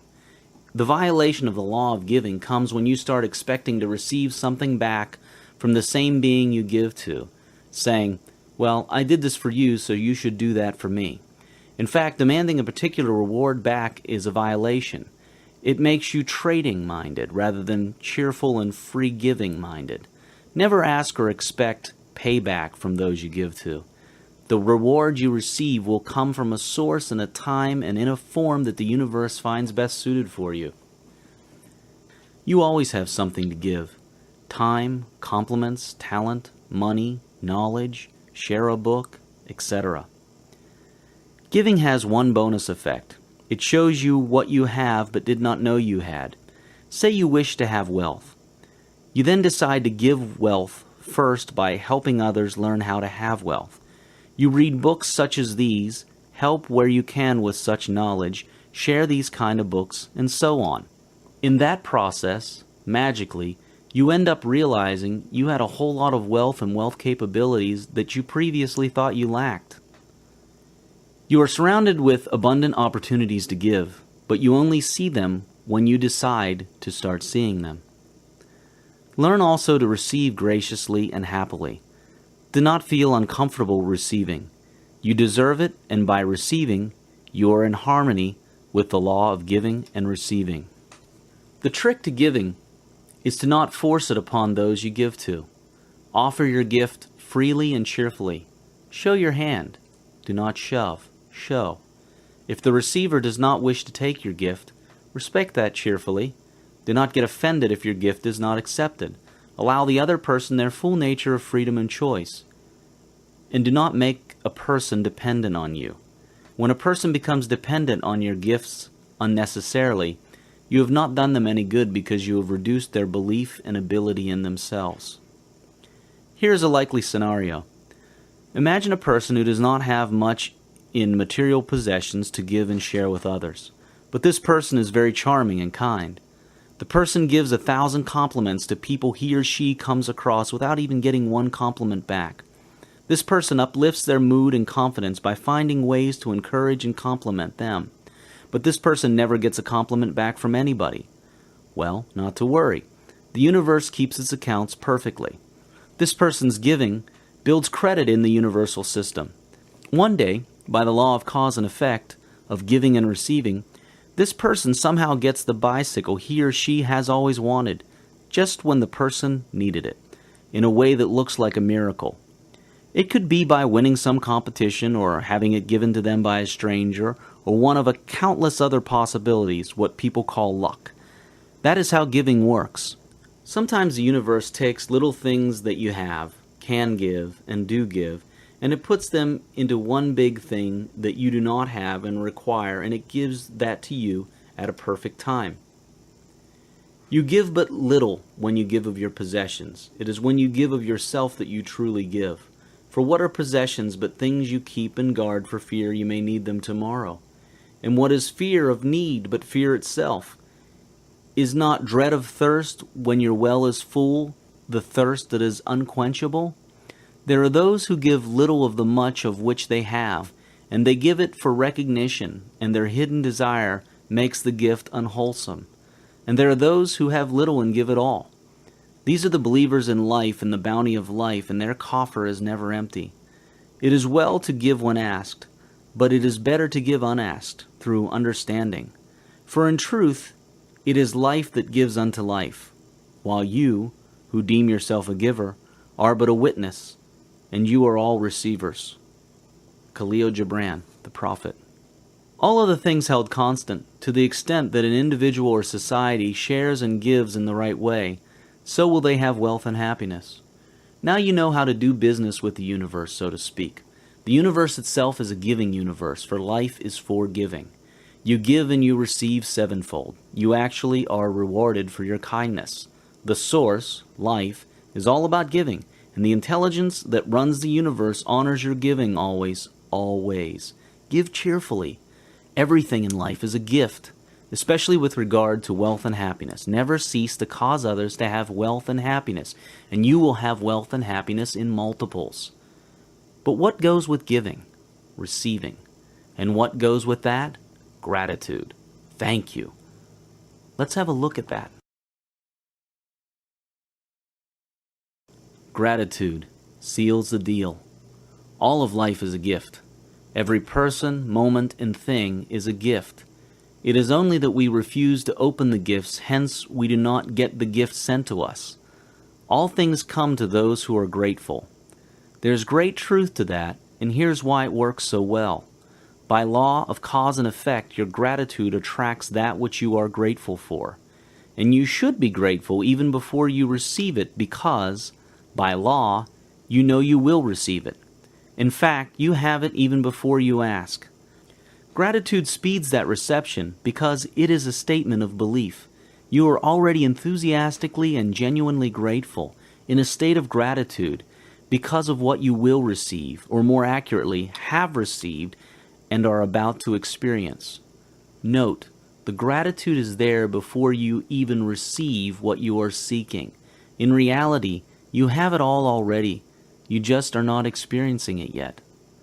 So gratitude is the first step to receiving and experiencing. It is an affirmation that you know you will have it. Imagine getting grateful and excited about a future event. Do you have any idea how much faith that portrays and how much that takes you to your goals at rapid speed? It is magical. Gratitude creates and grows your faith, in addition to being the right thing to do. Thanks. What you are grateful for reveals its gifts and serves you. Be grateful for everything because everything helps you discover an aspect of yourself. The trick is to learn to want everything that you have already, to love the present moment, all of it, and to prefer nothing but the present moment when you are in the present moment. Doing this places you in a state of calmness and in a position most suitable for finding the gifts contained in the present moment so that you can rapidly grow in the direction that you wish to move to. Gratitude for all things in the past, present, and future works wonders. All of the things held constant, to the extent that an individual or society is grateful for everything and for each other, so will they have wealth and happiness. Gratitude does not need much explanation. You already know how to be grateful. Inside of you, you know how magical it is. All you now need to recognize is that every moment, person, and thing was brought to you by your own choices, thoughts, actions, and states of being. You did it. The world just creates itself around you so that you may experience yourself and recreate yourself. So be grateful for every moment, thing, and person. This is the best way to find yourself. Remember, what you resist persists. Gratitude negates resistance. Once you are grateful, you can look at everything clearly and see yourself. Another bonus of gratitude is faith. By being grateful now for things you have intended to experience in future, you become even more certain that you will experience them. And this in turn brings them to you. It allows you to be excited about the future. Okay, let's keep going. Consciousness. You experience what you are awake to. This book has been largely about wealth consciousness. But what is consciousness? It is being awake to something. Wealth consciousness is being awake to wealth. Wealth has always been there, of course, but you may not have been awake to it. You cannot experience what you are asleep to. Consciousness is the set of attributes and capabilities that enable you to be awake to a state of being or a set of experiences. This book has been about the things that enable you to be awake to the wealth that is already there, and the happiness that is already there as well. So, my friend, wake up. The material wealth of a nation is simply the manifestation of the collective wealth consciousness of that nation. That applies to any group of people, from families to corporations to continents and worlds.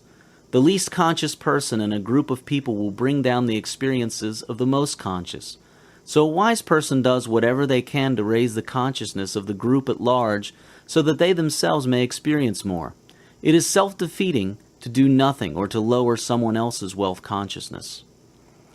Several studies show that many people who win over $1 million in lotteries end up worse off financially than they were before they won. They lose all that money in amazingly short periods and end up even worse off because of the new debts and liabilities they accumulate. See, it is not the money that makes a person wealthy. It is their wealth consciousness.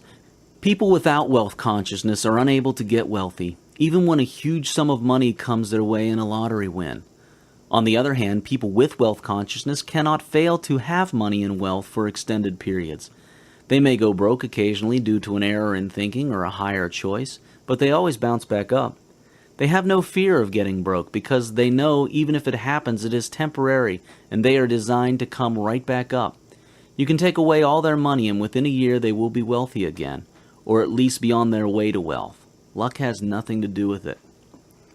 The greatest creative forces become available when your conscious, subconscious, and superconscious selves are in harmony in their choices. You make them so by raising your consciousness and awareness to all three levels of yourself. You become aware and conscious of things you used to do subconsciously and so on. You can do this by deciding to be aware. Decide to be mindful and deliberate. Watch your thoughts and actions and dreams instead of walking about daydreaming in a daze and doing things on automatic. It would also be a good idea to consider vipassana, mindfulness meditation. It is one of the best ways of increasing your awareness. You see, yourself makes choices, but if you are not aware of them, you will not know what they are. These choices are the superconscious ones.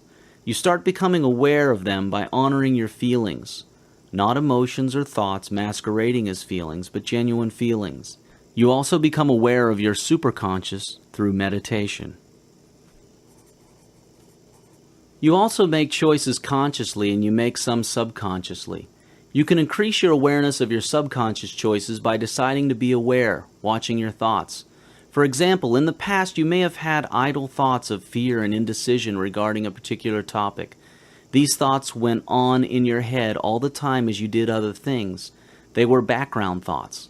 Well, now, what you should do is watch your thoughts and do not allow any idle daydreams that keep tossing about an issue like a wild monkey in a cage. The point is that if for a particular decision these three levels all choose differently, your results will obviously be mixed and confusing to you. The way to fix that is to raise your awareness on all levels. The source of all creation is a field of infinite possibilities and creativity. Our true self is one with the source, in the same image and likeness. When we are conscious of that and believe it is so, we tap into this field of infinite possibilities and our inherent creative abilities. You must have wealth consciousness that knows no poverty, or more accurately, the illusion of poverty. Work on it until the idea of poverty is laughable, until to think that you can possibly become poor is a ridiculous idea to you. You create money by increasing the value inside you. You do that by reading books like this. You also do that by remembering your true self that is in the image and likeness of the source, abundant by nature. You then experience money by exchanging the value you have built in you. Exchange it with others by providing services, goods, and money to others in exchange for their services, goods, and money. Remember that people have unique purpose or ability within them. They fulfill part or all of this ability or purpose. They create something out of and by it by using their internal value.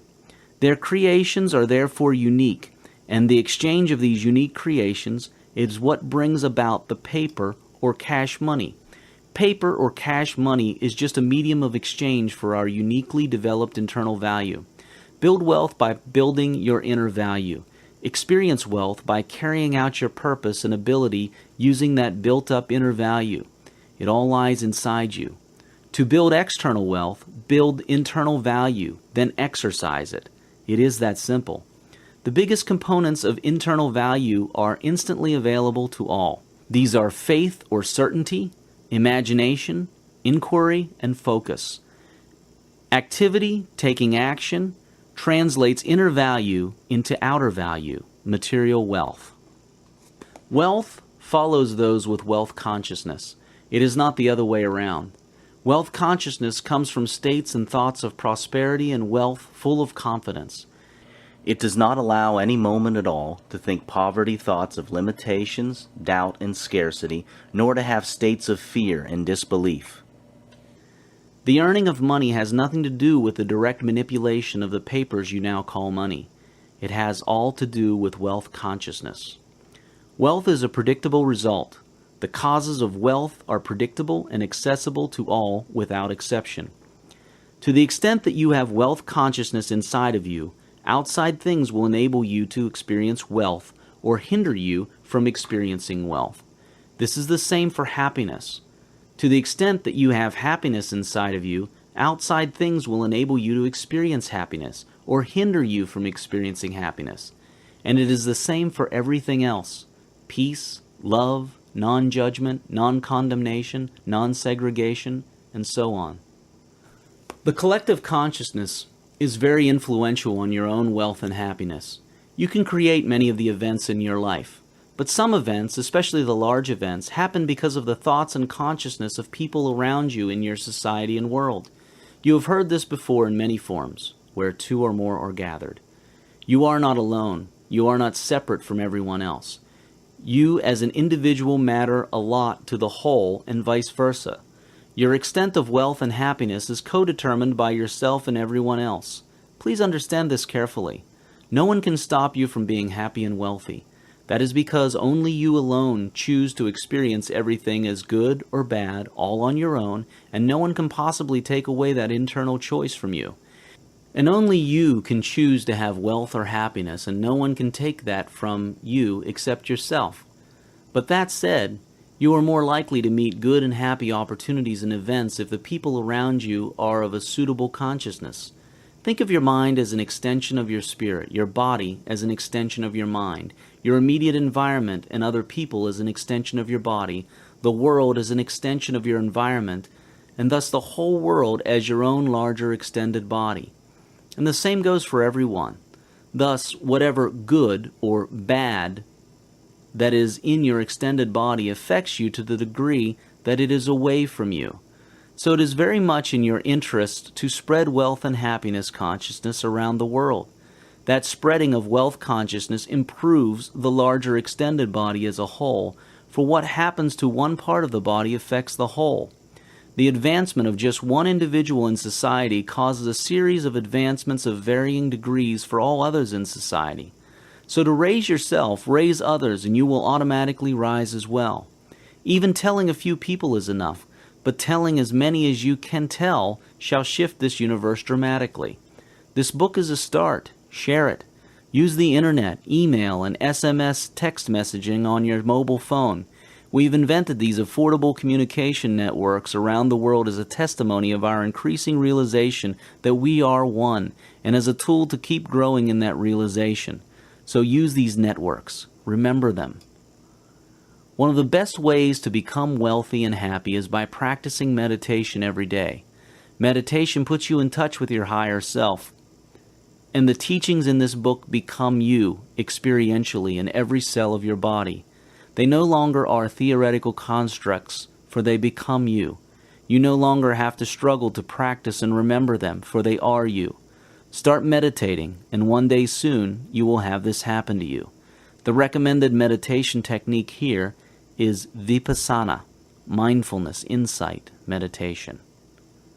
All other things held constant to the extent that an individual or society has and develops wealth, health, and happiness consciousness in them and in those around them, so will they have wealth, health, and happiness. Now it is time to go to a wider dimension. It is time to look at what it is that has this consciousness. It is time to look at the self, the builder of the universe, the builder that uses space and time as materials to create experiences. This is your life.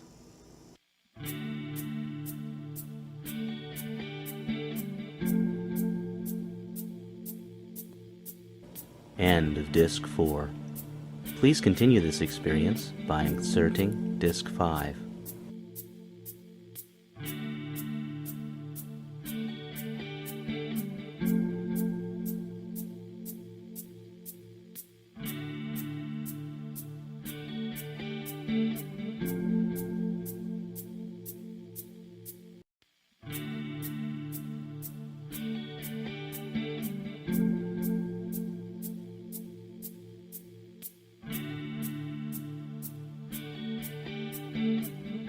A Happy Pocket Full of Money by David Gikandi. Read by John Wayne Myers. Disc 5.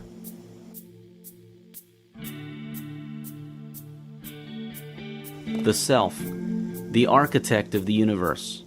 It is now time to look at first cause, that from which everything arises. Know thyself. So has it been said throughout the ages. Yourself, your spirit, or your soul, whatever you are used to referring to it as, is the real you. The rest are just your tools.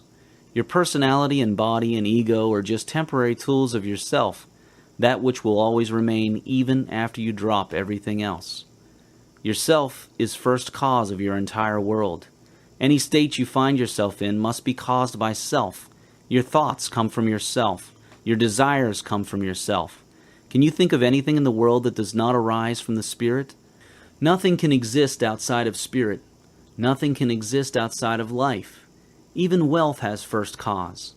Now you see why it is crucial to know what Spirit is, so that you may know how to be more in touch and aware of first cause in your life, so that you may create the experience of wealth and happiness in your life. We have already touched on Spirit many times before in this book, especially when we were referring to states of being. Now we shall look at two aspects of self. One is the actual spirit side of you and about life. We shall go into that very briefly. The other is a general overview of things you do here as a personality that are healthy for you and yourself and are helpful to the having of wealth and happiness. You are first cause.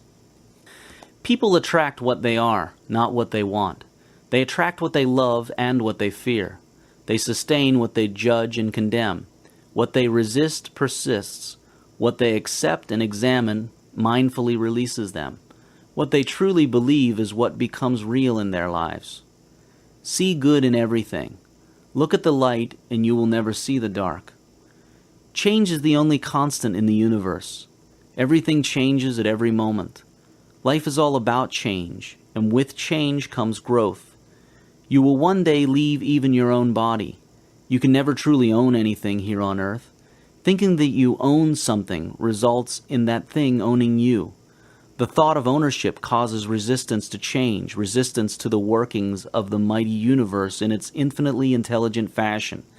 The minute you start thinking you own something, it owns you. For you to enjoy and use prosperity and wealth wisely and fruitfully, you should replace the idea of ownership with one of temporary custodianship of something, or having the use of something, of keeping something, of taking care of something. This is what puts you ready to go with the flow without loss and suffering when the time comes for change to work its inevitable ways. So much suffering is caused by resistance to change. Resistance to change shows that a person believes that it is possible to not have a thing, to lose something. Yet on a higher level, on the level of spirit, you have it all at all times. What are you holding yourself back for? You have it all. You can experience any part of yourself that you choose, so long as you choose to and choose believingly. With faith, everything is possible. It is all yours anyway. What are you waiting for? Calmness is the fruit of wisdom acquired over time. Calmness affords true control and precision of thought. Celebrate life. Fear of the unknown is paralyzing, yet totally unnecessary. Only in the unknown can you find growth, freshness, and creation. The known, the past, is already experienced. It is gone. A past moment is a moment gone, lingering only in our memories. Sometimes we keep recreating the past over and over again, sustaining it out of fear of losing it. But new growth, new creation lies only in the unknown. Learn to love and cherish the gift and power of the unknown. Choose this, and you will find yourself traveling on a wonderful journey of exploration and growth. Remember always that yourself knows everything. Nothing is unknown to it. It is only your ego, with its limited vision of space-time, which knows only fractions of the all. Trust your spirit. Yourself can never harm you. You are yourself, not your body and ego. All suffering is caused by fear and by believing strongly in the illusions of this world. Let go. The unknown carries tremendous opportunities, knowledge, potential, and rewards. Step into it often. Consistency of purpose, curiosity, confidence, courage, cheer, certainty of intention. This is all good stuff. What are you holding back for? Let go. At every moment and situation, with every thought and action, ask yourself two things. Number one, is this the greatest version of the grandest vision I have ever had of myself? And number two, what would love do? Then adjust your thoughts and actions based on the answers to these two questions. This is a very fast way to growth in all areas of your life. Question everything and rule out nothing. Be willing to suspend everything you know. You cannot discover new things until you stop telling those new things what you think they should be. Let them tell you what they really are. Exercise your body daily. Your body is an energy system and an extension of your mind. Exercising opens up the energy channels in your mind and body. Remember, thought is energy, and your mind is all over your body, in every cell of your body, not just in your brain. Exercising your body every day makes your mind and thoughts a great deal better. Change is the only constant. Love it. Embrace it. Find its gifts that it brings to you. Change. It is the only game there is anyway, the game of life, the game of changes.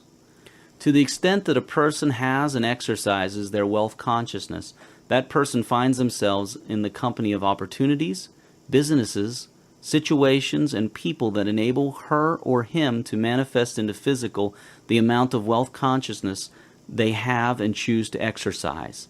Luck and coincidences have nothing to do with it. What some people call luck and coincidence is the precise execution of an infinitely intelligent universe that works in amazing ways to fulfill exactly what we imagine ourselves to be, believingly. You are your own luck. What is can? What is should? What is the line between can and cannot, should and should not? Is there really such a line? Or do we, make it up? You are the magic. Change is the order of the universe. Life is change. Growth and evolution is what life is all about. Clinging on to a thing is not only futile, it is harmful to you. You cannot win a game where you resist change. Now that you know the truth, the laws that drive the universe unfailingly, hold this truth in your thoughts at all times, and you will not be affected by the physical world again. You will become its master instead of its slave. The truth will set you free. Life is all about growth, expansion of consciousness. Life, the source, God, never has it by design or plan that you should not expand your consciousness. In fact, the whole design of life is for consciousness to keep expanding.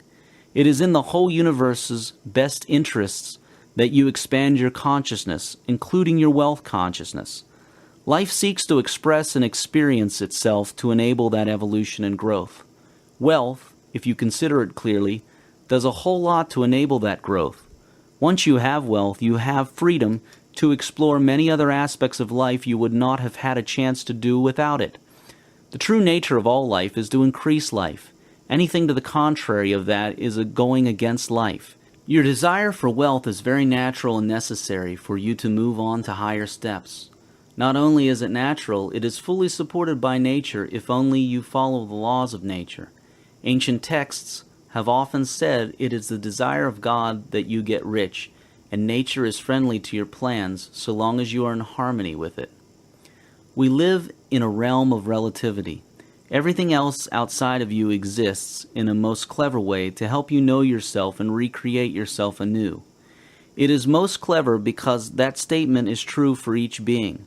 Without short people, a tall person would never know that they were tall. Without a bad person, a good person would never know they were so, and vice versa.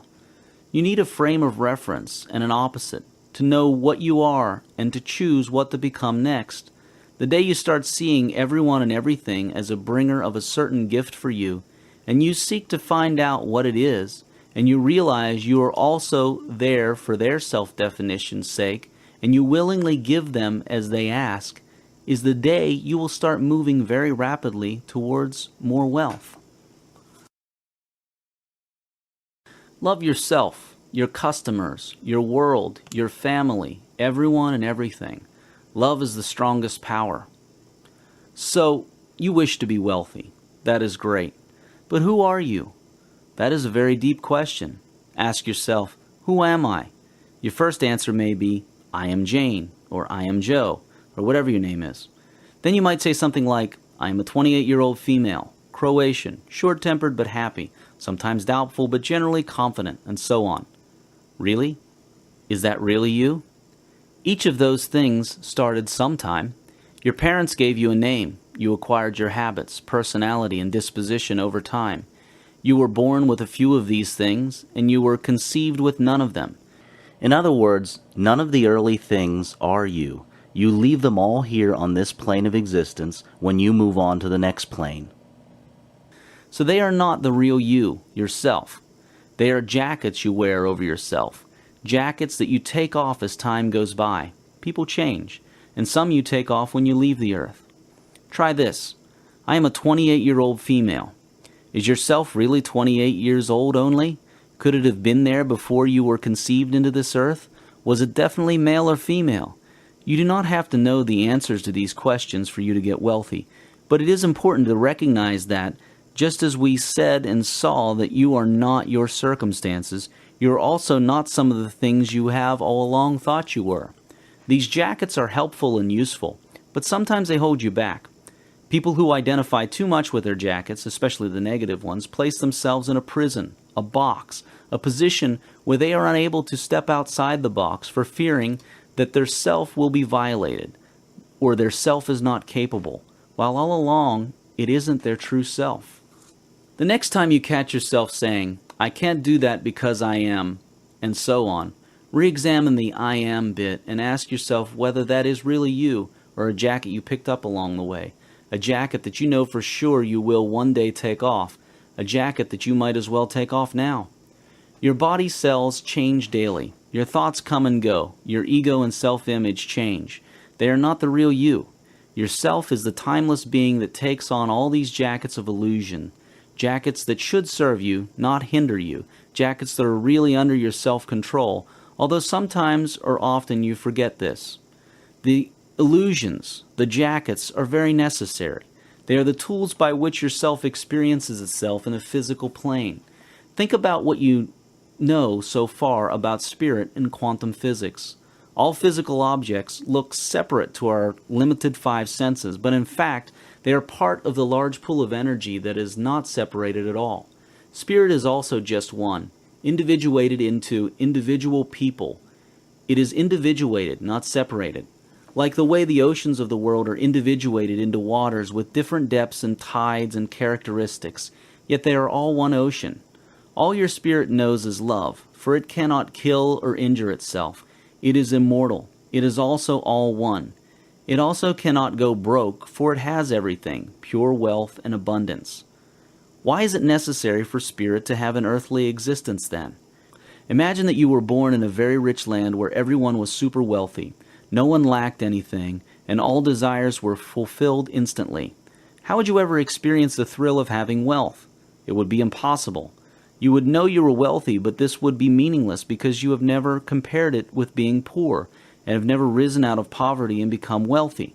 See? You would need to first become broke in this super wealthy land, then appreciate how uncomfortable that felt, then work your way back to wealth and feel the thrill and experience of wealth.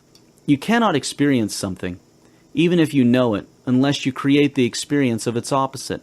This is the position spirit is in.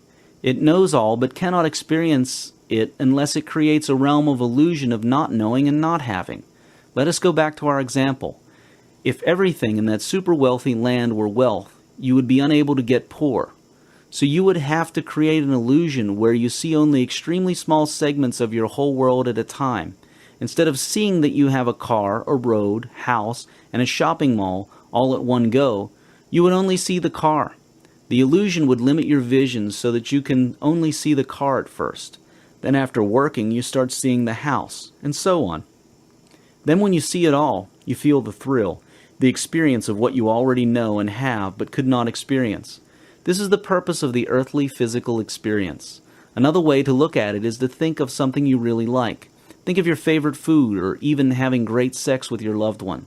If you ate your favorite food all the time, at every moment of your waking and sleeping, or if you did the same with sex, do you see how the experience would cease to be an experience and become a knowing without experience?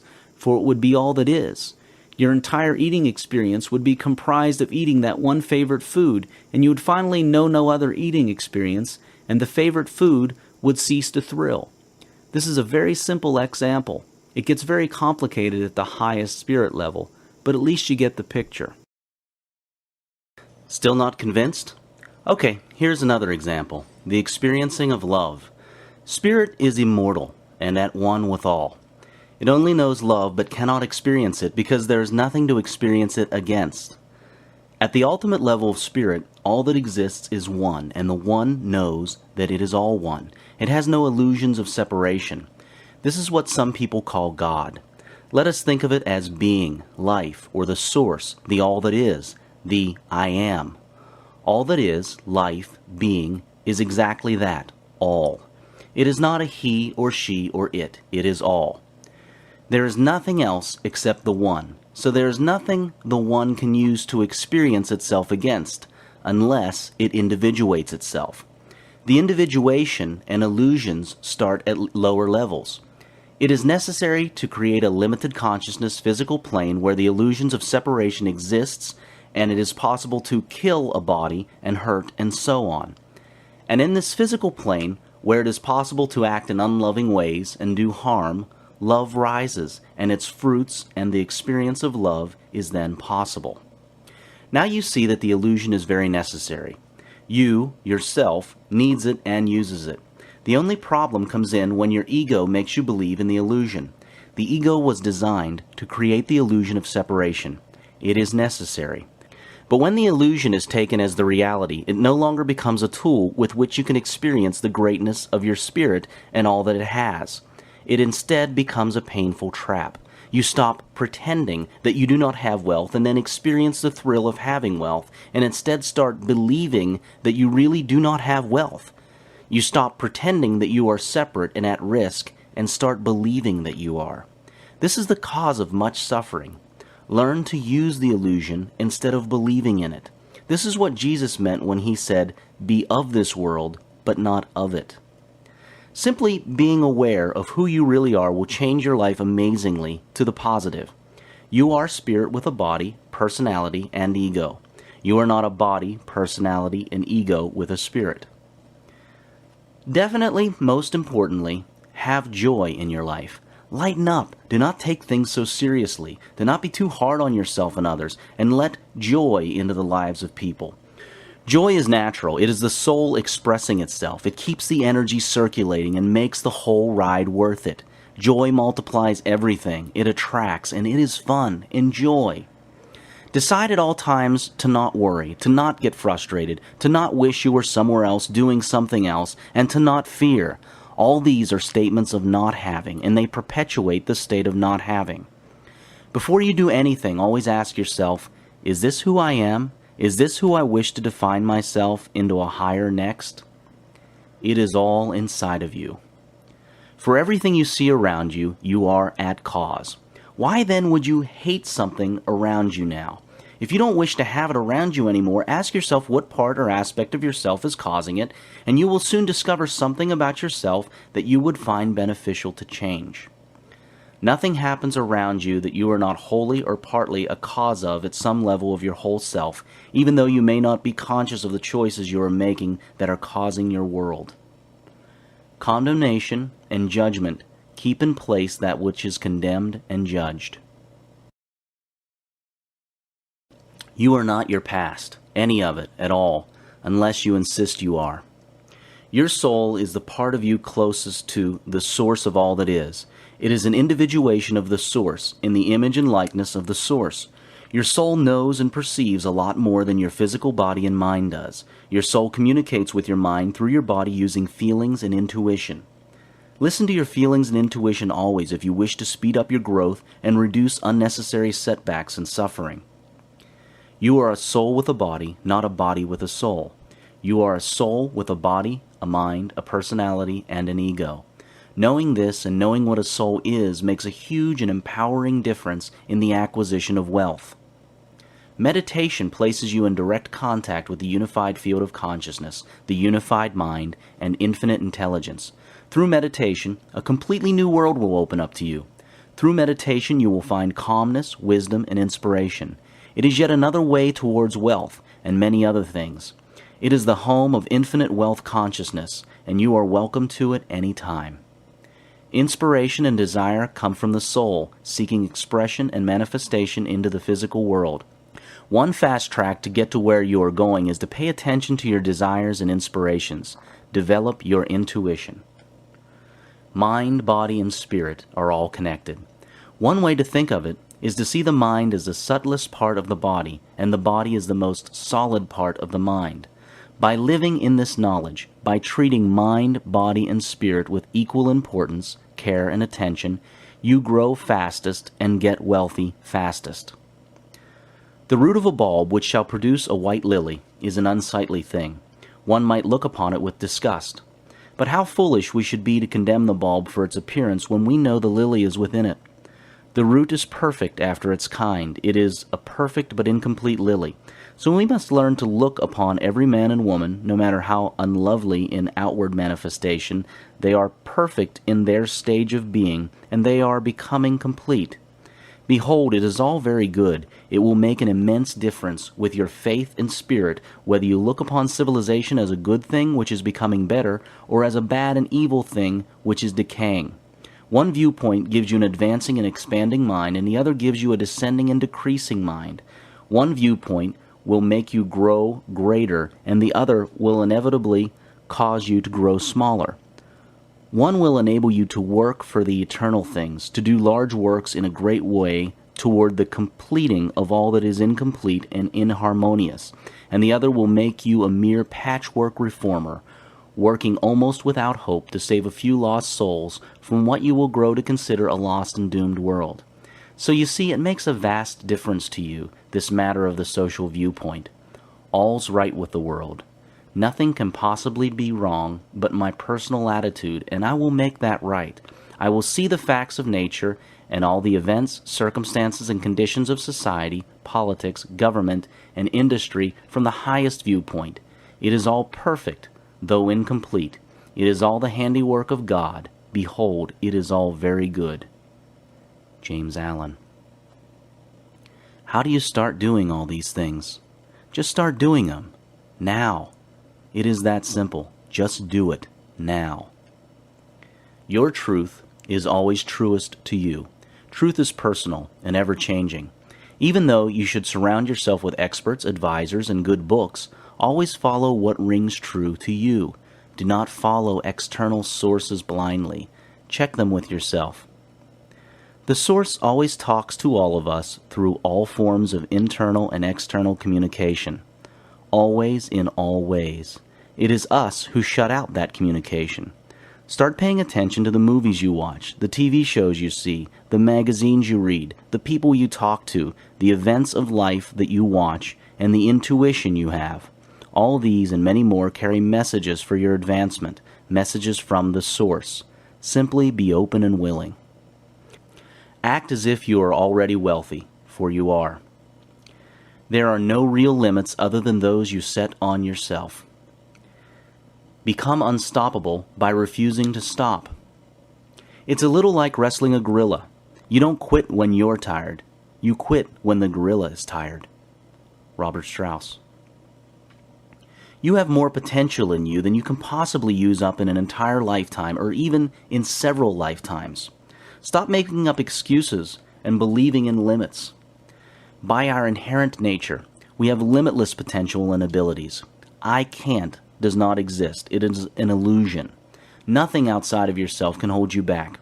What is holding you back then? Your soul is that part of you that is closest to God, the source. Your soul speaks to your mind through feelings and intuition. Listen to your feelings and intuition. Honor them over any conflicting thoughts and emotions. Be careful, though, because some thought and emotions camouflage themselves as feelings. But be still, and you can distinguish between them.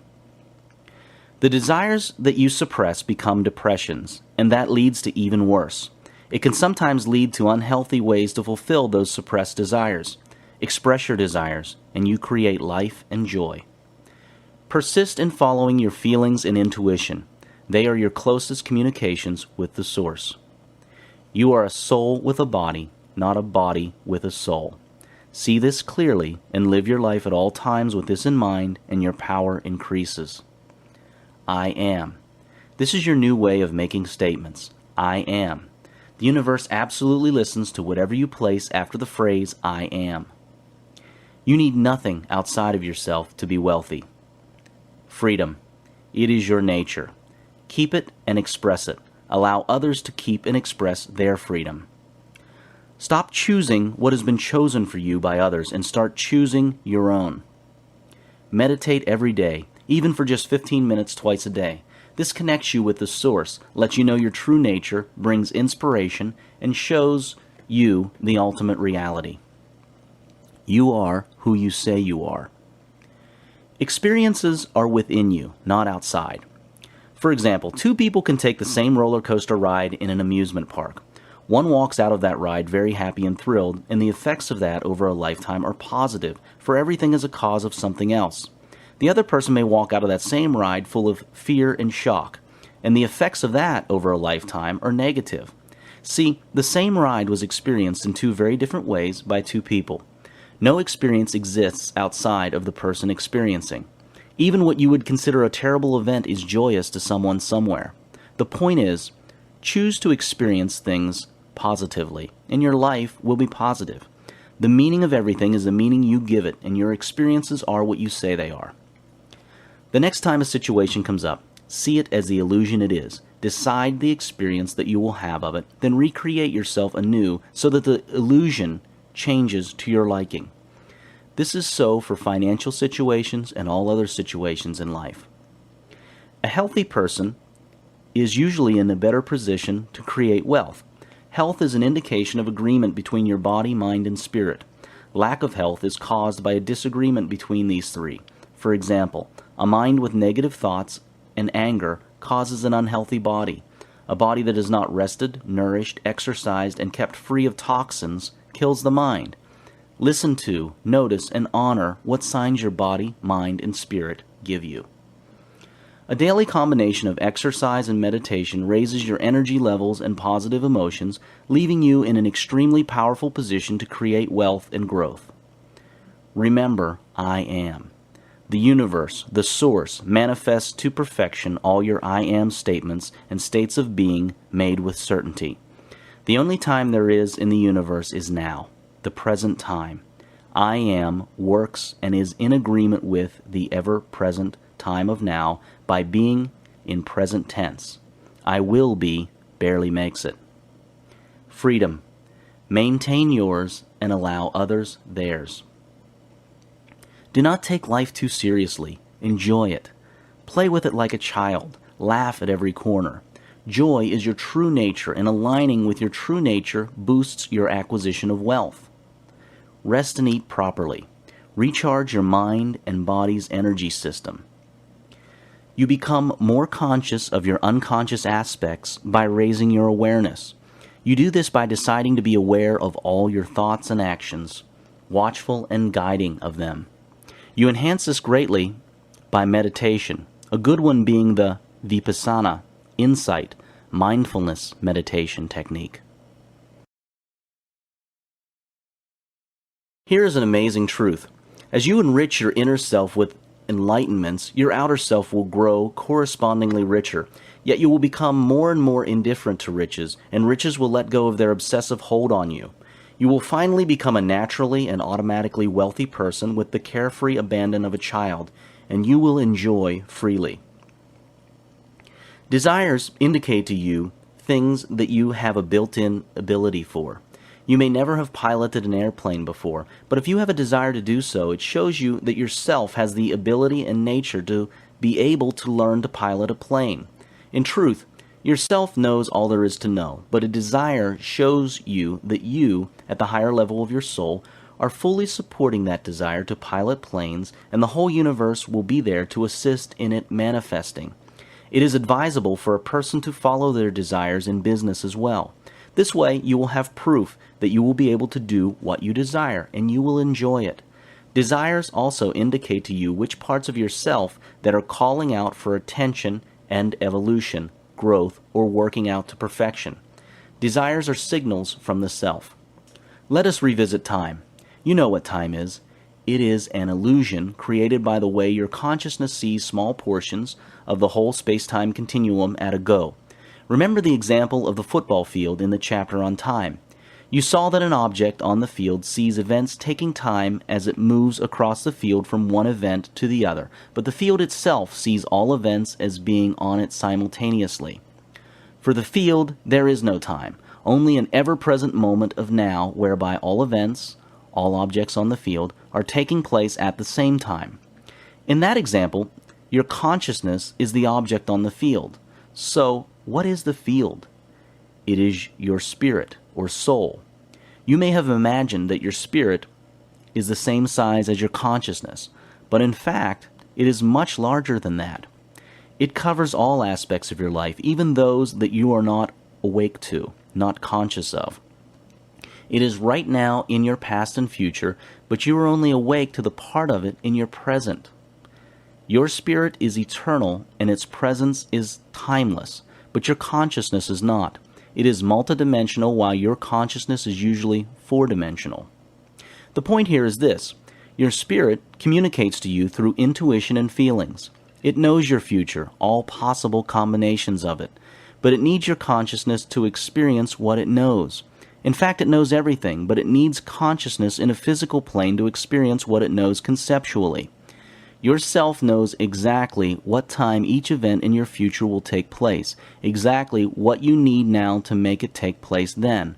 But your future is not fixed. It changes with every choice you make. But whatever choice you make, it knows the series of events after that. And if you wish to get to a certain point in your life in future, it knows how to get there exactly, step by step. There is an old saying that says, "When spirit commands, the universe obeys." To spirit, everything is instant, for it is all over the field at the same time. A big reason that you experience non-instantaneous gratification of your wishes is because you may not be listening to spirit. The main reason that things seem to take time to become from when you wish them to be to when you experience them is that you may not be listening to spirit. If you were aware of what spirit is choosing at every stage, and you know this through intuition and feelings, you would choose the same, and as soon as you choose, you would find that what you chose has popped up right in your face, ready to be experienced. Try to see this. Your spirit has everything instantaneously. There are no delays between choice and having, but your consciousness usually experiences a delay. That delay is caused by differences in choice between what your ego, your personality here on earth, chooses and what your self chooses. Remember, you are yourself, but you also have an ego and personality and mind. So all choices are yours, but your spirit's choices are the most powerful, so to speak. Yet all choices are acted upon by the universe. If your self chooses to experience a choice called A1 and your ego chooses A2, you will get to A2, but you will find a delay in time due to the confusion both choices pass on to the universe. But if you choose A1 and spirit chooses A1, then you will find no delay at all. People now call these occurrences synchronicity. It happens when you think of something or a person, and immediately when you think this, the same thing or person coincidentally appears or calls you just right then. And you say, "Wow, what a coincidence." But it is not a coincidence. It is just unison between spirit choices and ego, mind and emotional choices. All your other parts chose what your spirit part chose, and the result of the choice was instantaneous. You see, your desires arise from spirit. Spirit chooses just the right sequence of events to arrive at a desired end. Remember, you are your spirit, so these are your choices. But you have many components and levels, some that you are not conscious of unless you choose to be. Fear is in the world of ego, so is emotions and non-detachment, and so on. These things inhibit instantaneous manifestation of your choices, even if you were to know what spirit is choosing. And fear is false evidence appearing real. Emotions are past conditioning. They are reactions instead of creation, and life is about recreation. Non-detachment rises out of fear, out of illusion that loss and failure is an actual existence. Learn to be aware, intuitive, detached, and creative instead of reactive, and start seeing fear as false evidence appearing real, and you will start to experience more and more of your choices the instant you make them or very soon after you make them. Learn to trust your intuition. Realize that you are a soul and your true nature is indestructible and all-knowing. There, everywhere, and you have all. Your body and ego are just illusions made to enable you to experience yourself. You, at the level of spirit, are in your future even right now as you read this. Why then would you fear the next moment? It is already taken care of by you. and you cannot possibly hurt yourself.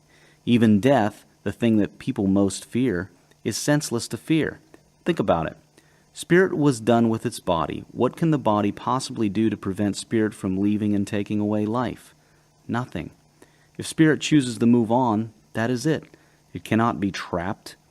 And what can the body do to leave the spirit if the spirit still needs body? Nothing. Spirit is in past, present, and future and can see things the body cannot. Body cannot conspire against spirit. Do you see how ego fights a fruitless war of fear against death and everything else? Do you see how fear itself is the destroyer? Spirit loses nothing. It cannot possibly lose. It knows that even after the body dies, spirit is still intact as it was before, and it is all good. It is ego that fears death, and only because death is unknown.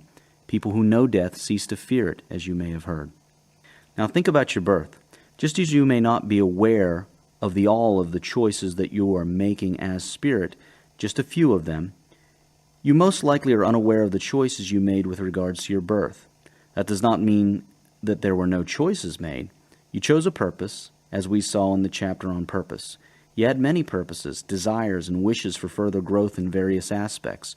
You chose the exact right circumstances, body, configuration, and location to be born in to fulfill your desires, purposes, choices for growth, and to stop believing in certain illusions.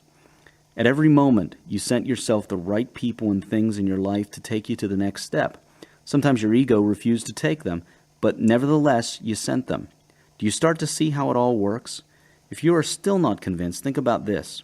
What do people say when they are thinking of suicide? I can't live with myself anymore. Look at that statement. There are two people in one. It is like a person saying, I cannot live with this other guy anymore. Yet it is two individuals in one. One of them feels immortal and desires to end association with the other, which it knows is mortal, and the one where the suffering is coming from. Deep within everybody there is knowledge that we are an immortal soul with a mortal illusionary body and ego. It is in believing in our illusionary part as the real part that all suffering comes from. It is when we live in the illusion instead of using it as we came to do that causes pain and lacking. The illusions are very necessary. They are beautiful gifts, but start using them instead of living in them.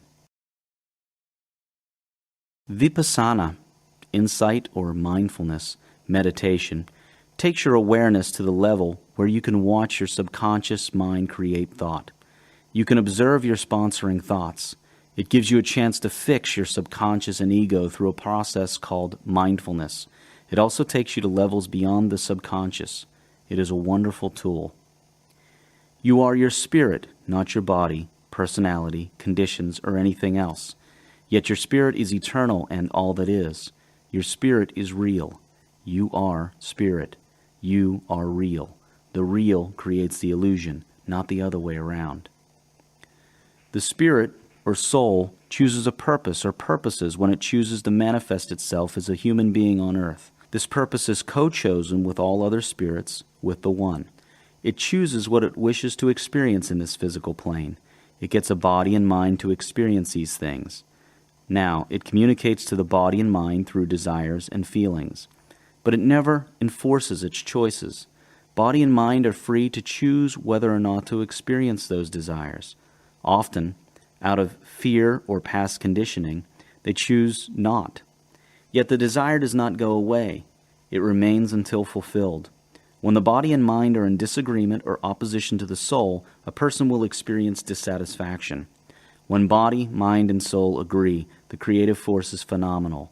Waiting ends, and joyous experience occurs without resistance. The soul then knows itself experientially. At all times you are free to choose what you wish to experience, and at all times your soul communicates to you, but you can choose not to listen, as many people have done in the past. Nothing real can be threatened. A Course in Miracles. All other things held constant, to the extent that an individual or society lives as souls with bodies, minds, and egos, instead of the other way around, so will they have wealth and happiness. The greatest advice that can be given to you now is this: meditate daily. If you do not go within, you go without. Meditation takes you in to meet yourself in infinity. It cannot be explained, only experienced. Talking about infinity, let's take a brief look at the One. 1. All that is. Hinduism taught it in a different way. Buddha does the same in a different way. Tao did the same in a different way. Jesus and Muhammad taught it in a different way. Quantum physics teaches it in a different way. Just about every spiritual teacher, sage, quantum physicist, and religion teaches us, in its own different way, that we are all one, and by acting in that awareness we move forward fastest, most richly and least painfully. This is nothing new, but often we have refused to listen. Now, in your quest for wealth and joy, you may wish to look at this again.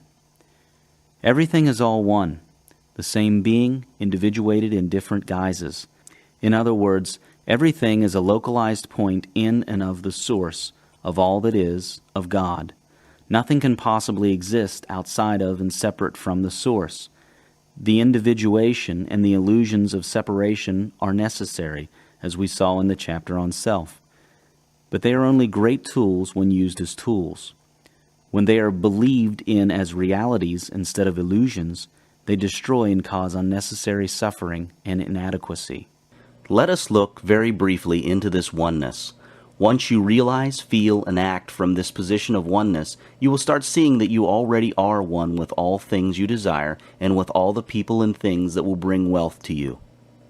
You will see that you are the one making the request for your desires, the same one communicating that request, the same one fulfilling that request, and the same one experiencing the manifestation of your request. Hence you need not worry. The illusion that you are not the same one is there just for your thrill and experience. This chapter will only take a brief look at this oneness, merely to give you evidence and to start you thinking about it. It will merely start you on a journey that only you can take, for it cannot be said, only experienced. We are all one. You are one with the Source, and nothing is difficult or denied from, by, and to the Source. The universe is friendly to your desires. Nothing is impossible, if only you will believe. You can never permanently own anything on earth. Life is change, and one is all there is. Ownership is a detrimental state of mind that allows what you think you own to own you. Again, here on earth, what you think you own ends up owning you, possessing you, taking away a part of your freedom. Think about that for a moment. Everything is one. How then can you own a part of the one? How can your leg own your hand? Your leg can play with your hand for a while, but it cannot own it. This works the same way with you and the rest of life. When you think you own something, you chase it about to prevent the loss of it, a chase that is fruitless. Hence, it owns you. Instead, think of yourself as a custodian of things until it is time to not be their custodian.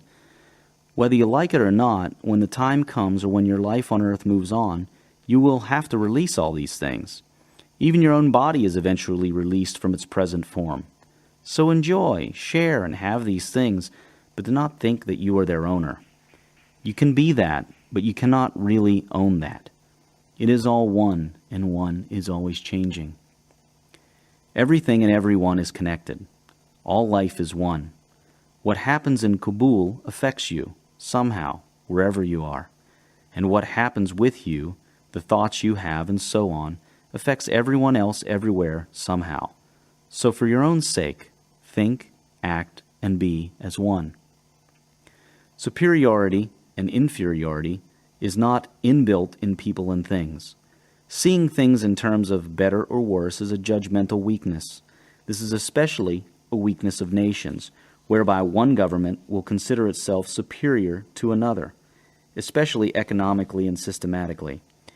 It is also a weakness of social classes.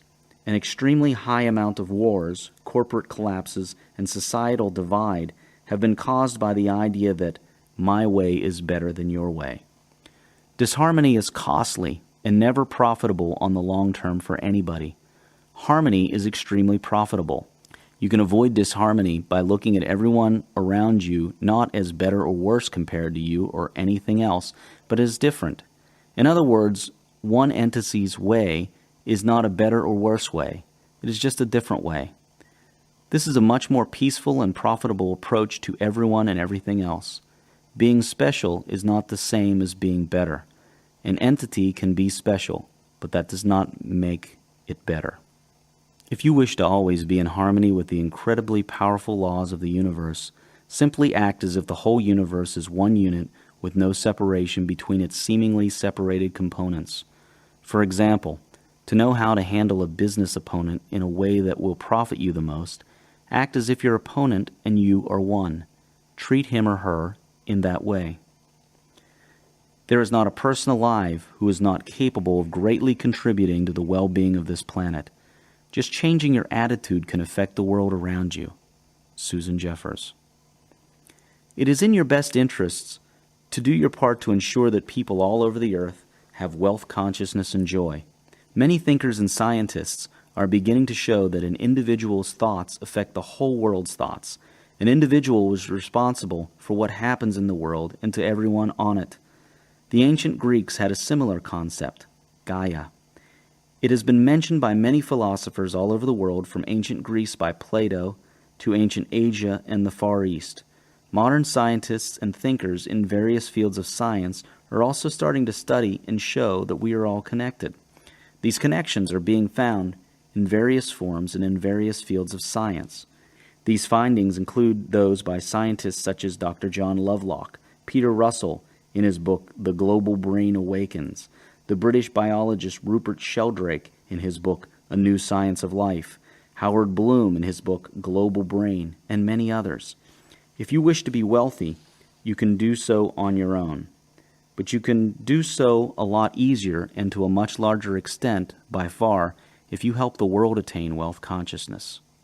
It has been said before in many places that the reason the one chooses to individuate itself is this: in the absence of that which is not, that which is not. Think about that. So the wrongdoer cannot do wrong without the hidden will of you all. And when one of you falls down, he falls for those behind him, a caution against the stumbling stone. Aye, and he falls for those ahead of him who, though faster and surer of foot, yet removed not the stumbling stone. The murdered is not unaccountable for his own murder, and the robbed is not blameless for being robbed. Yea, the guilty is oftentimes the victim of the injured. Khalil Gibran. Let us revisit quantum physics briefly. We saw that subatomic particles are what make up the physical universe. We also saw that these particles have intelligence. We saw that this pure energy has intelligence. It also has remarkable properties such as being able to be in two places at once and move from here to there without crossing the gap in between, to travel back and forth into time, and so on. We also saw that we were in relation and collaboration with these particles, for what we chose to observe is what becomes from this energy pool. Now, what do you suppose these energy packets are? What is pure energy? Before we attempt to answer that question, let us look at the source, all that is, what many call God. We have been told that we are children of God, in the image and likeness of God, and that God is all that is. Now let us go back to where God was the absolute only, before creation. In truth, there is no such straight timeline, but let us imagine that there is, for the sake of study. Okay, so we are now looking at God before creation. God was out there all alone. Remember, in the absence of that which is not, that which is not. In the realm of the absolute, there only exists one and nothing else to compare itself against. So experiencing itself was not possible. The one had to individuate into a duality, a realm of relativity. When the one did that, there now was a this and that. Now this duality could allow experience. Day could experience itself against night, and vice versa. The same was possible with all the opposite dualities or individuations, such as man and woman, up and down, left and right, and so on. And each of these dualities had their own similar dualities. For example, a woman or man had the dualities of sad or happy, and so on. And even happy had its dualities of very happy and not so happy, and so on. And the total of these experiences is the experience of the one. But for our discussion now, we are looking at the initial duality that first came of the one, before that initial duality split again. Now let us get back to the question of what energy is. Okay, so from one, we have the initial duality. Now let us call that duality spirit and anti-spirit. By the way, quantum scientists have discovered that subatomic particles all have an opposite. So a proton has an antiproton and so on. But in our part of the universe, these antiparticles are not present because antiparticles destroy particles when they meet. Scientists talk of these as the matter and antimatter of the universe. So the part of one that is spirit individuates itself again into infinite little parts or spirits. By the way, individuation is not the same as separation. Quantum physicists have also seen that although they call a subatomic particle a particle, it really is not a thing, yet it is the building block of things.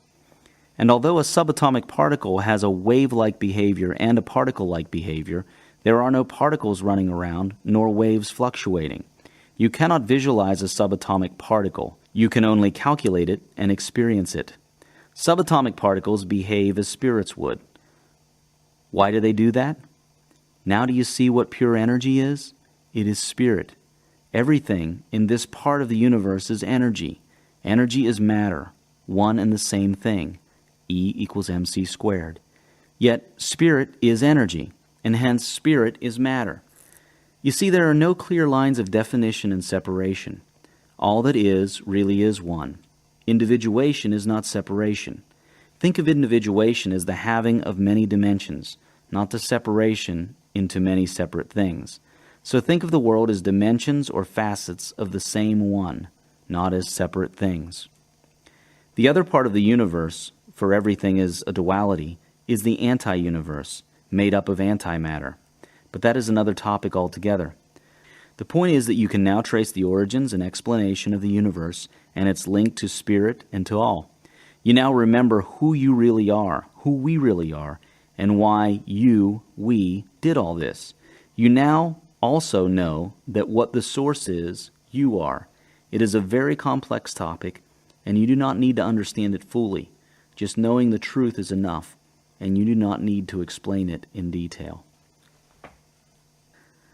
All other things held constant, to the extent that an individual or society is one, so will they have wealth and happiness.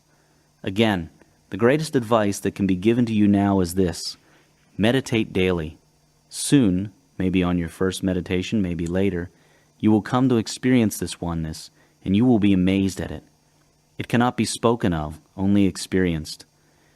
This is a journey only you can take on your own. Meditation takes you in to meet yourself in infinity. It cannot be explained, only experienced. Now, if you are one with the Source and all there is, guess what else you are? You are abundant by nature. Let us have a look at your abundance. How to listen to and understand this program. The way to understand this program is to listen to it once in its entirety. As you hear it, you will have many questions, and some things may not make sense to you when you listen to them. Never mind, just keep listening. Further chapters will make clear some things that you may not have understood or found true in earlier chapters. Language is a linear thing, yet wealth consciousness is wholeness, a nonlinear whole, and one whereby step 1 may be connected to step 7, and so on. And wealth consciousness is a state of being, while language is a symbol. States have to be experienced, and symbols cannot represent experience accurately. They can only show the way, be a guide. So as you listen to it, you will find many amazing things that make sense right away, but it will only totally make sense when you finish this program and have the whole of it in you. That is when you will start to go, aha! Once you listen to this program fully, listen to it again slowly. In the second listening, you will be able to more fully understand things, since you now will have the whole in you. The material you will find in this program contains many layers of understanding. What you understand today will reveal an even deeper hidden truth, application, and identification when you listen to it again tomorrow. Listen to a small part of this program every day, even after you finish it the first time, and your internalization of wealth and happiness and your becoming of wealth and happiness will accelerate. The other thing you should do is to not only listen to it with your logical mind, but to also feel the lessons in this program. Some of the things in this program are logical, but many pertain to a realm where logic cannot fully grasp, yet yourself knows it all and perfectly understands it.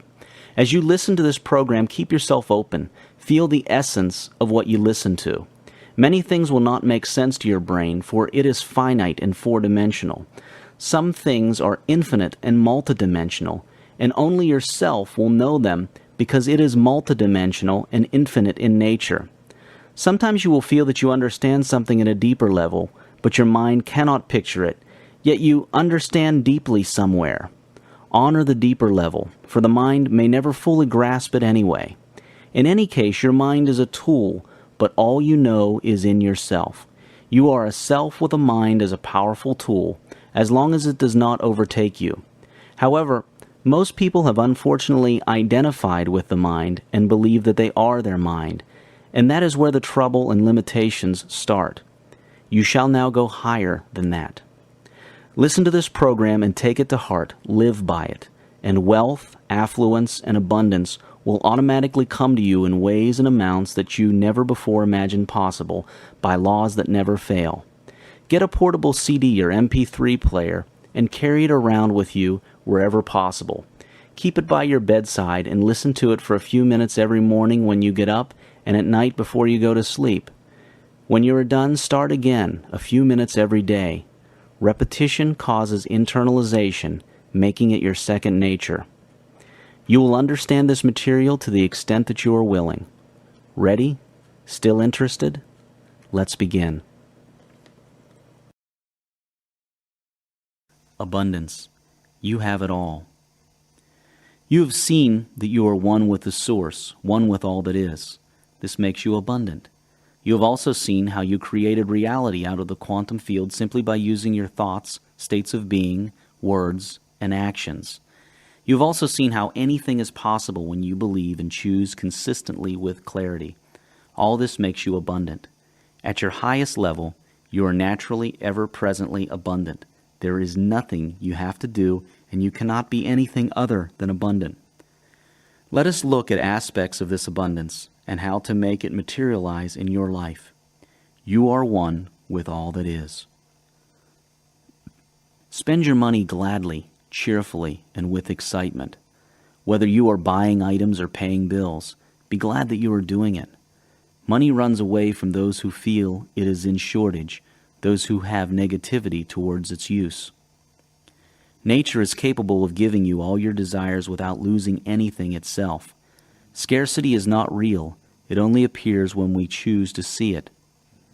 The source of all that is can never run out of creative power and ability.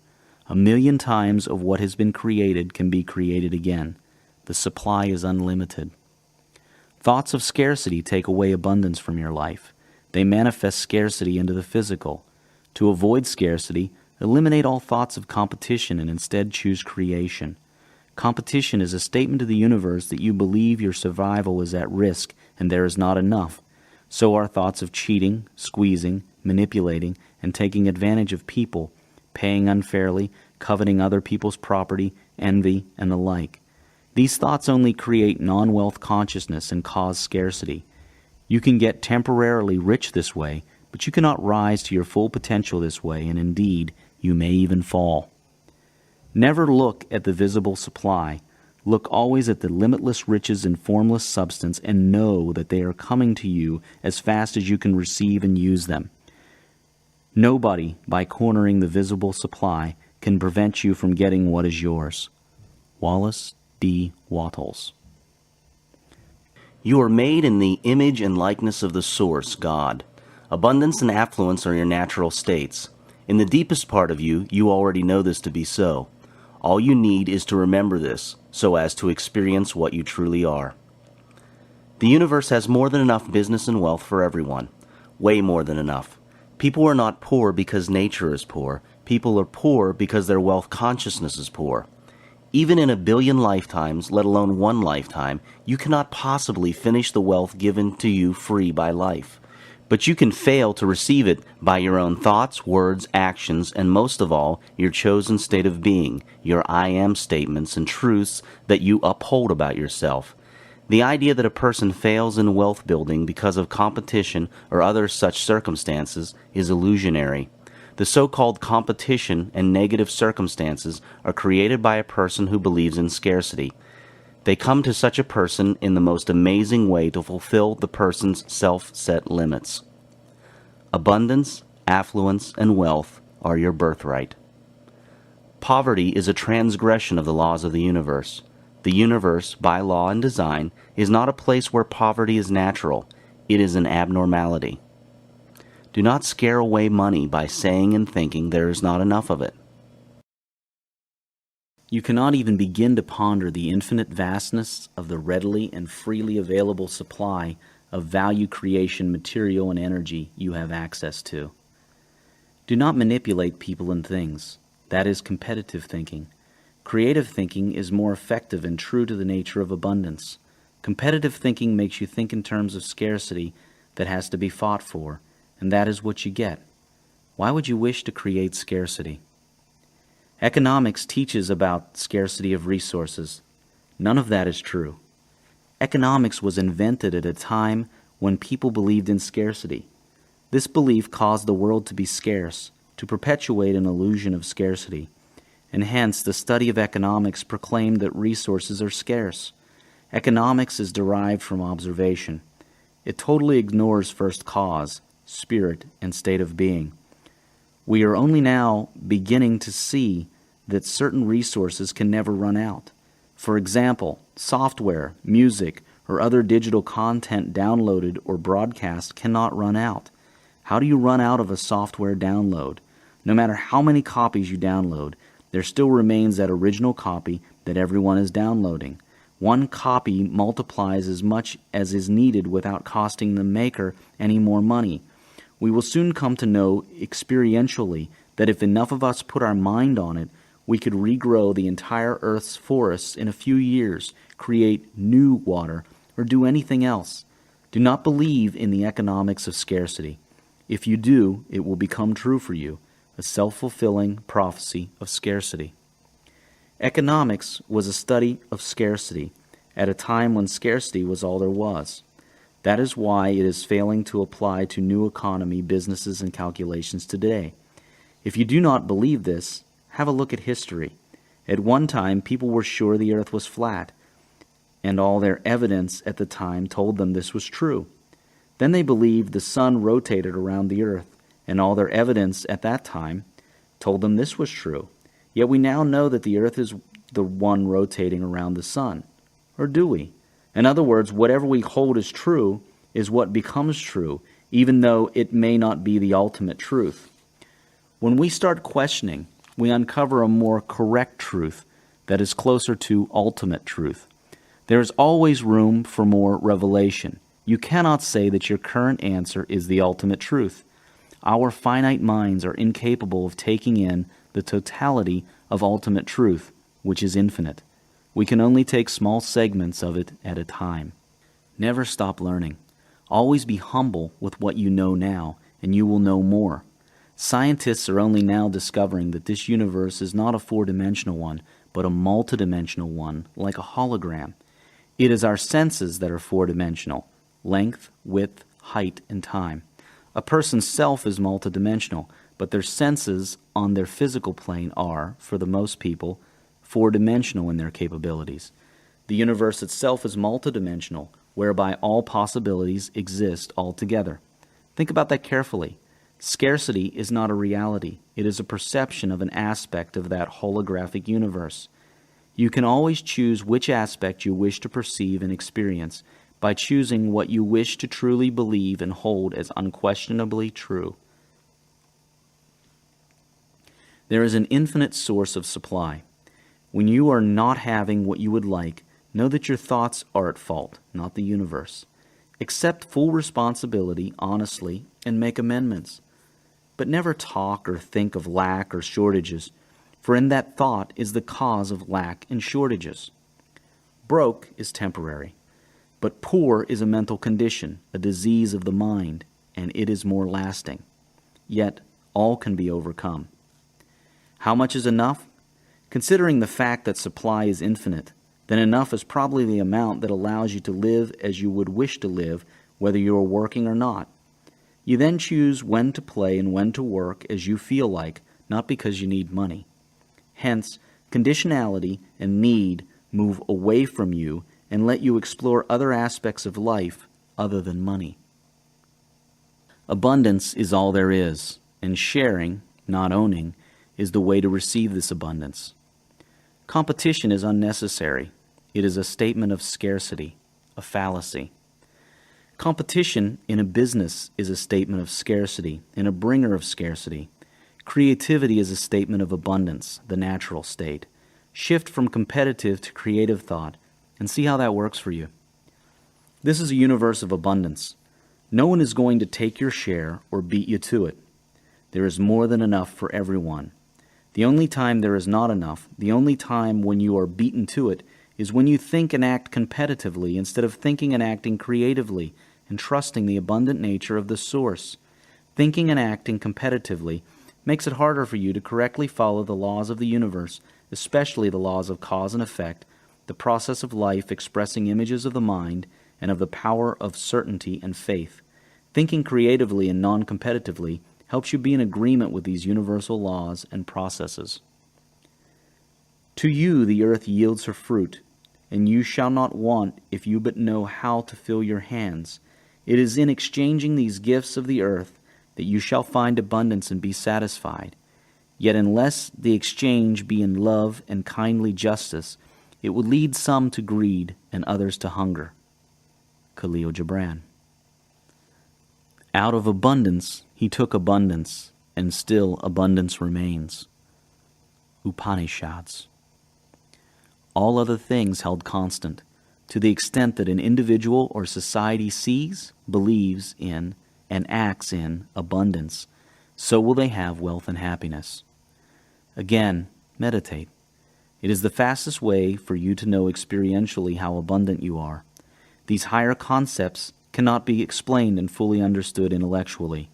They can only be experienced. They can be talked about using symbols such as words, but the full appreciation and knowing can only come from experience, and all you need to do is go within, meditate, and all the experience you need will be right there. One day, maybe on your first meditation, maybe later, it will definitely happen. This is what the Buddha called enlightenment, the realization of the One. Talking about happiness, what is it and how does it become you?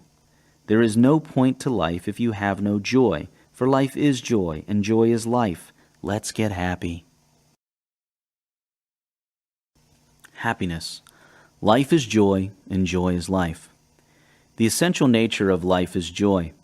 Joy is what life is made up of, and vice versa. It is the natural state of all beings. Anything with life, and everything has life, has joy as its natural state. It is how we are born as children, with a natural ability to live life with carefree abandon and joy. You can recapture that nature and extend it. The same laws of the universe that apply to wealth also apply to happiness. You've already seen many of these laws in previous chapters. Apply them to happiness just as you applied them to wealth. This is especially so with the law of cause and effect. If you wish to be happy, cause another to be happy. Conditionality is also an illusion when it comes to happiness. You are not happy because of certain conditions, but certain conditions come into being because you are happy. Happy thoughts and images also result in happy external events and conditions. Remember, too, to act as if you are happy and be grateful for all, even before you experience it. And remember to practice detachment. Perhaps the most important thing to remember is that the external world fashions itself to your internal world.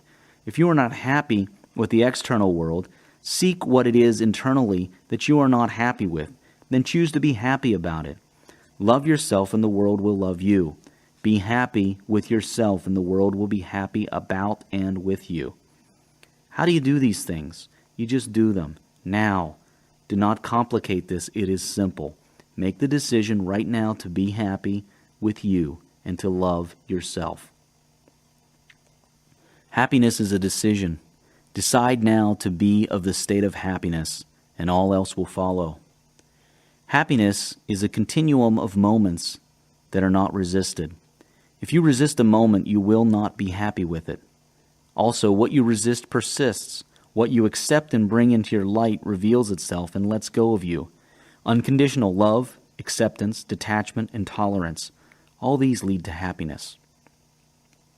Sadness and joy are different grades of the same thing. They just appear to be different things. Hot and cold are actually just graduations of the same thing called temperature. When you express yourself in your desires, you have joy. When you do not, you have sadness. Follow your desires. It has been said that happiness comes from you making things happen for you instead of you waiting for things to happen to and for you.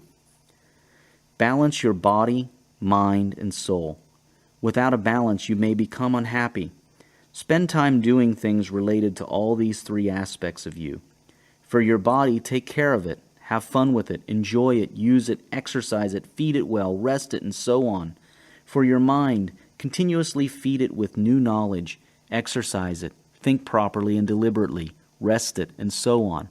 For your spirit, learn about it. Exercise it. Meditate and get in contact with it, and so on. And for all three, listen to them and honor what they tell you and love them. Joy is your true nature. Another word for your soul is joy. Soul equals joy equals freedom equals soul. The lack of joy is the lack of expression of the soul. Protect and nurture the environment, nature. Whether it is in your immediate surroundings or around the world, do your part and do more. The health of your environment influences the health of yourself, which influences the joy of yourself. The beauty and comfort of your environment also influences your joy.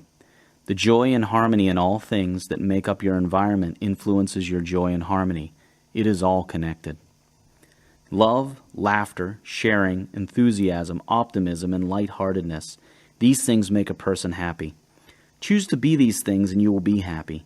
Just make the choice to be these things from now on. Find the humor in everything. Everything has humor in it, even the most serious things. Try it. At first it may be hard to find humor, but soon it will become second nature after you get used to it, and it will liberate you. Happiness is not found in a circumstance or event.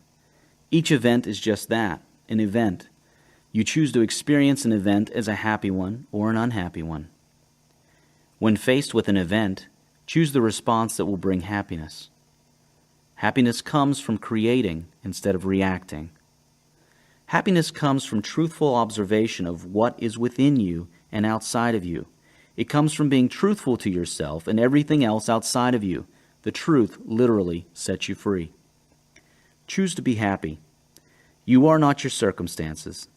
That is a powerful illusion. Your circumstances are you. That is a truth. Try to understand this. When you change you, you change your circumstances. Choose to like yourself, to love yourself. Scream aloud several times, "I love myself," and do it convincingly. Just make the choice now. Do not complicate it. It is a simple choice. What if there is something about yourself that you do not like? Start liking it, and then change it. See, what you resist will never let go of you. If a person told you not to think of the color red, you will find yourself thinking of the color red.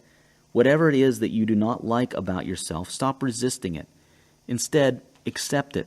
Bring it into your light, love it, and look at it calmly with detachment. Smile with it and befriend it. It will then reveal its secrets to you and let go of you. But you must continuously choose to like yourself fully at all times. This means that you start thinking about the thoughts you have about yourself. Whenever you get a thought about yourself that is negative, end it instantly and go positive. Be deliberate in thought. You become what you think about most often. If you think unloving thoughts about yourself, you become an unloved person. Both you and other people will be unable to love you. It is very simple. Choose well. for it is all within your power to the extent that you choose clearly, consistently, and believingly. If you consistently think you are ugly, unwanted, unable to do this or that, it will be so. The universe will conspire to make the powerful thoughts that you have of yourself to become true. The conditions to make them true will arise. Change your mind and change your world. Choose well. Live now, here. Like Harry Potter was advised by his headmaster, Albus Dumbledore, in the Harry Potter and the Philosopher's Stone movie, it does not do to dwell on dreams and forget to live. Harry Potter found a magic mirror that showed, according to Dumbledore, the deepest and most desperate desires of our hearts, but not knowledge or truth. Dumbledore then cautioned Harry Potter against its use, for although it may have felt very comfortable for Harry to spend all day dreaming of his desires, doing so was not living. Living is what allows life to express itself, and with expression comes joy. It is okay to dream, but live life now, here, because the only place you can live life is now, here. Dumbledore then explained to Harry Potter that the happiest person was the one who looked into the magic mirror and saw only him or herself exactly as they were now, here. Think about that. There is an old saying that says, "When you laugh, the world laughs with you, but when you cry alone." Stop crying and start laughing. Keep it simple. Have enthusiasm. Live with passion. How? Choose to do so. Just do it. Change your mind. Start seeing how good things really are, and you will have joy. Look at the light, and you will never see the darkness. Change your mind. Change what you think you see. You can be looking at the same thing and see a happy picture instead of an unhappy one. See the good in everything. See the magic. That is what happy people do. Joy is what happens to us when we allow ourselves to recognize how good things really are. Marianne Williamson. Cultivate your relationships with people. Happy people, statistically and quite obviously, have healthy and happy relationships with friends and family. Love is a powerful force. Be friendly and of unconditional love, and you will make friends and have many fantastic relationships. That said, you must always remember that you need nothing outside of yourself to be happy. Do not become a person that relies on others to be happy. That is an addiction and a falsehood, not to mention an unfair pressure placed on others that will only lead to eventual unhappiness. Love yourself, and recognize that your love for others must be unconditional and free. Then be friendly, and keep your freedom of choice. Any relationship where you lose your freedom of choice is an unhealthy one that leads to unhappiness. Stable, fair, free, and loving relationships on all levels lead to happiness. Think about this. You do not owe anybody anything at all, ever, for any reason. Everything you do for others is a gift to them, and vice versa. Once you understand this statement deeply, you understand unconditional love, one that requires nothing in particular from others, and one that is not pressured to give anything in particular to others. And all that exists are gifts given and accepted cheerfully and naturally. From love comes joy. What is love? Love is not a bond, it is a freedom, a liberator, not a binder. It is a free expressor, not a limiter. In the presence of true love, things flourish as they are, perfect. Fill each other's cup, but drink not from one cup. Khalil Gibran. Do not spend any time at all thinking about how unhappy you are or how this, that, or the other makes you unhappy. Remember, you become what you think about most of the time. The less judgmental you are, the happier you become. The more forgiving you are, the happier you become. Cherish and nurture your freedom, and let others have theirs as well. Practice unconditional love for yourself and for others. Freedom and love, these are the keys to happiness. Do not cut your freedom short, nor cut another's. True and unconditional freedom and love are the flames that fuel creativity, trust, growth, and expression of spirit, hence joy. It is important to understand the nature of unconditional love and freedom. Love and freedom that comes full of conditions goes against the only constant in the universe, change. Every moment things change. Change is growth. Conditional love resists change. It is a love of an idea, not a person. It is the love of a past known moment and not a future unknown moment. It is full of fear that the conditions will one day not be met. That fear attracts the very thing that is being feared. This is evident all around our world today. Finally, yet importantly, conditional love and freedom takes away the power to choose happiness no matter what the event is. Happiness is a choice. People who understand this are able to face any situation with joy. Conditionality makes it harder for you to do this, to be happy. Start to understand and practice unconditional love and freedom. Start to enjoy watching others grow as they choose to grow, not as you choose them to grow. Start to enjoy the unknown moment of the future and stop clinging onto a past known moment. Start creating instead of reacting.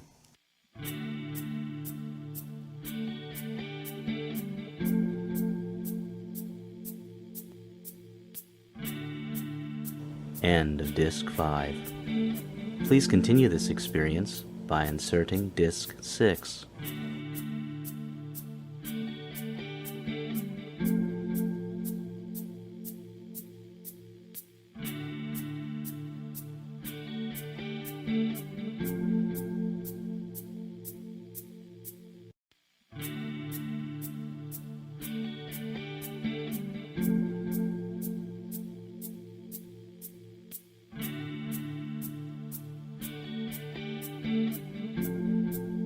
A Happy Pocket Full of Money by David Cameron Gikandi.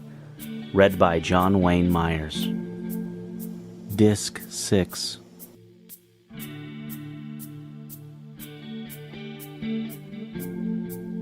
It is not how much you do, but how much love you put into the doing and sharing with others that is important. Try not to judge people. If you judge others, then you are not giving love. Mother Teresa. Give, give, and give. Giving is another powerful key to happiness. Give unconditionally whatever a person needs in the moment. The point is to do something, however small, and show you care through your actions by giving your time. Mother Teresa. You give but little when you give of your possessions. It is when you give of yourself that you truly give. Khalil Gibran. One of the best ways to become wealthy and happy is by practicing meditation every day. Meditation puts you in touch with your higher self, and the teachings in this book become you, experientially, in every cell of your body. They no longer are theoretical constructs, for they become you. You no longer have to struggle to practice and remember them, for they are you. Start meditating, and one day soon you will have this happen to you. The recommended meditation technique here is Vipassana, mindfulness, insight, meditation. Spread your joy. Make others happy. It will come back to you sevenfold. Whatever it is that you wish others to recognize and see in you, recognize and see it in them. Compliment others every day. Find something to compliment. Do it genuinely. Consider this.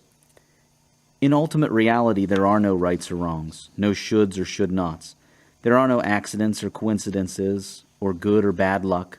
All events are perfect outcomes of universal law that never fails or errs. It is our choices and goals that make a thing right or wrong, good or bad, in the pursuit of that goal or choice.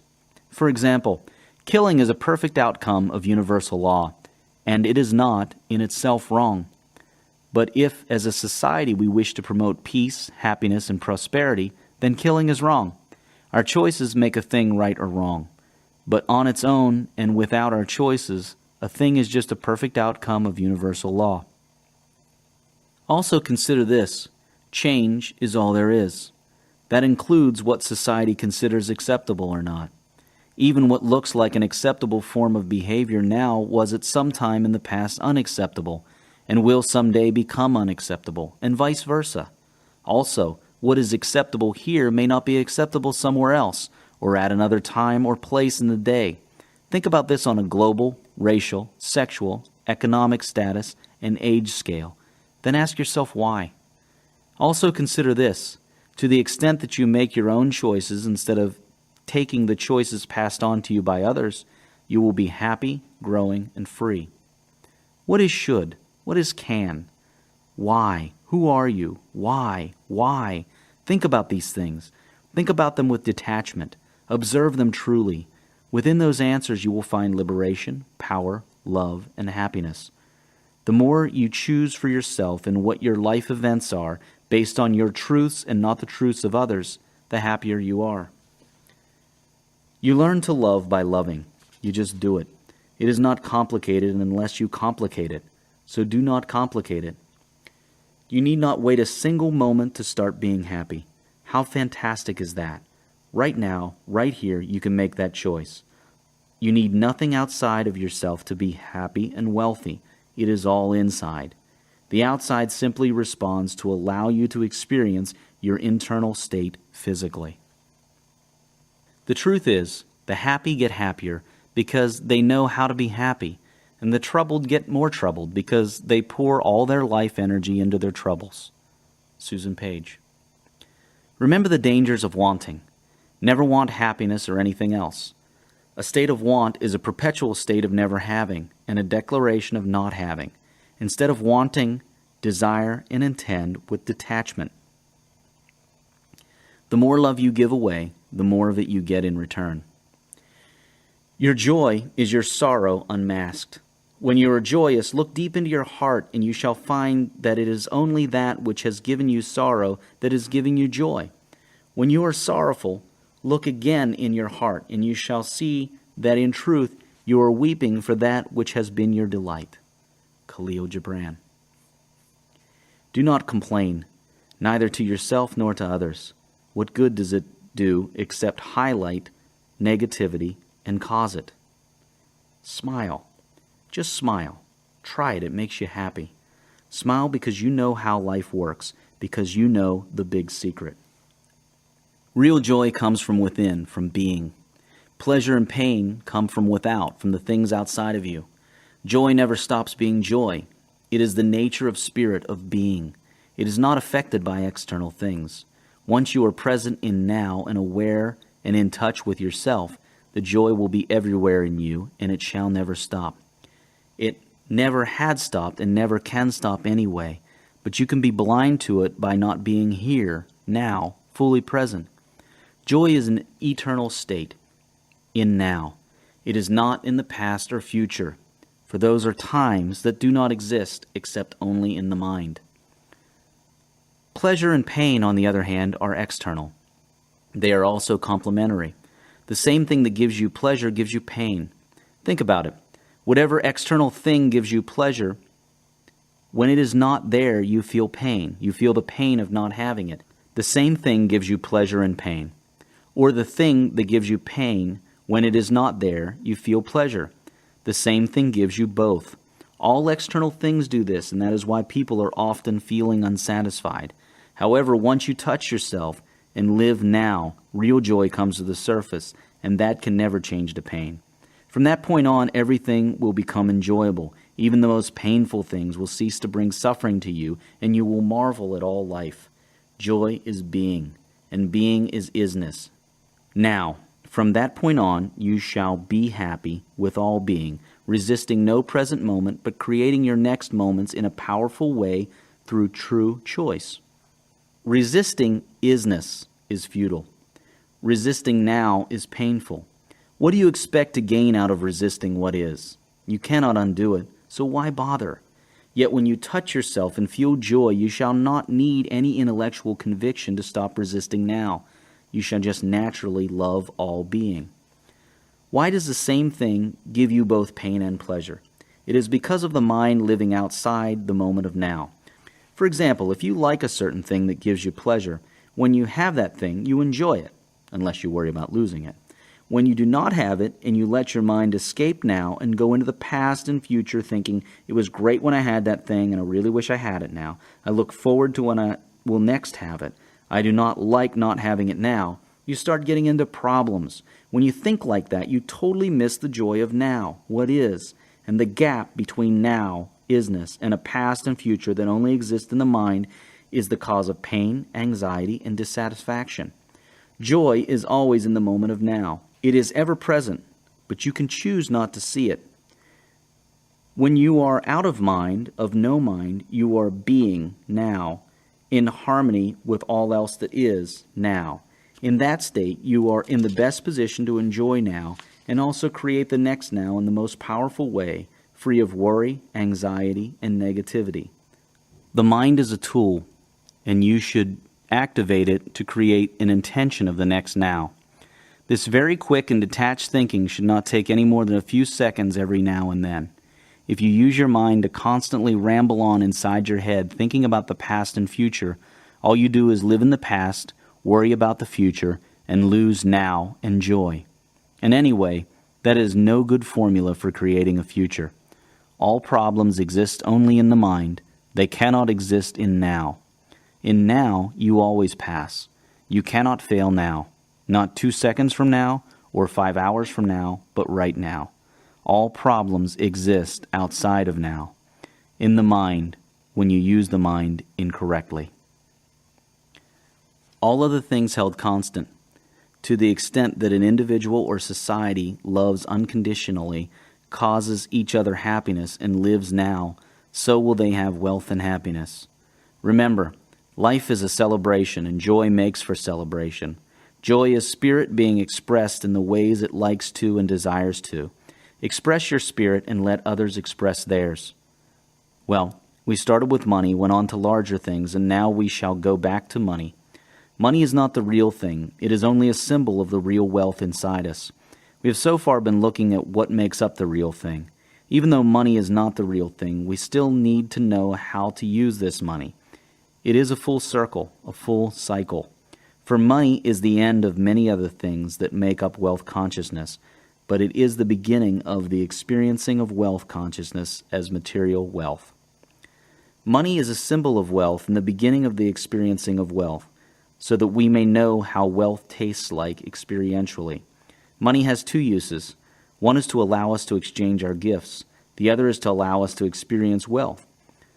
Through this experience, we are able to increase our wealth consciousness and love it even more. Wealth consciousness begets wealth and money, which begets wealth consciousness, and the cycle goes on. It is a full circle, a full cycle. So, we go back to money. Money. How to use the symbol. This is worth repeating, for repetition causes internalization. Money is not the real thing. It is only a symbol of the real wealth inside us. We have so far been looking at what makes up the real thing. Even though money is not the real thing, we still need to know how to use this money. It is a full circle, a full cycle. For money is the end of many other things that make up wealth consciousness, but it is the beginning of the experiencing of wealth consciousness as material wealth. Money is a symbol of wealth and the beginning of the experiencing of wealth, so that we may know how wealth tastes like experientially. Money has two primary uses. One is to allow us to exchange our gifts. The other is to allow us to experience wealth. Through this experience, we are able to increase our wealth consciousness and love it even more. Wealth consciousness begets wealth and money, which begets wealth consciousness, and the cycle goes on. It is a full circle, a full cycle. Let us spend some time on money. Do not be ashamed of money. Do not act as if you are ashamed of it. Hiding money, handling it as if it were dirty, being dishonest with money, and other similar attitudes and acts are all detrimental to you if you wish to acquire wealth. This is not a call for you to start bragging. It is a call for you to be honest in all ways with your money. Be honest to the money and about the money. Things that lead to dishonesty with and about money, or things that stem from it, eventually damage your wealth. I love money, and money loves me. Scream this enthusiastically, repeatedly every now and then, until all feelings of ridicule and guilt and fear of money eventually leave you. As you become wealthier materially, it may be in your best interests, depending on where you live, to have offshore specialists look into your affairs and structure them for maximum safety and benefits. Vehicles such as trusts and holding companies in offshore jurisdictions have enabled wealthy people to have peace and continued prosperity for generations. Remember that presently we do need governments, and we must pay our fair part to keep them running. It is to our advantage to have government, but government was created to serve its people fairly, and when it ceases to act in such a way, then it becomes your biggest hindrance and stressor. And because government is run by human beings capable of error, Government can sometimes oppress instead of enhance. They can sometimes waste instead of create. They can sometimes make legal laws that are unfair and unjust, even if it is only to a proportion of a population. That is why it is to your advantage to structure your affairs very early on in such a way that you are both within and outside of government control, instead of remaining totally within government's control. That freedom is sometimes the key to growing wealth. Sometimes it can even save you from losing your wealth. This call to look offshore is not a call to greed and anarchy. It is a call for freedom and fairness. For if you cannot guarantee that your government will be fair at all times to you, you should then guarantee that you can step aside or outside safely in the event that it is not. There is no point in taking an unnecessary and lethal blow to your finances in the name of patriotism. Options enable choice. Without options, you cannot choose. Always ensure that you have options in everything.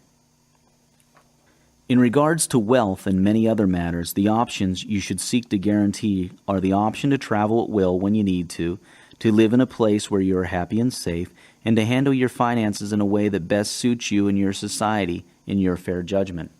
The way to guarantee those freedoms, those options, is to have 2 legal passports from 2 separate countries, legal residency capability in 2 countries with unrelated jurisdiction, and offshore bank accounts and offshore holding or processing companies. Asset and income protection arrangements are much like insurance, by the way. You do not insure your house against fire after it burns down. You do it before the fire, in case a fire ever comes your way. But never forget you have an interest in paying something fair in taxes to keep your government healthy. Even if you find yourself in a position whereby you can escape all taxes, it is a good idea to voluntarily pay about 10% of your income in taxes. Pay your fair share of tax cheerfully, for it keeps the society alive and functioning in order. It is up to you to determine what fair is. Over the ages, sages and teachers have taught that 10% is a fair amount. Even religious texts have recommended similar 10% arrangements. Mathematically, 10% is also optimal for all involved. Of your income, devise ways to ensure that you pay about 10% of it in taxes, that you give about 10% to charity, you invest 10% in long-term growth and wealth-building investments, and you use the remaining 70% to live, grow, and enjoy life. The added bonus to you using your money to enjoy life is that as you spend money on things, you make others wealthier. As you get immensely richer, you may live on a lower percentage of your income, then give and invest more. These ratios were designed over the ages to give you and your world the best growth and wealth possibilities for all. Keep accurate personal and business accounts. Know what happens to your money and where it goes and comes from. Knowing is the first step to mastery of anything, and not knowing where your money goes is crippling. If your cash out exceeds your cash in, your upkeep, staying alive, will be your downfall. You cannot plan and analyze what you do not know. Be careful, however, about managing your finances. This is not a call to stringent cent counting and misery. Do not let your keeping of accurate financial records turn you into a miser, a person who believes that money is in short supply. Keeping accounts is just that, keeping accounts. Surround yourself with very wise advisors, associates, and employees.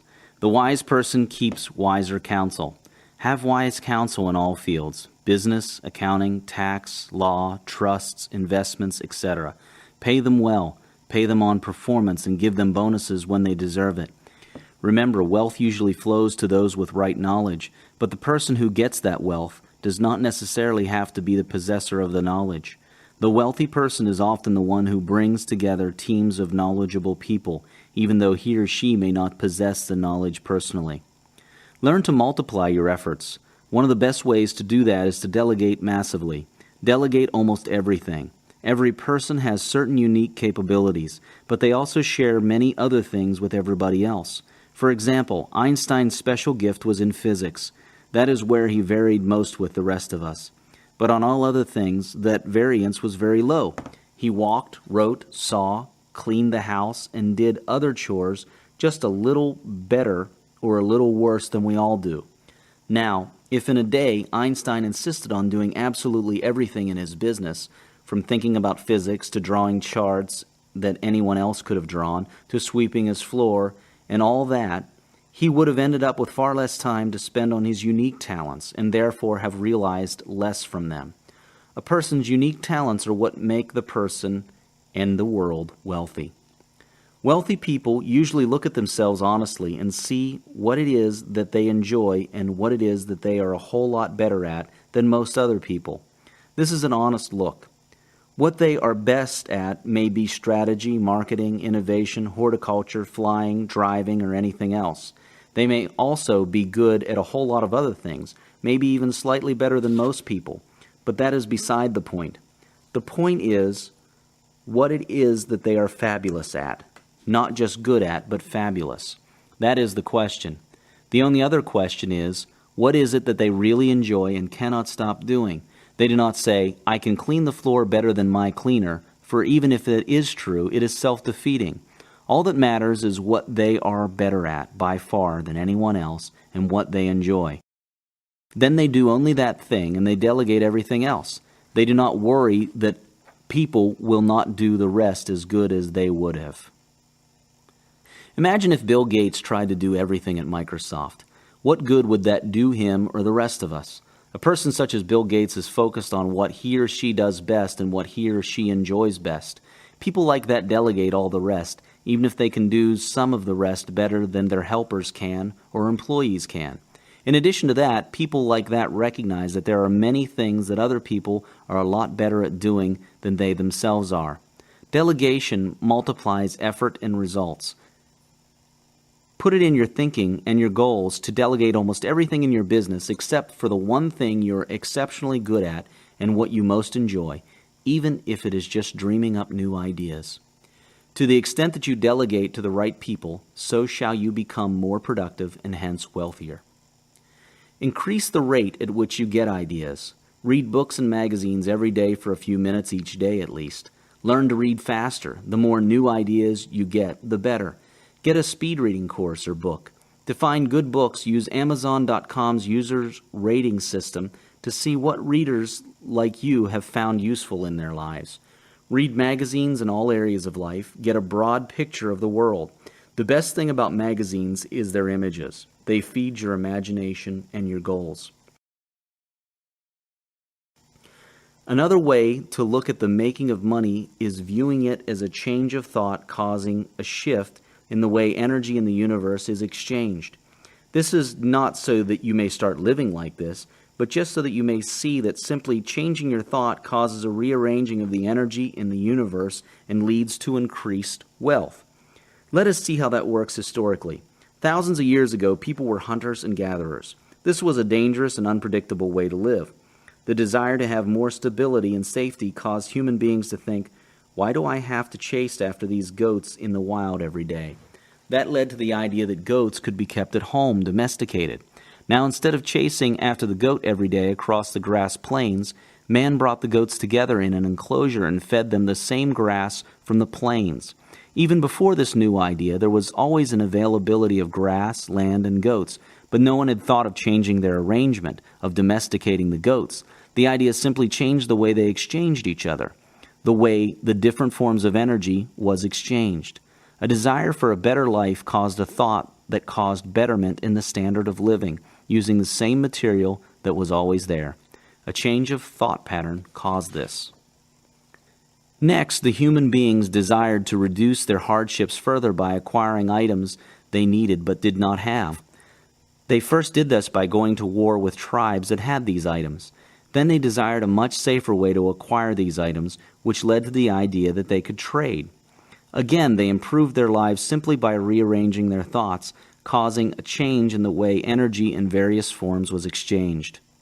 Trade went along fine, the only problem being the long distances it took a person to carry a goat to exchange it with a bag of wheat in the next village. The desire to exchange faster and more efficiently led to the idea that instead of everyone walking all over the place, they can instead meet at one central spot and show all their goods and trade. A market was formed. Again, look at it closely. All the ingredients had always ever existed, but the idea that it could be done had not. The desire for better caused the idea that caused a shift in the way energy forms were exchanged. Remember the law that says energy is neither created nor destroyed, it only changes form. A market did not drop from the heavens on these people. They simply changed their thought pattern, and it was done. Today, the desire to trade even faster has caused us to have currency markets and stock exchanges. Imagine the time when a trader had to walk for half a day to the market, sell one cow, then walk back half a day home. Next came trucks, and farmers could drive several cows to the market and be back home early enough to do another trip. Then came futures and option exchanges, which enabled people to buy and sell thousands of livestock futures and options in seconds without having to get up or move a single cow. Yet nothing dropped from the heavens. It was all right here. People just desired different, and that desire took an infinite coordination of dozens of seemingly unrelated events to end up with a high-tech futures and options market and the zero need to move the cow at the time of trade. The sequencing of everything to end up with a result that enabled faster trade and profiting was unpredictable. But because the desire was there, nature fulfilled. But let us go back to the past. The agrarian revolution came along, and people, from their desire for more wealth, ended up with ways to improve farming. Again, they simply desired, and that desire led to thought, and what had always been there was rearranged. Nothing dropped from the heavens. But even then, it would take a king 3 generations to build a good-sized home and a fair collection of possessions. The average person did not even think it was possible for them to live in a multi-room brick home with certain amenities. That was for kings and queens. Today, life is different. We are born assuming from observation that a house is something that we shall automatically always live in, and that we shall automatically have clothes and certain other things that were reserved for royalty back then. It does not even cross your mind for a moment that you can lack certain things. Yet people in the past struggled for generations to get those same things. We have the certainty that they did not have. The point here is to see the powerful effects of certainty on an individual level and on a wider scale. Certainty of thought causes massive shifts in the way energy is rearranged. A massive upshift in certainty of thought and in desire for better always leads to a massive shift in the way energy is rearranged for a better life. Take, for example, the emergence of the IT boom. You had Bill Gates and hundreds of other young people making massive amounts of wealth in very short periods. People would become billionaires in a few years instead of 4 generations as it used to take. And as fresh kids out of college watched this happen, they believed they could do it. And many of them believed. And a whole range of new businesses was formed in no time at all. Young people in their 20s were becoming millionaires by the dozens every day. Yet nothing new dropped from the heavens in those few years. All it took was massive desire, belief, and change of thought. Then the energy that was always there in various forms was rearranged into a whole bunch of new forms that led to wealth. And just as millions of people today live better than a few kings lived in the past, the very near future will have billions of average people living better than millionaires live today. And nothing new will be dropped from the heavens. We will simply desire better, have certainty on a higher level because we are now beginning to understand how it all works, and we will change our thoughts in the right way, and it will just happen in unpredictable and powerful ways. All that needs to exist is right here, and we have it all. The energy packets that make up everything around us, including our bodies, have an unlimited capability to take unlimited and unimaginable forms as long as the desire is there. They have their own intelligence, and they obey our desires with skill that we cannot imagine. If you analyze any substance at all, from light to thought to metal to flesh, it is all made up of energy packets that collect into atoms, cells, and so on. But the amazing thing about these energy packets is that, unlike the forms that they build up, they are not confined in time and space. In other words, they can move from point A to B without crossing the space in between, and they are not confined within the object that they make up. In other words, the energy packets making up your finger right now are not the same ones that will make it up in a few seconds. They can flash up in your finger and then flash up in another person's belly a moment later, or in your light bulb in the house. You do not have your own bunch of energy packets, so to speak. In fact, they're not really particles in the sense that you think of particles. You are forever sharing these packets with everyone and everything else at all times, and they can travel forwards and backwards in time. This is what we and all matter are all made up of. Energy packets flashing in specific patterns to form the appearance of shapes. The information that dictates these specific patterns is partially made up of our thoughts and partially the thoughts of the rest of the universe. That is why medicine is now discovering that our thoughts are very much linked to our state of health. And science is discovering that nothing being observed can be observed independently of the observer, because the observer's expectations and thoughts influence the object under observation. Money is absolutely linked to our thoughts, desires, and certainty, and history and science can prove that to you now. It is in your best interest to improve your own wealth consciousness and that of the world. Your becoming wealthy makes the world wealthy, and the world becoming wealthy makes you wealthy with a whole lot less effort. Look at history to prove this. A major key to building wealth is in making your money work for you, instead of you working for your money. If you work for 5 days in a week and spend all your income without investing any of it, you will have forever lost those 5 days of work. Forever. Wealthy people take a portion of the income from each day and put it into investments that grow on their own, automatically, and without any further work over a long-term period. That way, a portion of each day that you work for money ends up working back for you for many years to come. That is a major key to wealth, getting a percentage of your income every day to work back for you without your intervention. You do this by taking at least 10% of your daily income before taxes and bills and putting that into long-term investment for a minimum of about 3 years. Good investments include stocks, mutual funds, certain types of bank accounts that have high and above inflation interest rates, real estate investment vehicles, bonds, royalty-producing assets, self-maintaining businesses, and so on. These investments do not require you to work for your money. You simply invest, walk away, and your money grows all on its own. Even $1 can turn into $1 million in a certain amount of years at a certain compound interest rate.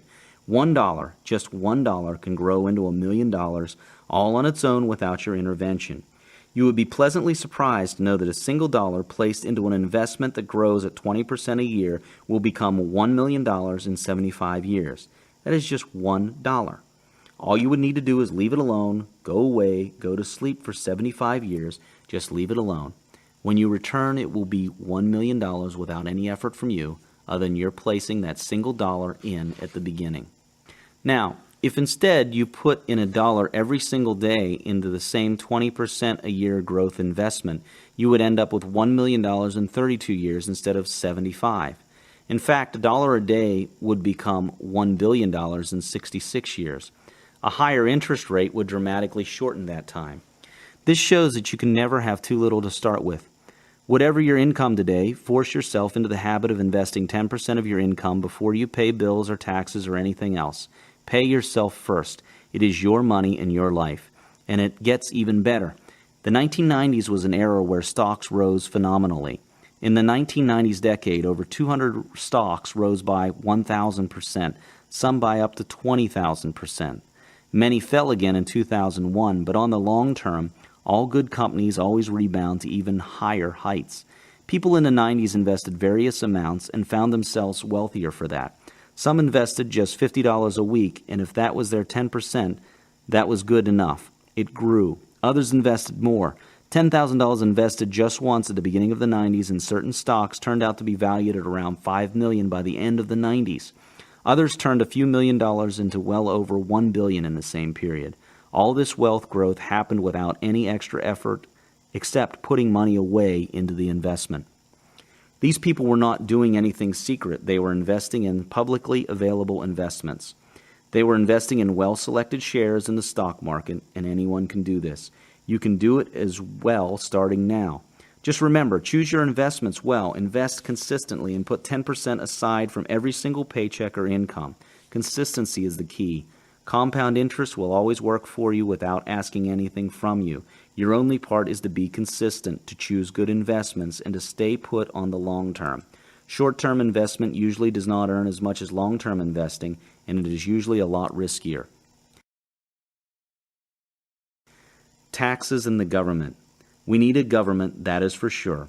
Without governments, society would not be able, at our present stage, to organize infrastructure development, security, and so on. But there is such a thing as wasteful government or too much government. Just because it is a government does not mean it is always right, that it sets the right amount of taxes we should pay, and that it uses the money wisely without waste. So what is in our best interest, you and I, is to figure out how much we need to pay in tax. We need to keep government alive and healthy and serving us well without paying too much to a point that we don't have enough to invest and enjoy life, while government has too much and wastes it on activities such as building weapons of mass destruction and the like. Governments across the world have tax rates ranging from 0 to 80% or so. Taxes are usually the person's biggest single expenditure. Within each country, you can arrange your affairs in ways that legally minimize your tax amount with the help of professional tax advisors. Winston Churchill once said that no person has the legal or moral obligation to arrange his or her affairs so that the government can put its biggest shovel in. I personally believe that the magic formula is 10, 10, 10, 70. That is 10% of your incomes in taxes, 10% in charity, 10% in long-term investments, and 70% for your enjoyment and spending. For that is what life is all about, enjoying your life, not struggling with it.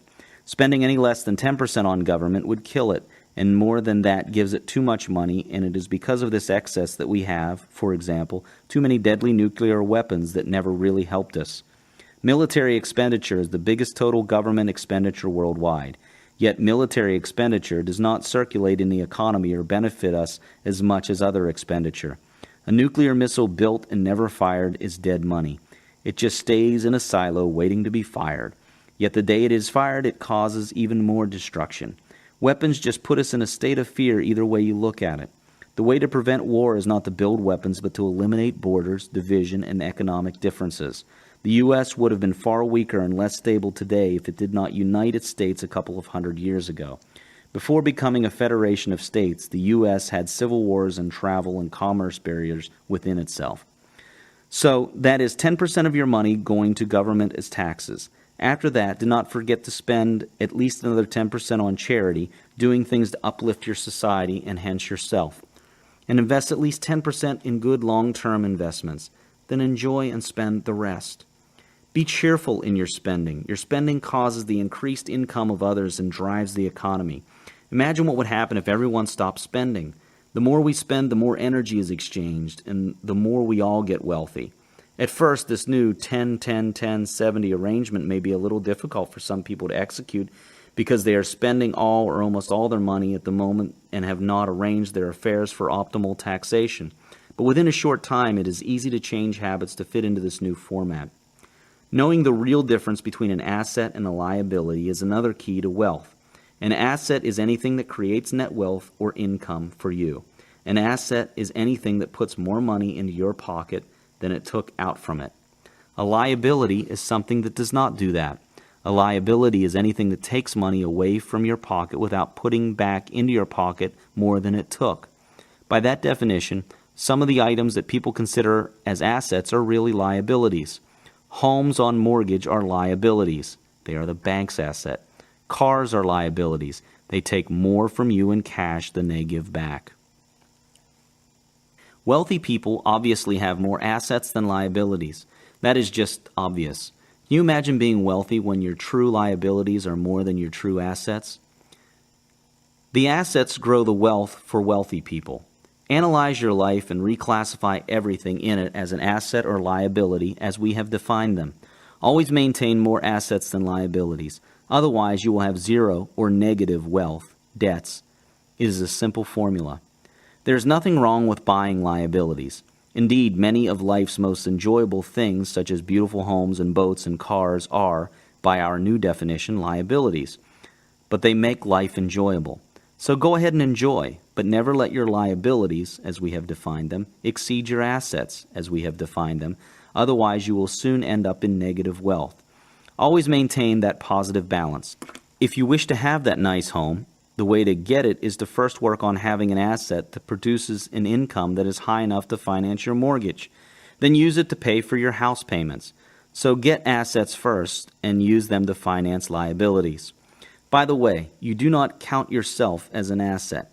Getting a job to earn money to pay your mortgage is not the way. That is called working for your money, and it is an often unhealthy and dangerously trapping cycle to get into. Your money should always work for you. The money you earn with your mind and hands on your job or work is to be used to acquire investments and assets.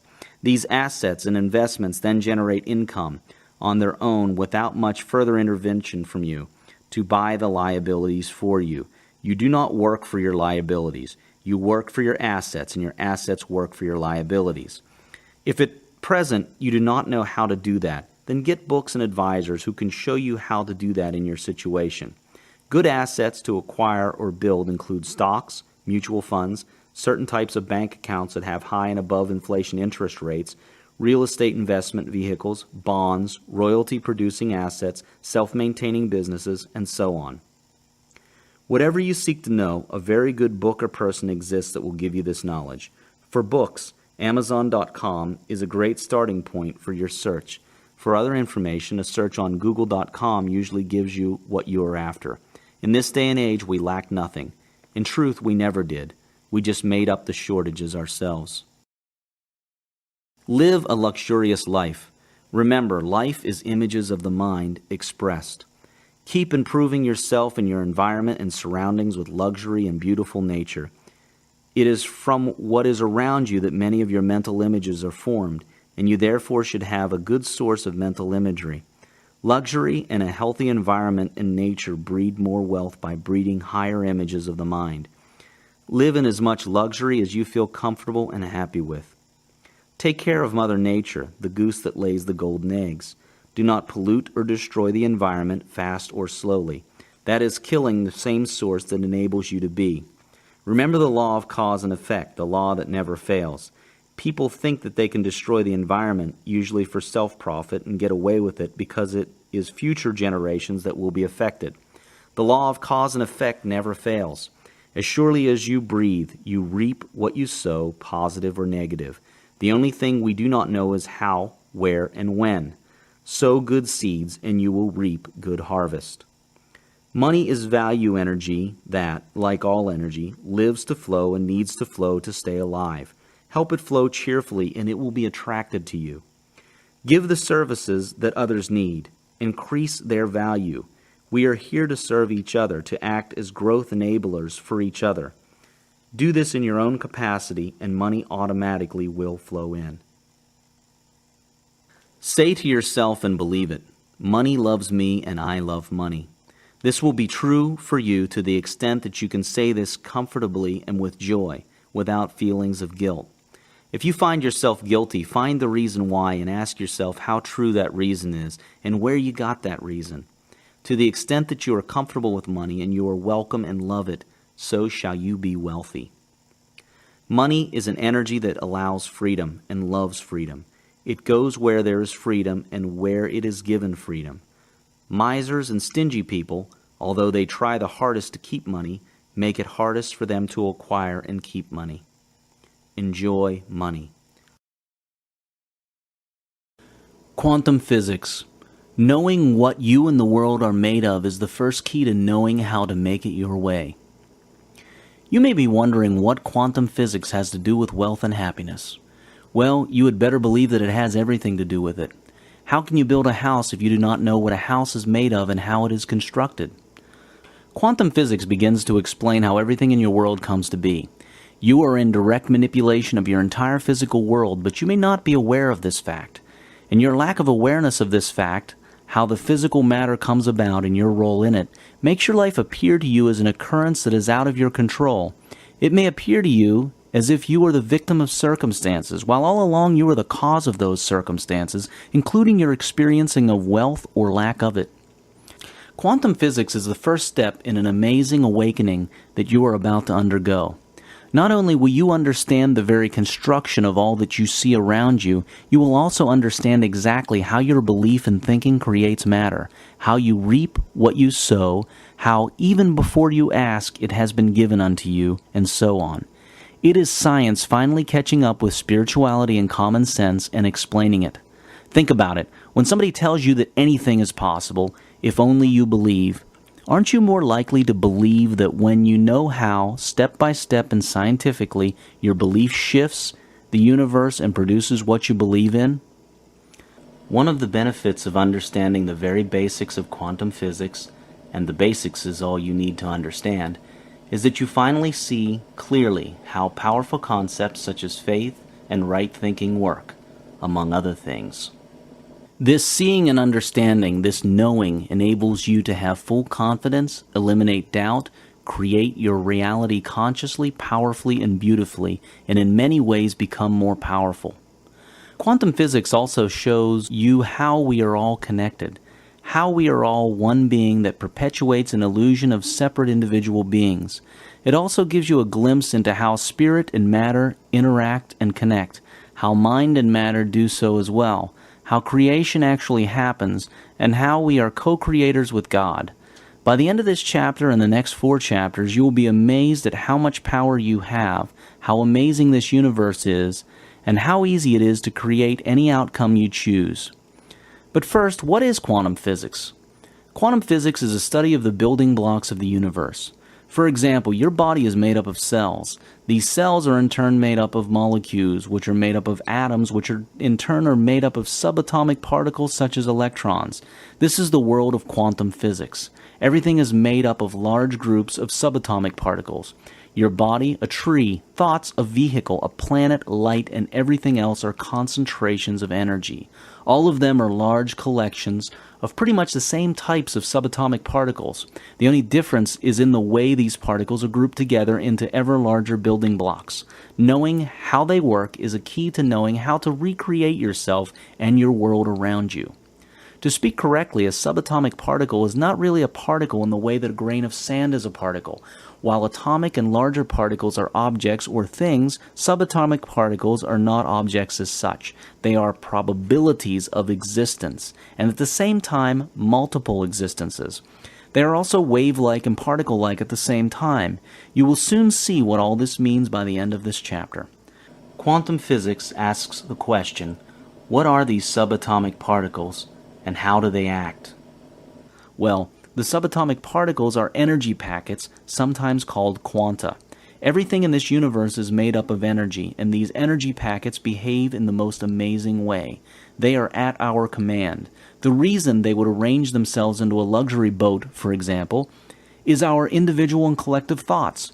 Do you now start to see the link between wealth and quantum physics? Up until this point, you may have been designing your world haphazardly and unconsciously. Now you will awaken and do it deliberately and consciously with direction. Let's begin our journey into the quantum field. What is your body made of? Tissues and organs. What are tissues and organs made of? Cells. What are cells made of? Molecules. What are molecules made of? Atoms. What are atoms made of? Subatomic particles. What are subatomic particles made of? Energy. No, they are not made of energy, they are energy. You are one big chunk of energy, and so is everything else.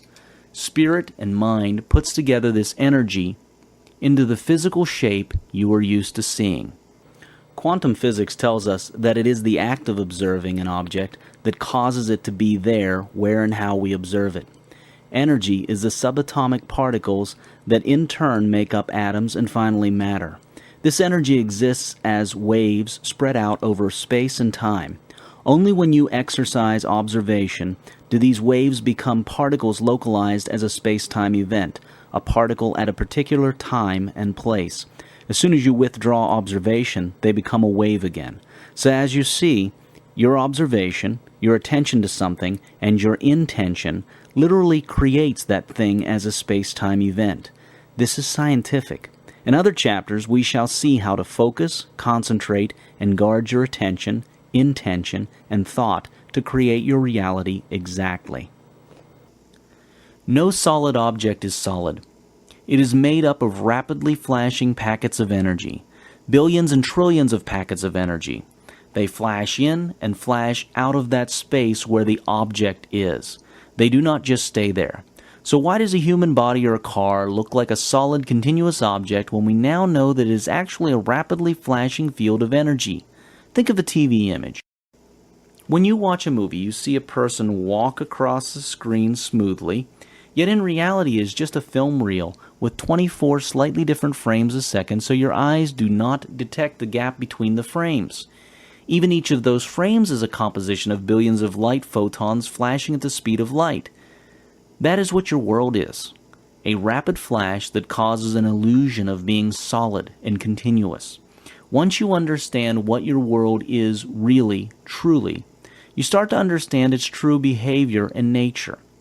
You then change your view of it, and with your changed perception, you change your creation of it. This is the first step to wealth. Every single physicist agrees on one thing: subatomic particles. Those energy packets or quanta are not particles in a particular point in space and time like a table or a chair is, but they are a probability that they can exist at various points in space and time. The act of us observing them converts them into a physical particle at a particular point in space and time, and once we withdraw that attention, they become a probability again. Imagine that the chair in your living room is one big subatomic particle. This is how it would act. When you are not in the house and not thinking of your chair, it would vanish and become a probability that can reappear anywhere in your living room or anywhere else in the universe, actually. When you come back home and you think of sitting on a chair in a particular spot in your living room, and you look for a chair at that spot where you wish to sit, it will magically reappear. This is not some fantasy magical story. Subatomic particles behave just like that. The amazing thing is that all matter is composed purely of massive amounts of these particles. Therefore, all matter acts exactly like a large group of subatomic particles would. A chair's being there is a result of us all watching it being there and deciding it to be there. It is not a wholly independent existence. No matter is a wholly independent existence, independent of the observer. As some scientists say, if everyone and everything in the universe stopped looking at the moon and thinking about it, it would not be a physical moon anymore. It would be a probability of existence. The act of observation makes the probability become a definite thing, and all other probabilities of it being elsewhere in the same world a null existence. Continuous attention keeps it that way, producing the illusion of a solid, continuous existence of a physical moon. Physicists have also discovered that quantum particles make decisions. They are powered by intelligence. Not only that, they also know instantly what decisions are being made by other particles anywhere else in the universe. This synchronicity across space and time is instantaneous. They communicate without taking any time or crossing any space. In fact, they also move instantaneous without having to go across space or take time. They can get from point A to B without having to cross the space in between, and point A and B can be in different times. Remember that quantum particles are not particles as you would normally think of a particle. They are not things that are at a particular place and time. They are spread across space and time. So, what is the intelligence that powers them? Well, it is from the mind of the source, God, all that is, proportionately made up of your own individual mind and also the individual minds of the rest of the universe, depending on the subject matter, scope, and strength of will. Think about all this carefully. Think about the fact that everything your eye can see is made up of these amazing particles, which are under your co-control. Think about the scientific facts that now prove that you are at cause or co-cause for everything around you, and that nothing you observe can exist without your observation. All you need to do is choose what you wish to observe, choose it with certainty and consistency, and this will cause the energy field to materialize into that thing over time, depending on your clarity, focus, and certainty. Scientists have discovered that even in the strictest double-blind experiments, their expectations still influence results, and it is impossible to carry out an experiment where there is zero influence from the observer on the results of the experiment. Quantum packets or particles are best defined as probabilities of existence. For example, say you have a quantum packet called Mr. X. Before you ask to speak to Mr. X, he will not exist as a person. He will exist as a potential person. Mr. X will be all over the world at the same time with varying potentials to appear in person in Moscow, New York, Kabul, Tokyo, Sydney, Cape Town, or any other town in the world. Now when you call his name, he will appear where you called him, and at that point the probability of him appearing in any other city will become zero. Then, when you finish your conversation with him, he will vanish again and stop being a localized person, become spread out like a wave, and the probability of appearing anywhere in the world again takes place. That is how a quantum packet called Mr. X would behave. Keep in mind that everything in this universe is made up of quantum packets. Another property of quanta is that they are multidimensional. So in the example of Mr. X above, when Mr. X is a probability, he is multidimensional. When he localizes when we call him, he will become a thing in our four-dimensional world. Our world as we know it is actually four-dimensional, with length, width, height, and time being the dimensions. This is scientific. You now see scientifically that our universe is multidimensional. Although our senses are capable of detecting length, width, height, and time as the only dimensions, yet our souls are also multidimensional. Listen to your soul, your feelings. The physical world is literally made up of ideas and energy. If you ever feel powerless, consider this. Einstein and the other quantum scientists have proven that all physical matter is made up of energy packets that are not bound by space and time. This energy field has no well-defined boundaries. The universe is literally your extended, timeless, and unbound body. Science has also proven that the mind has no boundaries. All minds are connected into one mind field. You are bigger and more powerful than you think you are. So stop sweating the small stuff. You already have it all. It has been said that before you ask, it was already given to you. Science is beginning to prove, through quantum physics, that this is scientifically true. The infinite intelligence and potentiality at the quantum level, the level that makes up all that is around us, and our inherent abilities to influence this field is what gives us the having it all. We are beginning to know this on a larger scale, scientifically as well as spiritually. You already have all the riches beyond your wildest dreams. You have it. You may not be experiencing it right now, but you have it. Having and experiencing are two different things. An easy way to explain it is that you have the ability to fly a plane or surf a wave or go scuba diving, but you may not have experienced this aspect of your ability. In our lives, we really are simply shifting our consciousness to experience aspects of ourselves that we already had in a universe that has all that we can possibly wish to have, even that which we have not imagined exists. The quantum field can form an infinite number of shapes and experiences out of it. In fact, it has already done that. The CD, or MP3 file, that you are listening to is just one of those things. The words that you are hearing is just one of those things. The next thought that you will have is yet another of those things. Yet you never predicted you would be experiencing these words. But your desire to find such words has caused them to come into your experience. Indeed, they have always existed. You need not predict exactly how things will work out. All you need to do is desire, intend, and know it's possible, and it will be arranged to come to you. Many physicists working on subatomic particles are coming to discover several interesting things about our universe. They have, for example, found out that two particles separated by space and time can be invisibly linked to each other and act in synchronicity. They have also found out that the world we live in appears to have been constructed so that it knows itself. This appears to have been done by cutting the one whole into at least two states, with one state designed to see and one to be seen. The one designed to see is then under the illusion of separation from that which is designed to be seen. It is a necessary illusion, a persistent one, but everything is actually one.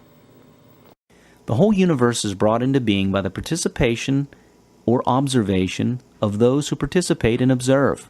Wealth is brought into existence by you and us looking at it. Your certainty of it, faith, and your attention of it creates it. In reality, it already exists as a probability wave, but you now cause it to be a definite thing, an event in a point in space and time. It goes even deeper than that. It already exists as an event, but your perception of time makes it look away and separate. Once you understand what time is and how it works, you will be able to bring it into your experience faster and in larger amounts. Now let us get a little more complicated. We have seen that subatomic particles exist as probabilities, and when we observe, we cause localization in a particular point in space and time. In other words, a particle has the potential of being in place A, B, C, and D. When we observe place C, it appears in place C and ceases to have the possibility of it appearing in places A, B, and D until we stop observing place C. Well, a new school of thought is studying the Everett-Wheeler-Graham theory that says that this quantum will actually localize in all the 4 points, but in different worlds that coexist with ours. In other words, all possibilities actually manifest into the physical, but in different parallel worlds. There is supporting evidence of this from physicists who are studying signs that the universe is a giant multidimensional hologram. How does this work? Well, when a particle has a probability to be in places A, B, C, and D, it will not choose just one place to be in. It will choose all 4. But for this to be possible, the universe splits into 4, each one of them unaware of the other 3. This is called the many worlds interpretation of quantum mechanics. It sounds crazy, but think about it. It is definitely possible. Nothing is impossible for the source, God. Many religions tell us that even before we ask, it is given unto us. We are also told that everything that can possibly exist exists now. We also now know that the universe splits itself, or rather creates the illusion of separation, so that one piece can be the observed piece, and the other piece can be the observer piece, and so it knows itself. The one splits itself so that it can know itself, having something to compare itself with, for when it is only one, there is nothing it can compare itself with to know what it is. Yourself, your spirit or soul, is eternal and existing across space and time. Now, the next decision you make will split the universe. You will be conscious to the part of the universe you choose. You will also exist in the other part that you did not choose, but you will not be awake to it, even though its essences will still come to you and help you know that which you chose, and vice versa. Other people who choose the other world you did not choose will be awake there and not here in your world. Now you can see how free will works out all the time without conflicting itself, and how truth can seemingly be contradictory, yet all true. The universe is also split into your present self, your past selves, and your future selves. But you are only awake to one of those selves at a time, your present self. But your future selves, for example, are able to warn your present awake self of things they went through and did not like, so that you do not go through them. It is a huge, ever-shifting matrix, a very complex one. The whole matrix shifts with every decision. Life is an eternal process existing all at once with all possible existences now, and only you can choose which one to be awake to from instance to instance. Physics is only now beginning to prove it. By the way, dreaming is simply another state of consciousness. When you dream, your consciousness is in another realm, world, or time. See where your dreams may be coming from now? All this will make more sense when you understand what time is and how it works. We now know that the entire universe came from a small subatomic particle-like existence. It has since been expanding at a rate faster than you can imagine. Oceans forming, worlds forming, and so on, all courtesy of quantum physics. But it is even more magical. The universe is continually giving birth to new universes. Many physicists now see evidence of this type of multiple worlds behavior, and several interpretations of quantum physics to this effect exist. Most physicists believe that this is a continuous but chaotic or random occurrence, largely because they have found no other reason for it.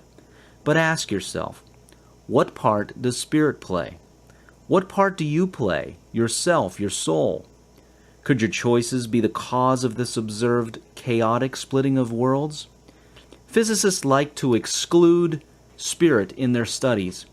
Yet spirit is what gives rise to matter and not the other way around. Think about that. Einstein is one of the few physicists who refuse to believe that all this happens randomly or by chance. He said he refuses to believe that God plays dice. Know this, the quantum world is the real world. The world you see with your eyes is simply an imperfect perception of a group of quantum activity. Yet the quantum activity is caused by you. You are first cause. Never think that what you see with your eyes is first cause. It is just an effect. A good illustration of this is the famous Schrodinger's cat experiment by Erwin Schrödinger, who was awarded the Nobel Prize in 1933. It depicts what actually is happening when you place a cat in a box with a closed bottle of poison gas. You also place a device inside the box that will open the gas bottle and thus kill the cat. You then close the box so that you cannot see inside it. The gas in the bottle, by the way, only becomes poisonous if one particular radioactive atom in the box decays. Quantum physics shows that this radioactive atom exists simultaneously in the decayed and the not decayed states until it is measured, until you open the box and see whether the cat dies or not. Everything exists in all possible states until you observe it. You cannot know whether the cat is dead or alive without opening the box. While the box remains closed, the cat is both dead and alive at the same time. This is why quantum physics is so crazy. Two contradictory states actually coexist. When you open the box to check whether that radioactive atom decayed or not, and therefore whether the cat died or not, is when one of the two of these outcomes will materialize. Yet, physicists now know that, number one, their expectations and thoughts influence the results. Number two, the multiple worlds interpretation tells us that both actually happened, but the world split into both of these, and we took that which we chose at some level. We now know that everything in the universe is a wave-particle duality. What this means is that everything, including your body and your car, is a wave and a particle at the same time. There is no difference between you and light, except for the fact that light has a different wavelength than you do, but you are pretty much the same thing as light. That is physics saying this now. Several thousand years ago, various spiritual teachers told us the same thing. We came from light. You are light. In fact, your body is over 99% space, were you to examine it under a microscope. The rest of it, the solid part, is just a collection of the exact same things that light is made of, the same subatomic particles. Actually, even the space is full of energy. Your mind, from your spirit, keeps your body together as a solid unit, and your mind does the same thing with other things around you. All matter is put together using information from your mind and the minds of those around you and the rest of the universe. Einstein's equation, E equals mc squared, states that the energy contained in any matter is equal to the mass of that matter multiplied by the speed of light squared, and that is a very large number. This shows you that, number one, even the smallest tiny piece of matter has a tremendous amount of energy in it. That is how nuclear explosions happen. And number two, you and everything else is just energy arranged together by information from the mind. The subatomic world is not static at all.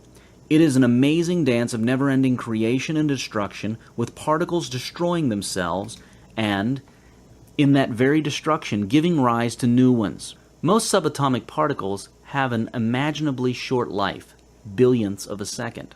The whole universe is forever being recreated anew. You can imagine it all being wiped clean and restored, just a little differently, every trillionth of a second or so. Okay, here's another amazing thing. When a particle is created, it is instantly traveling at the speed of light. Quite literally, we did come from light, as many creation stories go. One more thing, particles can move forwards and backwards in time. This is stuff you are made of and you are in control of. There is no such thing as empty space. All space is filled with energy, the same energy that makes you up and everything else. It is just that your five senses of sight, sound, touch, taste, and smell do not detect the many varied other types of forms that exist in the universe. In other words, you can only detect forms that are detectable with those five senses, unless you have developed other senses. But that does not mean that these humanly detectable forms, physical forms, are the only things that exist in this universe. Think of the universe as a hologram. Anyway, the whole point of this is to know that you are part of one huge ocean of energy, and literally nothing separates you from anything else. The only separation you see is an illusion caused by the limited five senses you have. Quite literally, we are all one. We are one large organic whole whose parts are changing all the time. Each part can look at the other parts, and each part has its own level of consciousness and awareness. Yet, the whole acts exactly as a whole, while the parts act as a part of the whole, with individual and whole properties. Dr. J.S. Bell, a physicist at the European Organization for Nuclear Research, CERN, in Switzerland, came up with mathematical proof in 1964 that showed that all the separate parts of the universe are all connected in an immediate and close way. Many experiments now show that particles separated by space and time somehow know exactly what the other is doing at the exact time the other is doing that particular thing. In other words, they do not communicate.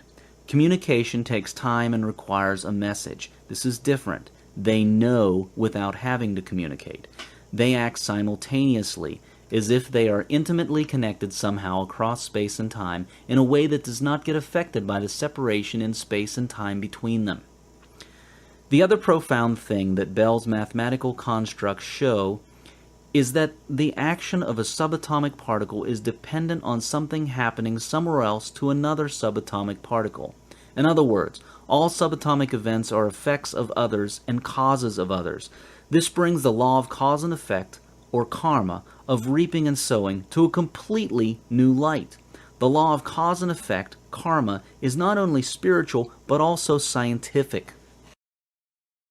All along, we have said that all the universe's thoughts, individually and collectively, cause the energy to form into the physical reality we experience. This is so, but there is an even stronger cause. This is being, the state of being. There are many states of being, such as being happy, fast, wealthy, and so on. This is the strongest cause, the first cause of all. It is so because it is the declaration of spirit, of self. From a state follows certain thoughts pertaining to that state. Here is another way of looking at how we are all one. Science shows us that everything is made up of energy and exchanges that energy with everything else at all times in a most complex way. Energy is the building block of all matter. The same energy that composes your flesh is the same one that composes the bricks of your house and the trees outside. There is no energy of the tree and energy of the man. It is all the same energy. Energy is constantly at flow, changing form all the time. This is a very simple explanation of a rather complex thing. At the quantum level, it all looks like one large pool of energy soup. An ocean of energy, one that is always flowing, one that has different concentrations and essences at various points. Imagine an ocean with a warm spot, a turbulent spot, and so on. The ocean represents the energy soup, and the spots represent various physical objects, such as your body or a tree. The warm spot exchanges water molecules with the rest of the ocean. The turbulent spot also exchanges water molecules with the rest of the ocean. But the essence of that warm spot remains warm, and of the turbulent spot remains turbulent. There is exchange and flow on a molecular level, but on the larger levels, the spots remain warm or turbulent, even though the molecules that composed them a moment ago are gone and replaced by others from other regions. The molecules in a warm spot change, but the essence or characteristics of that spot remain warmth. The characteristics of a region can remain the same, even though the particles forming that region are always different, leaving and entering it from other regions. This is how we look like on a quantum level, one large interconnected field of energy with localizations of characteristics. We share the same energy with everything else, even though we assume unique characteristics. It is a very complex matrix, a complex web. Now let's get a little more complicated than the ocean, for it cannot serve our explanations further. Imagine now that there are two people in a room. They are both gloomy and sad. Their energy level is low. One tells a joke and the other one laughs. The one telling a joke causes the one who starts to laugh to raise his or her energy level and become vibrant, laugh. This makes the one telling a joke laugh because there is new joy in the air and they are sharing a joke. Person A caused a change in person B, and it went back to cause a change in A. Now, have you noticed how you feel great after you tell jokes to many people and they laugh? How it feels greater than telling to one person only? And those people take your joke and they tell it on and on to other friends and friends of friends, and it spreads. Well, the universe is a whole lot more complicated than that. A shift on one part of the massive field of energy ripples on and causes shifts in the parts next to it, and they cause shifts in the part next to them, and the ripple goes on forever. Can you imagine that? Your smile changes the composition of an entire universe, scientifically. Your anger does the same. Anything you do, any thought you have, ripples on forever and changes the composition of the whole universe, however small that change is. Now here is something even more interesting. Because you're a part of that universe, that ripple comes back to you and gives you back a dose of similar essence. You cause a change in the energy field around and in you, and it ripples, touching everything. And everything, of course, ripples back in reaction, sending it back to you all multiplied. It is similar to the way ripples form in expanding circles when you dip your finger in a glass of calm water. But these waves go forever, and also bump into other energy localizations and cause changes in them, and these react, so to speak, and send back their own waves, and these sent back waves hit you and change you, and you react, and this amazing dance goes on and on. That is how, scientifically, the law of cause and effect works, and works multiplicatively. This happens on an energy level and on a spirit level. In both cases, the betterment of one individual in the system causes a betterment of the whole system, and betterment in the whole system causes betterment in the individual. The reverse is also true. All other things held constant, to the extent that an individual or society understands what they and their universe are made of and learns how to control that creation, so will they have wealth and happiness. That is our brief introduction into the stuff we are all made of. Do not worry if something did not make sense. It will make sense later as you go on with this program and listen to other things that are related to it. You do not need to master quantum physics to be wealthy. This chapter is enough. The point of this chapter was simply to show you what your world really is and begin to show you that you are in very direct control of it. The rest of this program will show you how to exercise that control and read the feedback it gives you. But in case you wish to learn more about quantum physics specifically, please feel free to do so. To learn more about quantum physics, visit www.imagesofone.com for more resources such as videos, articles, and book recommendations. Quantum physics shows you that the world is not the hard and unchangeable thing it may appear to be. Instead, it is a very fluid place continuously built up using our individual and collective thoughts and states of being as a society, country, family, planet, solar system, or universe. We have begun to uncover the illusion. We now know what our four-dimensional experiences are made of, and we have begun to see how we make them. The next step is to know what the other part of our world is, what the fourth dimension, time, really is. It is time to look at time. Let us move on into that. The truth about time. It does not exist except as you say it does. Time is a funny thing, a very funny thing. The biggest trick time ever played on us was to make us think it was real, and that we were under its full control. Yet time is a complete illusion, a strong and persistent illusion. What wonderful news that is. Time is an illusion created by you. Once you understand how this illusion is created by you, you then begin to recreate it as you wish, consciously and deliberately, instead of unconsciously and accidentally as you may have been doing. What is time? What do I have to do with time? How should I think and be about time so that I may experience wealth and other things in larger quantities faster? This chapter will begin to answer these questions. In other chapters in this book, these concepts will become more real to you. The only time that truly exists is now. The distinction between past, present, and future is only an illusion, however persistent. Albert Einstein. Whether time is long or short, and whether space is broad or narrow, depend upon the mind. Those whose minds are at leisure can feel one day as a millennium, and those whose thoughts are expansive can perceive a small house to be as spacious as the universe. Hung Shu Sheng. Time flows in all directions, not forwards only as it appears to. The past, present, and future exist simultaneously. Here is an easy explanation of what time is. This is an extremely simplified explanation, but it will do for now. Imagine a football or soccer field with 10 objects spread around it. Now imagine that a certain object A represents a child being born, and a certain object B represents being a 10-year-old child. If object A was to travel to object B, this travel would take what you now call 10 years of time. That is 10 human years of a child growing up. Now it gets a little complex. What if the football field was to shrink? Object A would reach B and pass through all the experiences of 10 years of childhood, but the sensation of time would change. In other words, 10 years would feel very different. If that field shrunk enough, 10 years could feel like an instant. And you've experienced this often. When you're having a great time, you feel as if time flew by. You did not notice the hours pass, yet your watch said they passed because your watch is designed to take the same amount of time to move from 1 second marker on the clock face to the next. But you are not designed that way. Time is moving of your consciousness past pre-existing events in the space-time continuum. You will soon see what this is. The field of life that we live in is not static.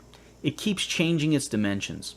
That is why we have to keep readjusting our watches worldwide all the time for this crazy thing called time to make sense to us, but only because we think of time as consistent slices or periods. It is not. It is merely our misinterpretation of our consciousness moving by one pre-existing event in the field of life to the next event, as you shall soon see.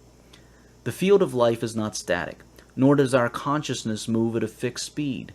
The field may not change that fast for us, and our consciousness may not change its rate that fast unless we will it to do so. And that is why we do not usually notice these differences that much and see that time is not constant. But if you were to travel very fast in a spaceship, as you may well have heard from Einstein's theory of relativity, you can slow down time or even go back in time.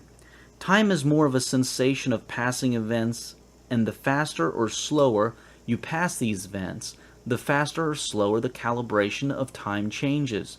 It is not the taking of time that changes, it is the calibration of time. 1 minute no longer takes 1 minute. Okay, back to the soccer field. Imagine you were one of the objects. You would feel time as you move around the field, passing other objects that you see, isn't it? Yes. Now, imagine that you were born moving faster, say 3 times the speed. Time would seem shorter. Now imagine that you were the soccer field itself, or even an object large enough to cover the whole field. Now we are talking. Time would cease to exist for you, because you are the field and you can feel, touch, and be with all the objects on you at the same time always. There would be no travel from one object to another. It would all be happening here, now, all of it. All the 10 objects would be happening at the same time for you, always. This is the eternal moment of now, here. Everything that can possibly happen in the universe, everything that can possibly be created, the past, present, and future, are all running at the same time in one huge field. Your consciousness and awareness are awake to only a small section of this field at any one time, and as you move them about from one point to another, you experience time, experiencing a sensation of past, present, and future. The field itself does not experience time. It only experiences an eternal process that is always happening all at one go. Now, here, always, always. You can think of the whole field as the source. As you expand your consciousness and awareness, as you take up more and more of the field, and time shrinks for you. Can you see that? Now the amazing thing is that the mind and the self, or soul and spirit, whichever you're used to referring to, is a lot larger than your physical body. We are used to thinking of the soul or self as a little thing contained inside our body. That is just human thinking, relating things to containers. Have you ever considered that the soul, being far more powerful than the body, actually holds the body together and surrounds it? And the mind holds the brain and nervous system together and surrounds it? If you have considered that the soul and the mind are larger than the body and brain, have you ever considered where they end? How many feet away from your body? Or how many miles away? Or how many light years away from your body does your soul end? It is not impossible that your soul and mind are 1,000,000,000 times larger than your body. Why not? They are infinite and eternal. Yet this humongous, powerful self is you. Anyway, let us get back to wealth. Understanding time clearly, how it works and how to take control of it, and understanding yourself and your self's composition and relation with everything else, physical and non-physical, is of high importance if you wish to experience massive wealth fast. It is all a matter of expanded consciousness, right state, and right thought and choice. These lead to your consciousness becoming awake to the wealthy parts of the whole and doing so in wider circles. Now is the only moment that exists. An eternal moment of now is all there is. You can remember the past and dream the future, but you can only be, exist, here, now. Make an irrevocable commitment to yourself to make now the best moment of your life ever. Do not dwell in the past or live in the future. Your only moment is now. Dwell in now. As you will soon see, your outer world mirrors your inner world. You will see in this book how this is so. Do you feel as if you do not have enough time to do what you wish to do? People short of time on the outside are short of it on the inside. They act, think, and speak believing they are short of time. Stop thinking and saying you do not have enough time. Do not believe that for a second. The universe has no shortages of anything, including time, and neither do you, except for the ones that you build for yourself. Believing in any sort of shortage makes your consciousness smaller and slower so that you may experience what you believe in. The present moment is the greatest gift you can have. It is perfectly created for you according to your stated designs. You state these designs by the thoughts, states of being, words, and actions that you held most true to yourself earlier. The present is something that you send yourself, a perfectly present moment. It allows you to experience, taste, review, and change your past thoughts, states of being, words, and actions. Be grateful for the present, for you know you can change it, for it allows you to experience yourself, for its entire existence is to serve you. Cursing, condemning, and judging the present moment will only keep it as it is longer. What you resist, judge, and condemn persists.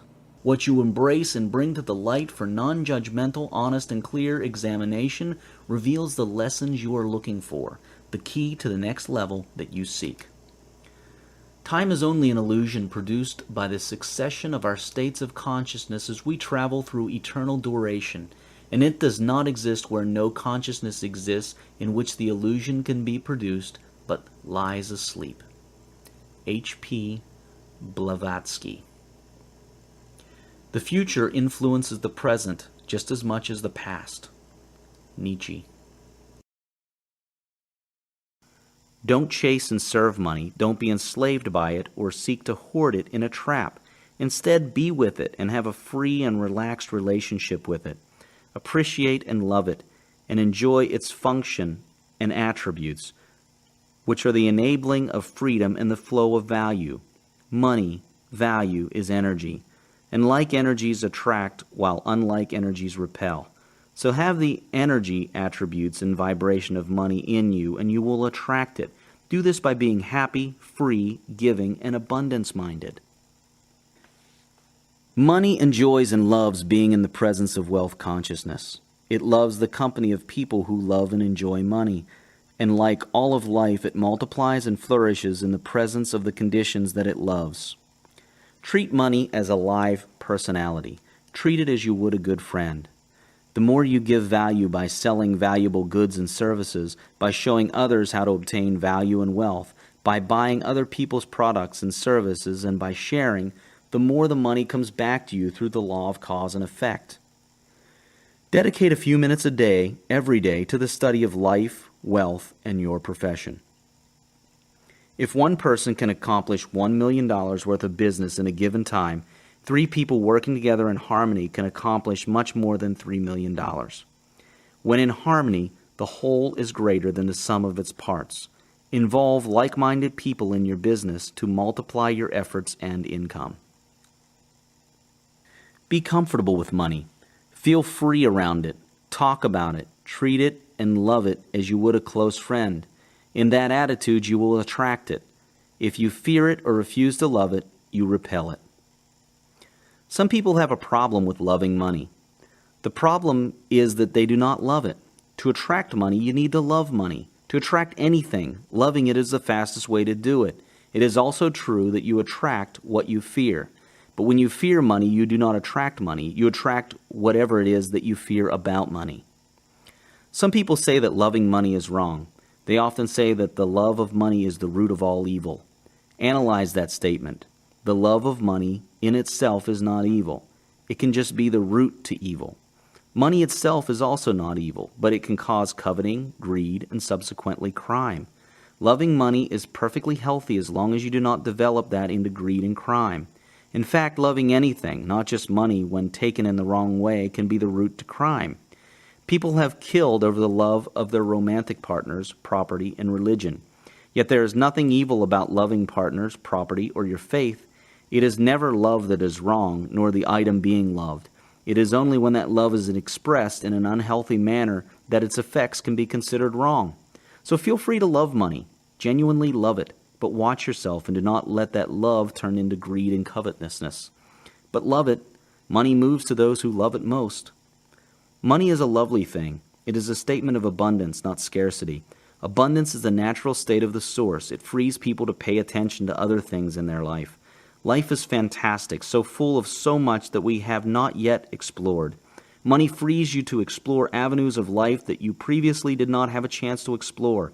Money also gives people the ability to express their love, to give, to create, to share, to uplift others.